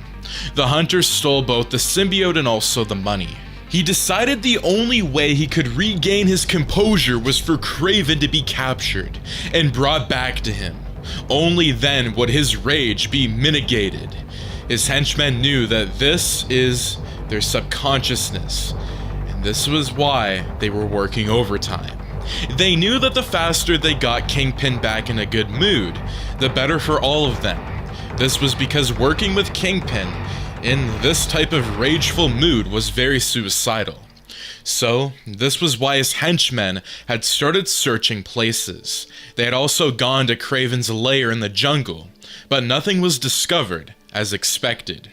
However, they got information, and this made them excited. A group of thugs had been attacked by a very fast and incredible mysterious person. This obviously meant that this was Kraven. The fact that it happened in an abandoned house meant that it was definitely him. Once one of the henchmen got the news from the streets, he got very excited and told his boss. However, he was sent on a suicidal mission. He was told to go and deliver the message directly to Kingpin. He almost fainted on the spot. The henchman's name was Cletus Cassidy, and his boss had literally sent him as a sacrificial lamb. Cassidy knew that he could not back out because they would definitely come after him. He then tried to plead with his boss, but they fell on deaf ears. Cletus was the sacrificial lamb that would serve in appeasing Kingpin, and he knew this. He also knew that going into Kingpin's office, he had less than 1% chance of making it out alive, and without any injuries. However, he then decided to do it. Cletus did not have anywhere else to go. Taking a deep breath, Cletus went into Kingpin's office. After he went in, his boss, a high-ranking henchman, knew that he would not come out the same. However, he was about to be disappointed. A few minutes later, Cletus came out without a scratch. Kingpin was in such a rageful mood that he actually wanted to devour the person who stepped into his office. However, once a skinny-looking man walked in, he was actually thrown off. When he saw how the man shook, he was very amused. The henchman Cletus Cassidy told Kingpin about the information he got from the street. Kingpin actually calmed down for a while and took his time to compose himself. After a while, he asked the henchman what he should do, whether they should search the building or not. This was because Kingpin was actually curious in what he was saying. Cletus was completely taken unaware. Kingpin could see the shock in his eyes and how he struggled to compose himself and his expressions. This intrigued Kingpin the most and surprisingly made him temporarily forget about his anger. Cassidy then told Kingpin that it would be foolish to go and search the building because Kraven would have already been long gone. He told Kingpin that it would even alert the cops and the citizens more. Even though they had bought off the cops, Cassidy told Kingpin that it would be wise to do things in the shadows. After saying all of this to Kingpin, Cassidy started crying for his life and his heart. He did not want to be next. The funny thing was that Cassidy had heard that Kingpin always wasn't like this. Something tragic happened that changed his life for good. It was whispered that the incident had been so grievous that it scarred him for life. Kingpin mulled over the thoughts in his head and finally decided. He told Cassidy to inform the other henchmen to stand down and to continue searching for any trace of Kraven. "What you also think about my actions when Kraven escaped?" Kingpin asked Cletus. And he saw that the henchmen knew it was a trap. There were no answer that did not possess some risks. If Cletus Cassidy commended Kingpin, he would know he was lying because the boss knew that he had acted rashly. If he criticized Kingpin, then he would literally be committing suicide. Kingpin figured that the safest way out was for Cassidy to commend his actions, as any other henchman would do, and actually dared to criticize Kingpin. The only reason the boss did not immediately rush at him was because of the way he did it. Cassidy told Kingpin that using the multiverse gun was not wise, because it would attract the attention of the city, and possibly Spider-Man. When Kingpin heard that name, he immediately had a painful flashback. However, the trembling and shaking of Cassidy took Kingpin's mind off of his memories. Cassidy's heartbeat could be literally heard in Kingpin's office as he stared daggers at him. Those were the most agonizing moments of the henchman's life, and he could have done anything to make it end. After what seemed like an eternity to Cletus, Kingpin finally steered. The funny thing that was, Kingpin knew that he had acted rashly because of the rage that he had, and he wanted someone to actually tell him that. Kingpin was somewhat glad that he had found someone who was not totally scared of him, as Cletus Cassidy could come in very handy in the future. Kingpin needed someone he could trust, to give him honest opinions, and still be very respectful alongside being afraid of his might. This was where Cassidy fit in perfectly. "There's something about you though," Kingpin told Cassidy. About this statement, he proceeded to ask him if he would like to be his personal assistant and bodyguard. Cletus was beyond shocked, and unsurprisingly, he was speechless. Kingpin knew that Cassidy was an interesting fellow, but he also figured that he could think for himself, and he respected that. In other circumstances, the henchman would have woken up in a hospital, or never would have been advised and criticized Kingpin. However, the boss wanted someone around who could give him honest opinions without fear. Other henchmen were always agreeing with Kingpin and his actions because of fear, and it irritated him. Even though Cassidy was literally trembling in his presence, Kingpin was impressed by this. After this, he dismissed him. Cassidy left the office and came out in one piece, to the shock of the other henchmen. The first words that left his mouth shocked everyone even more. Showing a huge grin, Cletus told everyone that he was now their superior, but after their initial shock, they started laughing at the top of their lungs. This actually disturbed Kingpin right in the office, and they did not know it. However, when the Kingpin got out of the door, he saw that Cletus had sort of taken care of things in a way. He had knocked out one of his senior henchmen.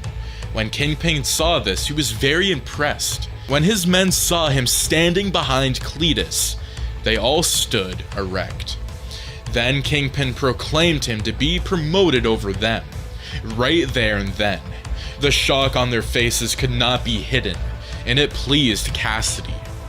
Location: Kraven's new hideout. Kraven was at a crossroads. He did not know what to do next. The hunter knew that he wanted to stop Kingpin, but he did not know how to go about it. However, one person that knew who would have an exact idea of what to do was Spider-Man. However, his ego was too big for that. Kraven did not want to go back begging Spider-Man, even though he knew that the web-slinger would help him immediately. He mentioned that the whole city and the world was at stake. He had too much of an ego for that. Kraven had been feeling conflicted, and this disturbed him. He now felt like he was no longer a villain, that he had now become a hero. Kraven felt like Peter had started rubbing off on him, and for some reason that irritated him. He was not used to being influenced by another person because normally he was the one doing the influencing. As earlier stated, he was surprised that he was now the one saving the city from Kingpin, when he was even supposed to be working with the boss. Kraven seriously did not know how things had gotten this far, because he just acted on impulse. Now, it felt like his soul and spirit were literally wearing the costume of Spider-Man. This made him remember the time he wore Peter's costume and wreaked havoc on the city. However, this time he was playing a different ball game. As Kraven sat and thought, suddenly he heard the sounds of cars parking outside, and he knew who they were. Kingpin's men were searching for him, and this was surely another batch of people, but he knew that he could not run from them now. From the sound of cars, he quickly stumbled that there were 3 cars.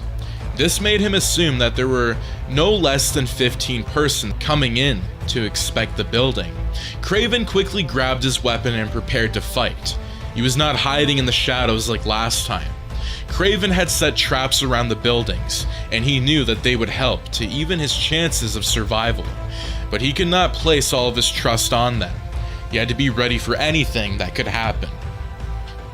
Once Kingpin's henchmen entered, he heard an agonizing scream from one of them, and this meant it was his signal to attack them. With the swiftness of a falcon, he moved in on them. After a very intense showdown, Kraven the Hunter had finally put an end to all of them. However, this was not done without any damage to himself, as he had sustained a gunshot wound. Kraven was currently nursing the bullet wound on his shoulder. He was doing it as swiftly as possible because he knew that reinforcements were on their way. He wanted to leave the hideout as soon as possible because he was in no condition to fight anymore. When he finished, he quickly grabbed the symbiote and his bag of cash. Then suddenly, an idea hit him. Kraven figured that he could actually hide in plain sight, in a hotel or a motel. He was now very rich, for crying out loud. Kraven also discovered that he can employ henchmen of his own with the money. As a hunter, he really did not have needs for money because he preferred the natural way of things. Kraven just accepted Kingpin's deal because of the thrill of the chase and hunting down a person. However, he had now seen a use for the money, and would use it inadequately. "In your face, Peter," Kraven screamed mentally, as he no longer had to think about going to beg the web-slinger. He could now defeat Kingpin by himself without the aid of Spider-Man. This was what he ultimately decided to do. He could not go back to Peter. That would hurt his pride. Kraven decided that he would train his henchmen, and then plan a surprise attack on Kingpin. His aim would be not to defeat the boss, but to actually destroy the machine. Kraven knew that even without the symbiote, that Kingpin would still find a way to power up that machine. This was why he wanted to destroy it. Because of his sharp skills, Kraven heard cars coming towards the abandoned building, and he figured that it was the reinforcements. He quickly jumped out of the building and made his way to his next hideout. He would surely make Kingpin pay. Location: Kraven's new lair.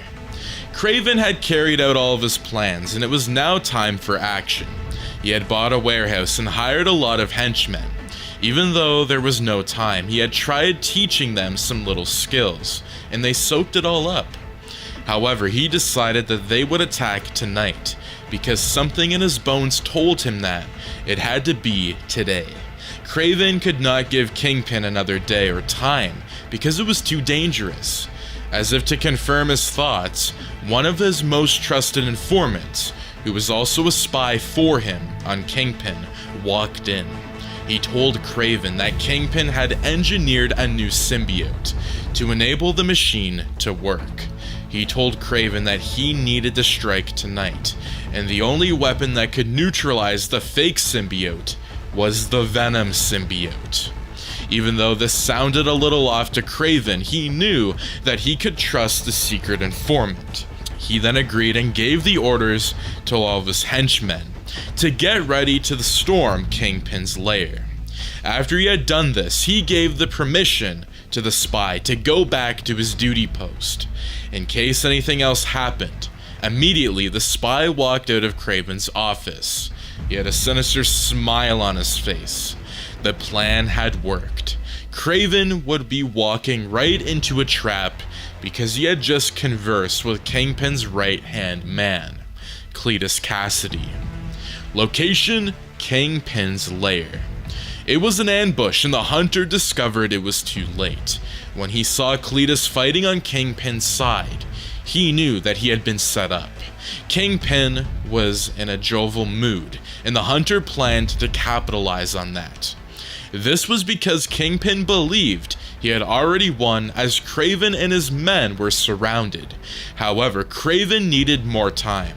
He asked Kingpin to explain to him how he pulled everything off, and the big man was more than happy to explain it. He told Kraven how he heard of him needing henchmen from the streets, and how he filled most of the slots with his own. He also told him on how he had sent Cletus Cassidy to act as a double-crosser, but Kraven was tired of hearing more. His package had arrived.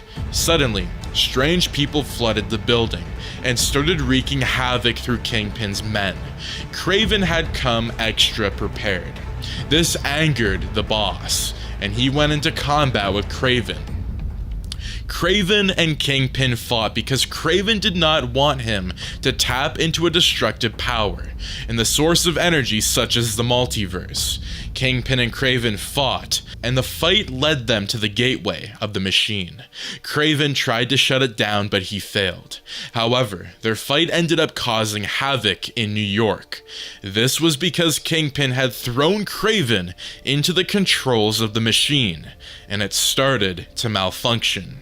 This powered up the machine, but as it began to open, it started ripping the fabric of reality, and a massive explosion happened, causing the building windows to completely shatter. Kraven was now very alarmed, because he knew that there was no way Peter could have missed the blast. Also, Kraven knew that he was not in a mental state to see Spider-Man yet. Location: Peter's apartment. As Peter suddenly heard a loud blast, and from his building, he could see where it came from. He was horrified to see it. The explosion and the damage was so loud that Peter ended up sensing it before he even saw it. Black Cat immediately came into his room to make sure she was not imagining anything. He and Black Cat began to watch as the sky started turning black. They were very scared. However, Black Cat had something more on her mind. When she had gone over to check out the cause of the tremor, she had seen that it came from Kingpin's lair. However, she had kept it to herself. She did not want to burden Peter with it, but now she told him, and he was very furious. He told her that he should never have trusted her. After this, he leapt out the window, fully clad in his Spider-Man suit, as he wanted to confront Kingpin. Spider-Man and Black Cat ended up going to Kingpin's lair, and they were not prepared for what they saw. They witnessed Kingpin and Kraven fighting each other. However, what happened next shocked them to the core. Kingpin kicked Kraven into the portal, and Peter swung down to save him, but he could not make it. He screamed out Kraven's name, and the hunter looked at him with tears in his eyes, as his hand slowly raised, telling Peter to stop. Peter looked at him, and he said no. As the portal started ripping Kraven's skin apart, Kraven smiled, as he was no more. Spider-Man was blinded by tears and fury. Suddenly, he and Black Cat now saw Kingpin with the symbiote. Peter's plan was to go straight at him, but Black Cat restrained him. Kingpin then mocked Peter. He asked him whether it was painful to lose a friend. It took all of Black Cat's strength to stop Peter from jumping on the boss. Kingpin then released the symbiote and allowed it to merge with him. Kingpin now saw the truth, as the symbiote showcased certain memories of Peter Parker. With the symbiote during their time together, Kingpin now knew Spider-Man's secret identity and many other things. Spider-Man realized Venom, or a version of him, was now back, and he looked at Black Cat, and the two were shocked at a revelation. In his symbiote state, Kingpin revealed his real goal and mission. The boss revealed that his family was killed in a bombing at the bridge during Peter's battle with the Green Goblin. He stated that Spider-Man had swung past them while battling Goblin on the bridge. He revealed that's why he was angry at Spider-Man, and he told Spider-Man that with the machine, he would open up a portal to a new world and find his family. Spider-Man could not take it anymore. He was still mad over the death of Kraven, but now he had the guilt over what had happened to Kingpin. However, he decided that things could not go on like this. Peter quickly told Black Cat to cover and protect him from the other henchmen while he combated Symbiote Kingpin. Symbiote Kingpin and Peter got into a fight while the scientists were trying to stabilize the portal. Cletus Cassidy was one of them, and he actually began operating the portal, trying to locate a universe. This was all according to Kingpin's plan. Cletus knew that if he played his cards right and Kingpin left, he might actually be in charge of his crime empire. This was why he was trying so hard to ensure that he did. Kingpin ordered all of his henchmen to stand down. He wanted to defeat Spider-Man with his own bare hands. He also invited Black Cat into the party. This was because he felt excessive power running through him as a result of being merged with the symbiote. So Kingpin wanted to use this opportunity to get revenge on Spider-Man for his family, and on Black Cat for double-crossing him. After he assumed a fighting stance, he beckoned on two of them to come at him, and they did. A few moments later, the stronger person was obviously Kingpin. He had two of them beaten down in strength and even agility and speed to an extent. This was the result of the black suit.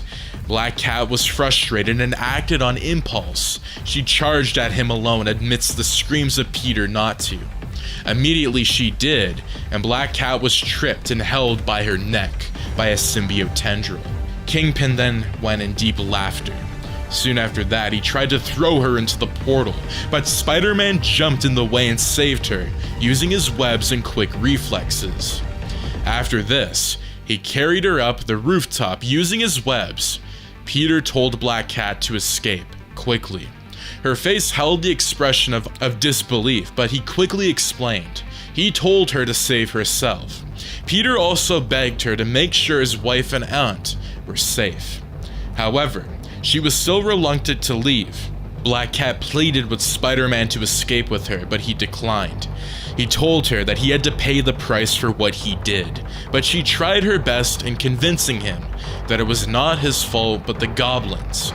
She was pretty sure that those fell on deaf ears because Peter was still going to go and confront Kingpin.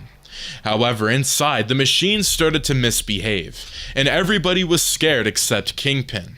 Cletus told Kingpin that they needed to shut everything down before it all exploded. Kingpin did not mind. He gave orders that the machine should continue to run. Cletus was still begging Kingpin at the same time to stop everything, but the boss had enough. This was why he grabbed Cletus by his collar, and he was about to punch him or possibly kill him. Fortunately, as he was about to unleash his wrath, Spider-Man swung in and held onto the large hand of Symbiote Kingpin. Peter then used this opportunity to land punches on him. However, Kingpin threw him into the wall and stumbled near the portal. The portal had sort of stabilized, and he wanted to pass through. The symbiote was meant to be a shield, so he could pass through to another universe unharmed. However, as he wanted to pass through, a bruised Cletus pressed some buttons at the controls, and the portal disrupted for a moment. The energy cut half of the symbiote off Kingpin. This was very frightening because it would have been Kingpin's skin instead. The cut in half symbiote flew towards the ground, and the remaining one in Kingpin expanded to cover his whole body again. It was at this time that Spider-Man came at Kingpin again. Kingpin and Spider-Man fought for a bit longer before he grabbed Peter and held him towards the portal. This was a very difficult thing to watch, as the portal started ripping apart Peter's skin and his costume. When he got badly injured, Kingpin threw him to the ground. Kingpin then continued to walk towards Peter as he was about to finish off Spider-Man, who was trying to crawl away. Peter looked straight ahead and saw the symbiote, which was cut off from Kingpin earlier. Even though he did not like the idea, he knew that he had to fight fire with fire. Peter quickly outstretched his hand and grabbed the symbiote, and it went all over his body, healing him and saving him. The portal began to destabilize, and Peter and the symbiote Kingpin fought more, until Spider-Man landed one final blow, and it sent Kingpin back towards the outside of the portal. Since the portal was still unstable, it started ripping apart the symbiote and himself. Kingpin suddenly lost the symbiote, and he tried to tell them to shut the portal down, but they could not hear him because there was so much chaos. Cletus could hear him though, but he did not move an inch to save Kingpin. Peter then tried to save Kingpin, but the boss looked at him with a tear in his eye. And Spider-Man yelled. He knew that Kingpin's ego was too big. Kingpin would rather die than let Spider-Man save him. This was exactly what he did. Kingpin killed himself as he fell into the portal fully. This caused his entire body to get ripped apart. The symbiote from Peter also got sucked into the portal because the portal suddenly turned into a huge vacuum. It started sucking everything in until it suddenly overheated and something interesting happened. The portal caused the color of the symbiote, which it sucked in, to change, and then a massive explosion happened. It was carnage everywhere. The portal suddenly got destroyed, and the transformed symbiote went into Cletus Cassidy. The symbiote's new color was red. And that is going to be it for today's If I Had Written Spider-Man 9. Today we conclude our journey with If I Had Written Sam Raimi's Spider-Man 10. Location: Kingpin's lair. Peter felt like he was in a dream. Kingpin had just died before his own eyes, and that alone was enough to make him go into shock. This night forever ranked as one of the worst nights for Peter Parker, because he had lost two people almost at the same time. The first was Kraven the Hunter, and now Kingpin. Even though they were his enemies, Peter felt that their deaths were his fault. If only he were there fast enough, or even stronger, Peter felt that he could have saved them. Kingpin blamed Peter for the death of his family, and this whole experiment was going to get them back. When Peter heard this story, he felt like hell, but now, with Kingpin dead, he did not know how to feel. Kingpin's final look to Peter had been that of sorrow and defiance. He was so stubborn and proud that he desired death over being saved by Spider-Man. This was because Kingpin did not want to exist anymore in a world where his loved ones were absent. He felt like another day without them would be like living in Hades. This was what Peter deduced from the whole situation. So in a way, it could be argued that Kingpin actually found peace in the end, because he had gone to finally meet with his family. Peter's inner voice told him. However, a much stronger and louder voice told him that everything was his fault, and inadvertently, he gave in to the latter. Immediately, the wails of sirens filled the air, and Peter was snapped out of his thoughts. There was a lot of rubble, and a lot of people were buried under them. Peter considered the idea of leaving them to the mercy of the firemen and policemen, but he decided against it. Even though he was weak and bruised, Peter decided to save the victims. The fact that they were Kingpin's henchmen did not even cross his mind, as he started pulling them out of the rubble.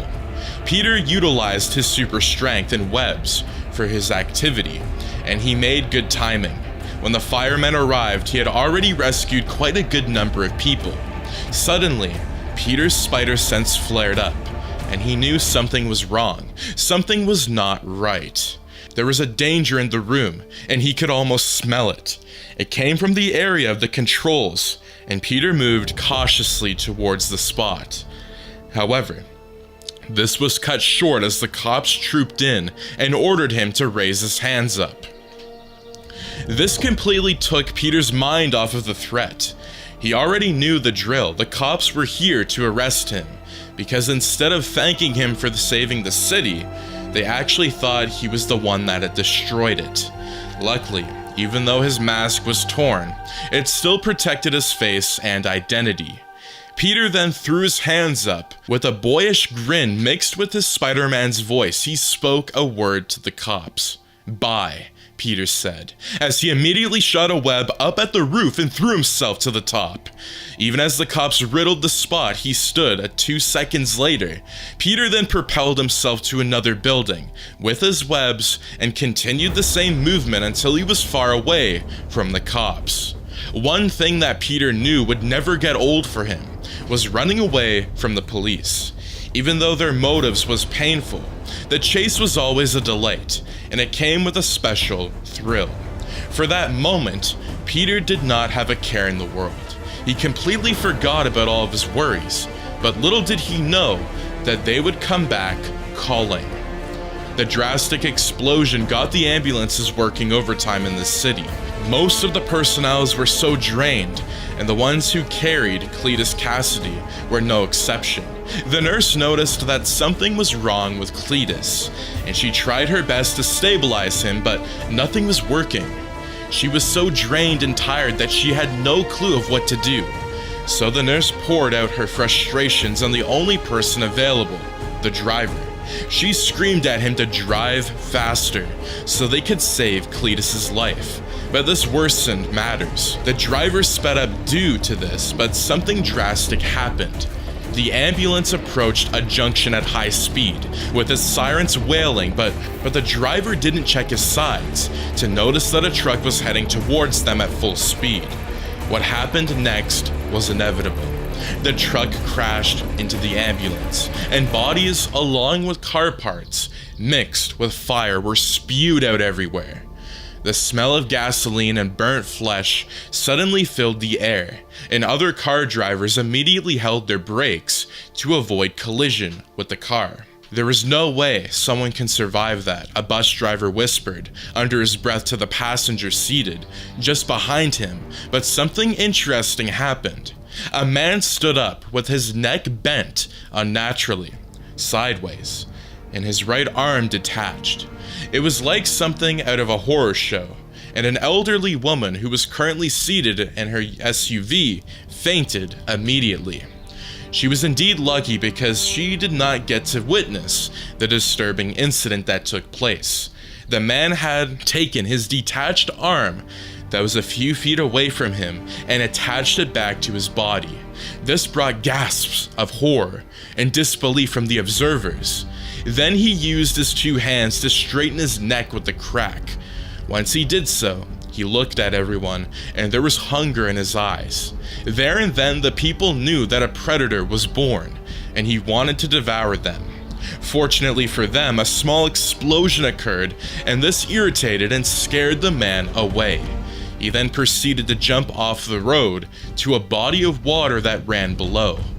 Because it was so dark, none of the people who witnessed the whole event could actually see the face of the strange man. If they had been able to see his face, maybe one of them could have realized that it was none other than Cletus Cassidy.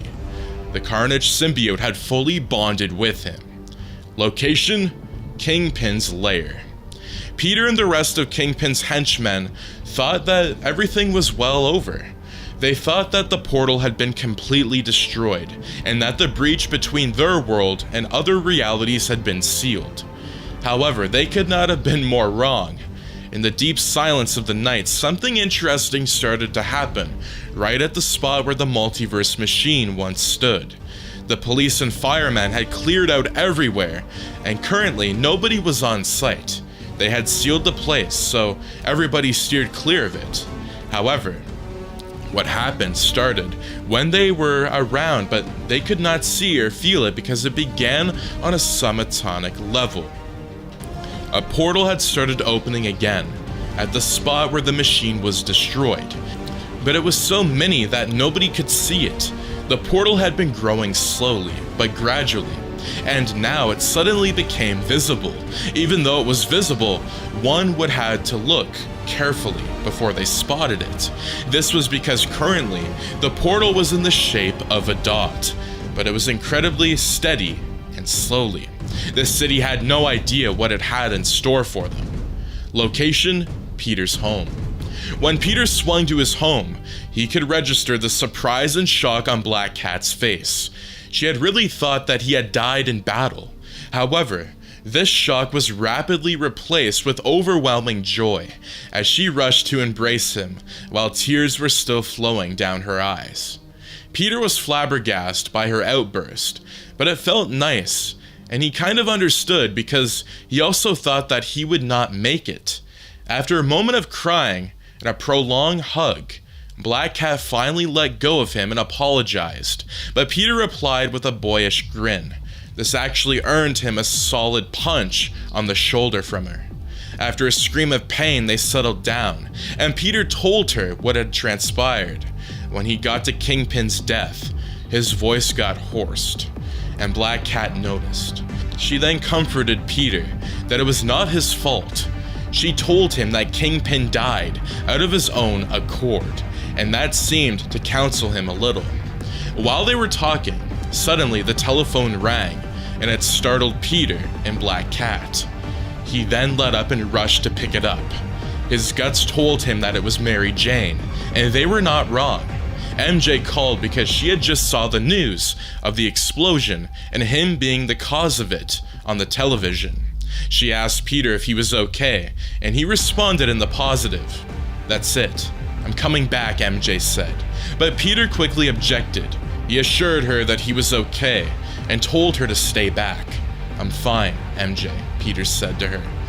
And he could hear Aunt May supporting him in the background. Peter told MJ that her safety and that of the baby were the utmost importance to him. Peter told her that if anything happened to them, that he would not know how to carry on. This was why he wanted them to stay away from the city until after childbirth and everything calmed down.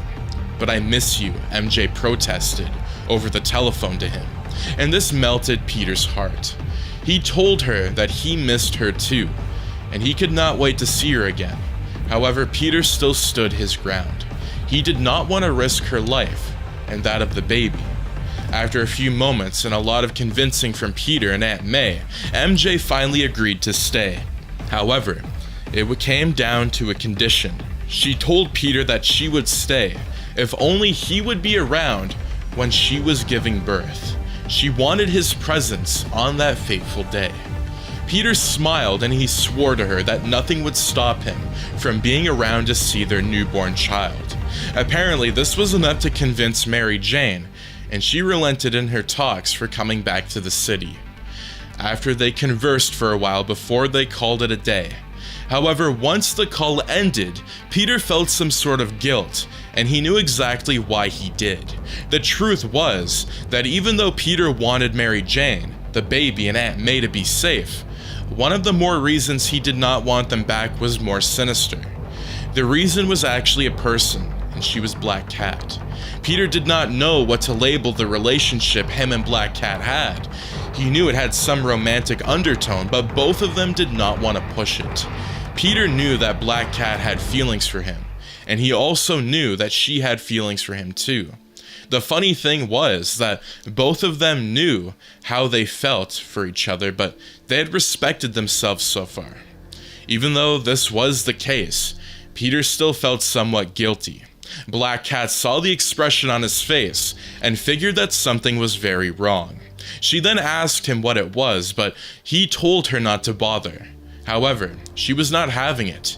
Black Cat kept hammering up, but Peter did not budge. Fortunately for Black Cat, she did not give up, and after applying pressure for the umpteenth time, the web-slinger finally gave in. He then drew in quite a lot of air and heaved it out. After that, he sat down on a chair and told Black Cat to sit down opposite to him. This actually created an atmosphere of familiarity, and Black Cat could feel it. She knew that it was not a drill. "Felicia, we need to talk," Peter said. with a sense of seriousness, and nothing could have prepared Black Cat for what followed. Peter told her his thoughts about the relationship, and it came as a shocker to Black Cat. Peter said it wasn't a lie, but the way he said it hurt Black Cat. Peter made it seem like it was Felicia's fault, and she would not stand for it quite literally. This was because she felt weak to her knees. She just sat down and listened to Peter pour out his heart. After this, there was a moment of silence until Peter urged her to talk. Felicia then told Peter slowly that she was disappointed with him. The funny thing was that she could not even say anything more than that because she still cared about him. She did not want to burden him more or even make him worse about everything that had happened. In spite of the venomous accusation he threw at her, made it more overwhelming for her. Amidst tears, she then told Peter that it was fine. Black Cat told Peter that since she was having the problem, that she would remove herself from the equation.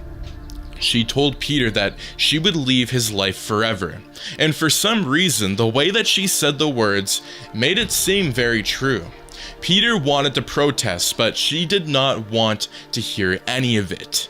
With the remaining strength she was able to summon, Felicia stood up and started packing her bags. Peter did not even have the guts to try and talk to her, because a part of him agreed with her. That particular voice inside of him said that Black Cat was leaving to do the right thing. Peter also agreed, but did not know why he felt so bad. It was all so confusing. After a few moments, Felicia came to the living room, where he was with her. She still had tears flowing from her cheeks, and she stared daggers into Peter's eyes and soul. After some seconds of menacing eye contact, she then signed and turned towards the door. "Goodbye forever, Peter." She then stormed out of the house and slammed the door, but Peter did not move an inch. Minutes later, Peter still had not moved. He was still staring at the door, which Black Cat had left, and funny enough, the word ringing in his head was forever. However, the news from the television grew Peter out of his trance. The anchorman was saying something about a tragic and mysterious accident in the city. Apparently at a supermarket. A supermarket had been vandalized. However, no money was stolen. In fact, the only thing missing were the heads of the people in the supermarket. This made Peter sick to his stomach, and all his thoughts and guilt feelings of Black Cat leaving were thrown to the side. Parker quickly put on his suit and jumped out of his window, en route to the supermarket. Peter had never had an accident such as this in his entire history of crime fighting, and it scared him. Little did he know that he was about to go against the stronger version of his old nemesis. Location: a warehouse. Cletus had never felt so much power in his life. He now knew what people meant when they said power was intoxicating, because he was drunk in it. The Carnage symbiote had merged with him, seamlessly, because they seemed to want the same thing: to watch the world burn. Cletus had felt a strange hunger like never before, and this was why he had attacked the people at the market. According to the symbiote, it needed brains to survive, and unsurprisingly, Cletus Cassidy did not have a problem with it. He had all the power in the world, and there was nobody to stop him. However, as he said this, a name quickly came to his mind: Spider-Man. Surprisingly, when he thought about the web-slinger, Carnage got angered. Cletus then concluded that it still had some memories of its parent, Venom. Cletus decided there and then that they would need to end Spider-Man in order to get free rule over the city to do as they pleased, without an opposition.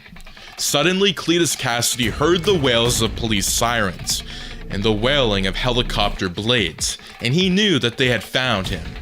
He was actually surprised that the cops had been able to track him, but to be frank, Cletus and Carnage were not interested in how they found them.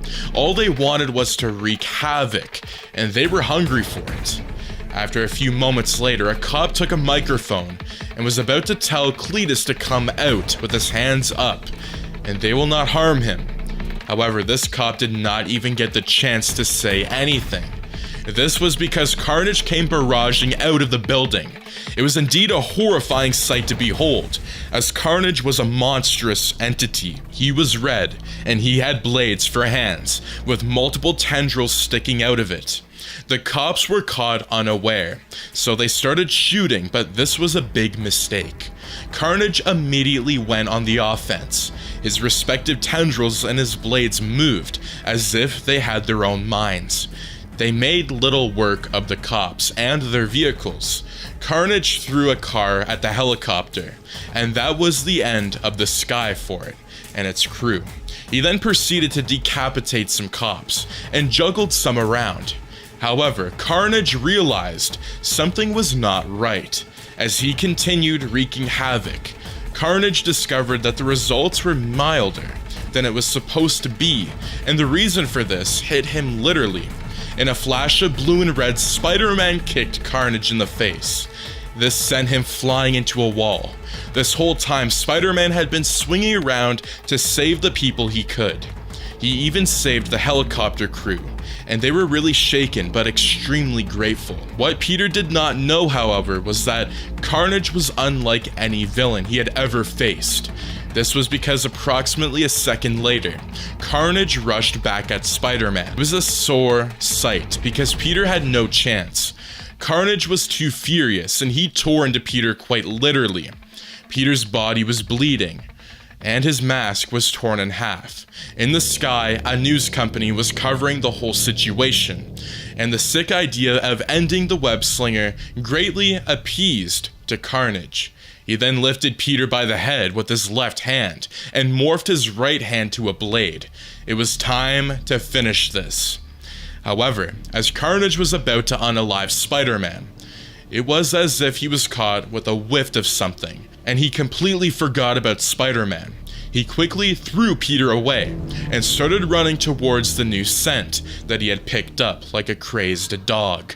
Peter was almost on the verge of unconsciousness, but suddenly he saw a black cat peering down on him with care, and he knew that he could not give up. Carnage could not win. Location: the portal. Carnage had felt the portal before he even saw it. He was currently at Kingpin's lair ruins, and the portal had grown to a considerable size. He saw it and grinned. With the portal, he could feel his others. Carnage could feel the connection to the hive. Right there and then he had a sick idea.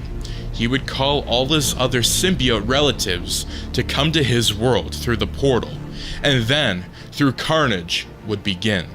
This was why Carnage started protecting the portal, as it gradually increased in size. However, Peter had been nursed back into some level of wellness by Black Cat. She tried discouraging him from going with her, but Peter was stubborn as always. "If we are going to do this, we need to do it my way," Black Cat said to Peter, and he agreed. She told him the plan and Peter was impressed. She had been taking notes and she was smart as hell. The funny thing though was that when Peter and Black Cat arrived at Carnage's location and saw the portal, Peter threw the plan in the garbage. He was going to do everything within his power to stop the portal from destroying the world. "Are you ready?" Black Cat asked him, and he nodded in the affirmative.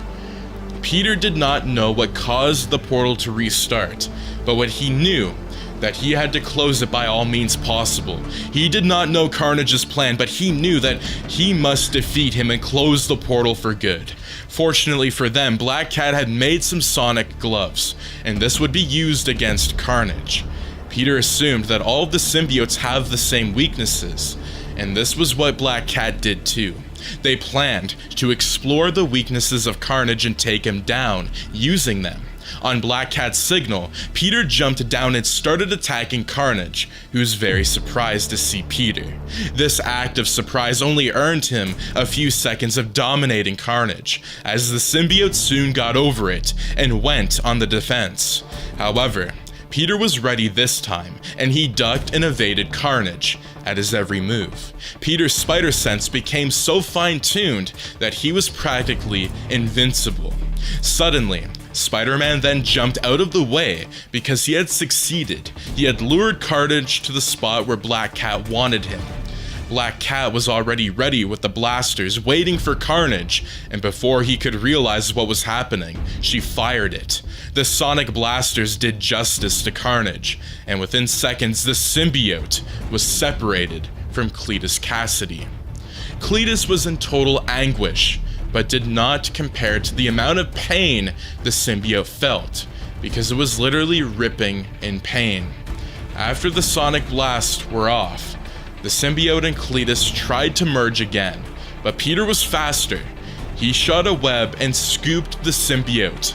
After this, he turned and gave it to Black Cat, a sad look, and she knew exactly what to do. Peter then proceeded to run towards the portal and missed the screams of Black Cat. When he reached the portal, he took one last look at her and jumped inside while he tried to use Carnage and his web to seal it off. Peter's plan worked, but Carnage got split on him, and the web-slinger found himself traveling through various realities until he hit solid ground. Location: MJ and Aunt May's house. Mary Jane was having a nightmare about losing Peter, and suddenly she jumped from her bed with screams. Labor had started for her.